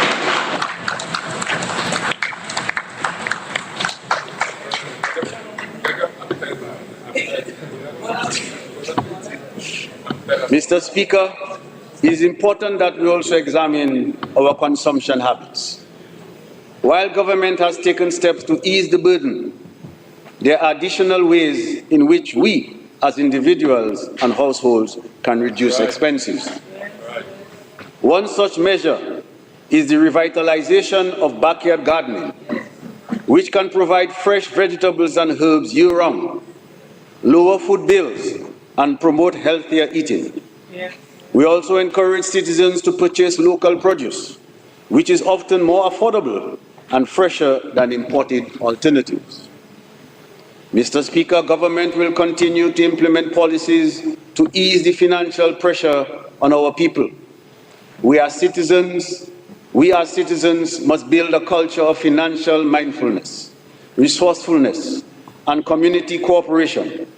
It is this collective effort that will make our society more resilient and better equipped to withstand global economic pressures. Minimum wage, Mr. Speaker. Mr. Speaker, this government is the only administration since 1989 to take decisive action to review and increase the minimum wage in Dominica. Section 5(1) of the Labour Standards Act grants the minister the authority to fix a minimum wage by order. In 1997, a minimum wage review was ordered, but the recommendations of the Minimum Wage Advisory Committee were never implemented. It was not until 2008, under this administration, that a revised minimum wage was introduced. This marked the first real effort to uplift the earning power of low-wage workers. Mr. Speaker, at the time of approval of the new minimum wage in 2021, the government committed to undertaking a further review in 2023. However, this review was delayed due to the challenges brought on by COVID-19 pandemic. Accordingly, and in keeping with Section 6(1) of the Labour Standards Act, the Minister for Labour will appoint the Minimum Wage Advisory Board to review existing wage rates and to make recommendations for new minimum wage levels. It is the government's intention that the new recommended rates will take effect October 1, 2025. It is our sincere hope that this review will lead to meaningful improvements in wages, which not only meet basic needs, but also support the aspirations of our people for a better, more secure, and dignified life. Strengthening investment climate, Mr. Speaker. Government continues to pursue strategic initiatives aimed at improving the investment climate in Dominica. Our efforts are focused on creating an enabling environment which attracts new investment, stimulates private sector growth, and creates economic opportunities for our people. Major infrastructure projects, such as the construction of the international airport, the development of the Cabrit's Marina, and our continued progress in geothermal energy exploration are laying the foundation for increased business activity. These developments will significantly enhance our connectivity, reduce energy costs, and expand the service sector, thereby positioning Dominica as a more attractive destination for foreign direct investment and local enterprise alike. Mr. Speaker, this government recognizes the private sector as an indispensable engine of national development. We have therefore resolved to provide targeted, meaningful support to both local and foreign investors through a fiscal incentives regime administered by the Invest Dominica Authority. As we speak, 41 companies are benefiting from a range of concession packages. These include exemptions on import duties for hotel supplies, operational equipment, vehicles, and raw materials. Qualifying businesses also enjoy a tax holiday on eligible expenditures and VAT waivers on capital imports until operations commence. Over the last 18 months, the government has granted concession packages to 21 businesses. Their proposed investment over the next 2 years total approximately $79.5 million and are expected to create 242 permanent jobs and generate additional short-term employment. The manufacturing sector is gaining serious momentum, with 2 of Dominica's largest manufacturers expanding and 2 new manufacturing enterprises set to launch this year, collectively injecting $35 million into the economy. Furthermore, the local private sector is earmarked to invest $8.5 million in the growing tourism sector, particularly in accommodation services. Mr. Speaker, this government is not waiting for investment to happen. We are aggressively pursuing opportunities and creating the conditions for new enterprise to thrive. Lubia water bottling plant. Mr. Speaker, as part of our ongoing efforts to diversify the economy and generate sustainable employment, government is making targeted investment in industries that add value to our abundant natural resources. One such promising initiative is the development of a modern water bottling industry, a sector in which Dominica holds a natural competitive advantage. I am therefore pleased to announce that the government will move forward with the acquisition of the former Dominica Brewery site in Lubia for the establishment of a modern water bottling facility.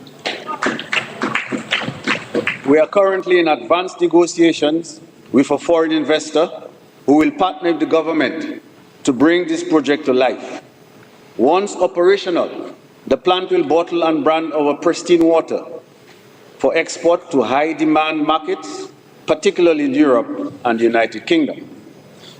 We anticipate the creation of more than 100 direct jobs in plant operations, bottling, distribution, quality control, and maintenance. This venture will generate indirect employment in areas such as trucking, packaging, marketing, and logistics. Mr. Speaker, this project speaks to our commitment to creating meaningful, long-term employment for our people right here at home. Incentives to attract foreign film and photo productions to Dominica. Mr. Speaker, Dominica's potential as a world-class film destination was spotlighted globally when scenes from the Pirates of the Caribbean franchise were filmed on our shores. That experience showcased our island's unmatched natural beauty to millions around the world and provided meaningful economic opportunities for a range of local service providers. The success of that production and its lasting impact on our people demonstrates the power of film to drive visibility, create jobs, and stimulate multiple sectors of the economy. In light of these proven benefits, the government is taking steps to establish a viable and sustainable film industry in Dominica to attract international film and photo productions, expand employment, and project our nature island to global audiences. Dominica's breathtaking natural beauty, diverse landscapes, and rich cultural heritage make it a compelling backdrop for filmmakers. By capitalizing on these unique assets and removing barriers, we can position Dominica as a competitive and desirable location for global productions. To this end, in February of this year, we appointed a film commissioner tasked with leveraging this expertise and industry connections to position Dominica as a premier destination for international film production.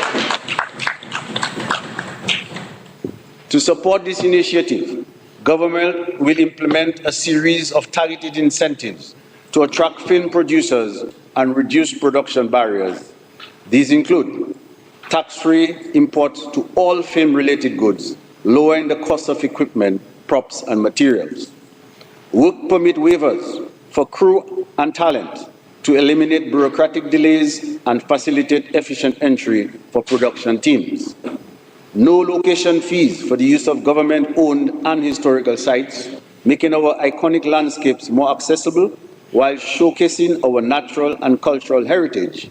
And lastly, government-supported security and policing to ensure the safety of cast, crew, and equipment, and to reinforce Dominica's reputation as a secure and reliable filming destination. Mr. Speaker, by establishing Dominica as a film-friendly location, we are opening new economic opportunities for our people and securing global visibility for our island. We move to physical planning approvals. Mr. Speaker, the Physical Planning Division is responsible for land use and construction approval and plays a guiding role, sustainable development, ensuring that projects are implemented in a manner that is orderly, safe, and aligned with our broader national objectives. However, as demand for new construction rises, the need for greater efficiency and responsiveness within the division has become increasingly urgent. Over the years, we have heard repeated concerns about the lengthy processing times for building permits. This has been a persistent challenge and is one that this government resolved to address. In this fiscal year, we will take steps to improve the division's operations and service delivery. A dedicated team will be appointed to undertake a comprehensive review of existing procedures with a clear mandate to recommend measures that streamline processes, reduce delays, and improve the overall client experience. We will also amend the relevant legislation to provide for the appointment of an executive chairman. This new position will be tasked with implementing reforms to modernize the division's operations, enhance responsiveness, and provide greater accountability. Importantly, the executive chairman will also guide the division in adopting a more strategic and future-focused approach to handle the complex and high-value development projects expected from 2027 onwards. We now move to job opportunities, Mr. Speaker. Mr. Speaker, I have just outlined an extensive state of investments by the government and foreign and local investments facilitated by the government, ranging from our largest project, the International Airport, to the Marina, to the geothermal development, the hotel, the cable car, tourism air access, product development and market, agriculture production, digital economy, marketing and trade, small business, health, education, housing, sports, and our youth. These investments are creating thousands of temporary and permanent job opportunities for citizens and residents of our country. In the infrastructure sector alone, particularly in the road construction, over 1,000 individuals are currently employed. This is further complemented by job creation in the traditional pillars of our economy, including tourism, agriculture, retail, and manufacturing. We fully expect to see continued job creation through spillover effects, especially as these projects transition from construction to operational phase. We are confident that the foundations are being firmly laid for thousands of permanent jobs, sustained economic growth, and eventual economic takeoff. Ultimately, Mr. Speaker, these investments, both by government and the private sector, are being made to create jobs for our people, to ensure they have money in their pockets, food on their table, and the ability to improve their standard of living. Further, Mr. Speaker, we continue to work on improving the climate for doing business in our country, to ensure that existing businesses can continue to make money with the hope of reinvesting some of those profits, thereby creating more jobs for our people. We will continue to work with the private sector to identify any impediments to investment in Dominica and work towards addressing them. Mr. Speaker, law and order. Mr. Speaker, law and order is the foundation of a free and democratic society, and the judiciary is a fundamental pillar of our governance system. In this fiscal year, government will enhance the efficiency and effectiveness of the legal system and the rule of law. In this regard, we shall collaborate with regional and international partners, including the Partnership of the Caribbean and the European Union on Justice, that's the PACE Justice, Regional Program and the European Latin American Program on Assistance Against Transnational Organized Crime, to ensure that cases are disposed of more effectively and expeditiously, and that justice is not only done, but is seen to be served. The reality is, Mr. Speaker, there are times too often when cases take too long to be concluded. We must put systems in place to continue to reduce the backlog of cases and the time cases take to be concluded. The government has therefore mandated the Attorney General to review and advise on what Parliament can do to remedy the situation. Additionally, a decision has been taken to bring the magistracy under the jurisdiction of the Eastern Caribbean Supreme Court.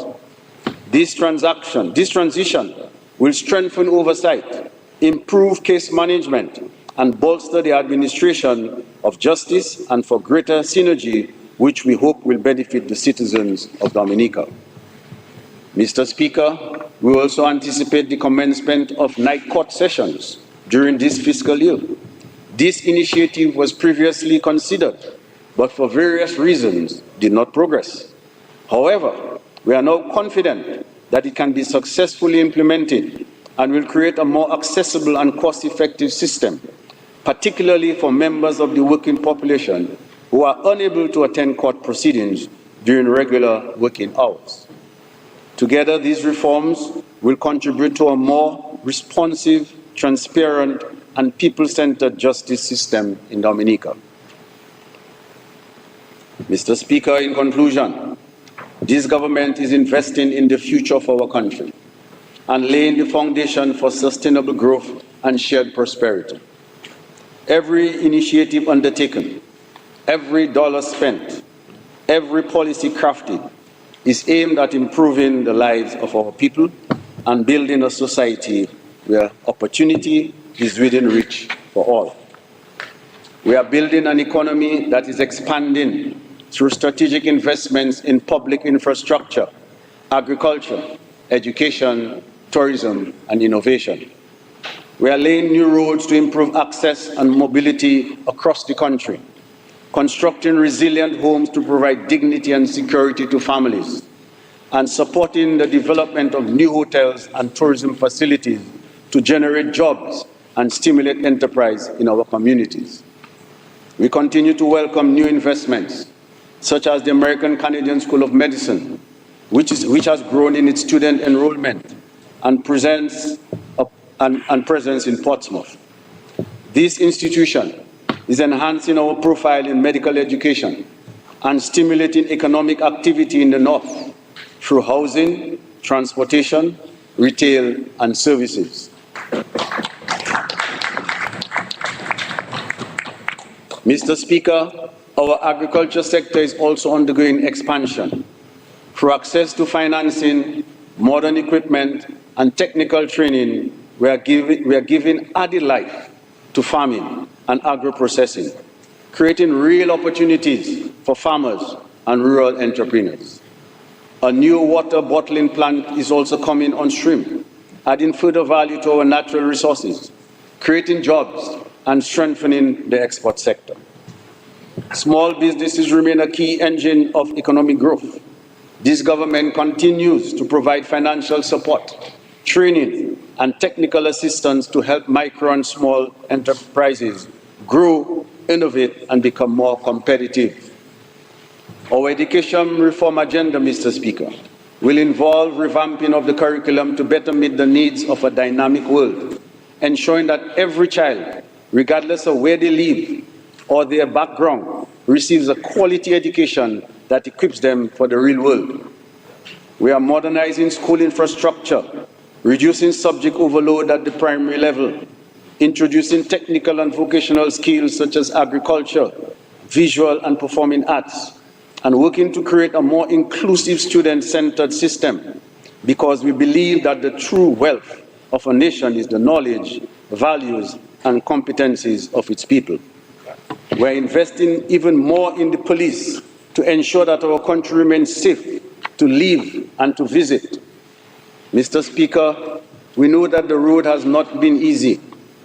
We have been responsive to the needs of our people, but at the same time, we have demonstrated great responsibility and prudence in the management of our country's economy. We inherited a fragile economy in the early 2000s. And since then, we have had to confront global economic crises, the COVID-19 pandemic, multiple natural disasters, including the devastation from Hurricane Maria. And yet, through it all, we have remained focused, stabilizing the economy, restoring livelihoods, and investing in our people. There are still challenges, but we cannot ignore how far we have come. Today, Dominica is fast becoming one of the most desirable places to live in the Caribbean. We are attracting individuals and families from across the globe who choose Dominica for its natural beauty, for its peace, safety, and the quality of life we offer. That alone speaks volumes about the success of our policies and the growing confidence in our country. We are also witnessing an increase in the number of young Dominicans who live in the diaspora, building their homes and investing in Dominica. So, Mr. Speaker, this is not a time to sit back and be complacent. This is not a time for reckless prescriptions. This is a time for responsible action. This is a time for unity and focus.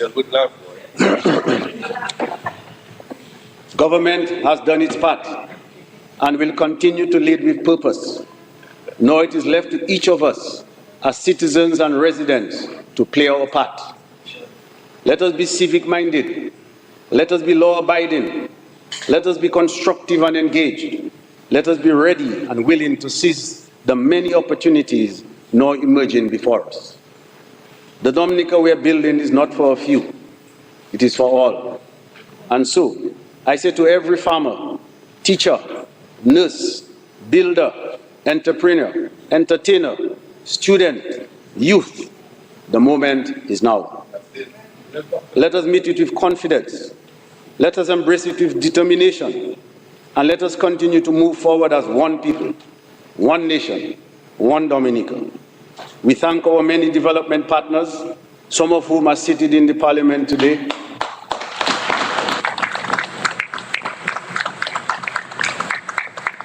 For their continued support and encouragement. We thank our God for the many blessings and successes that He has bestowed upon our country. May the God we serve bless this honorable house. May He bless the people of Dominica. May He bless our efforts. May God bless the Commonwealth of Dominica. I thank all my fellow citizens, and I thank you, Mr. Speaker. Let us all go forth and be constructive, positive participants in nation building. I also thank my colleagues for their support and the guidance, and to our Financial Secretary, the public officers, and in particularly the staff of the Ministry of Finance. Let us continue to work together for the good of our country. I thank you, Mr. Speaker.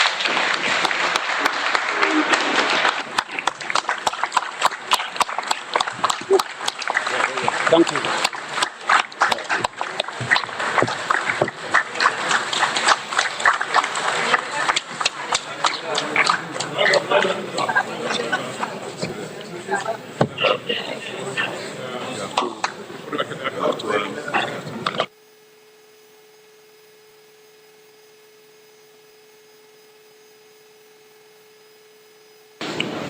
The mic.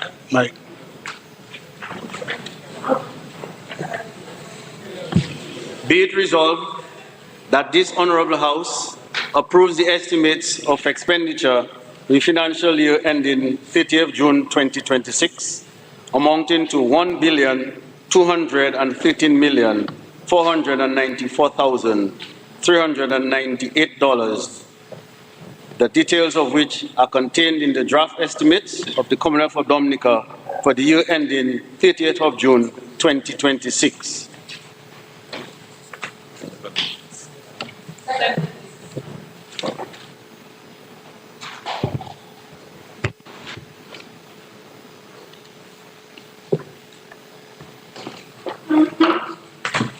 Thank you, Mr. Speaker. I move for the suspension of Rule 41.6 so that the Honorable Anthony Charles, the member for Barracks, can have the same time taken by the Minister for Finance in reply to the budget.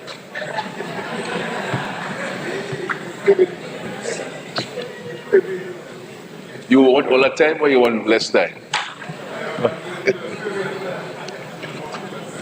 and that the Prime Minister will be given 1 hour and 30 minutes. Ministers will be permitted to speak for 1 hour, and the other members 30 minutes as provided for in the rules.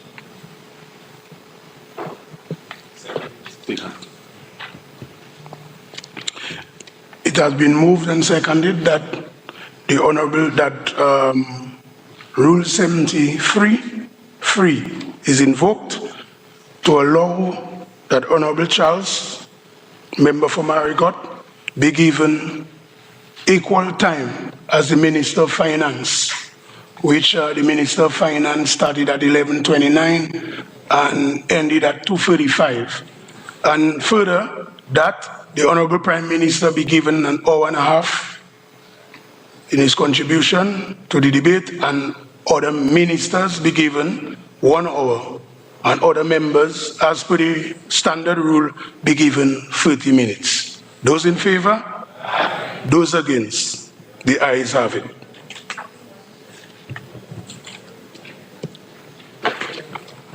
Mr. Speaker, I believe that the vast majority of citizens and residents, in response to the Minister of Finance address, would say, "What a wow."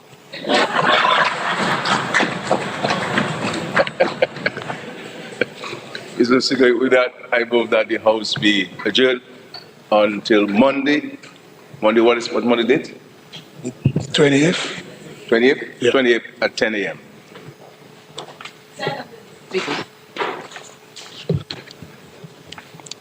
It has been moved and seconded that this Honorable House be adjourned to 10 a.m. Monday, 20th July 2025. Those in favor? Those against? The ayes have it. This House stands adjourned until 10 a.m. Monday, 20th July 2025. Mr. Speaker!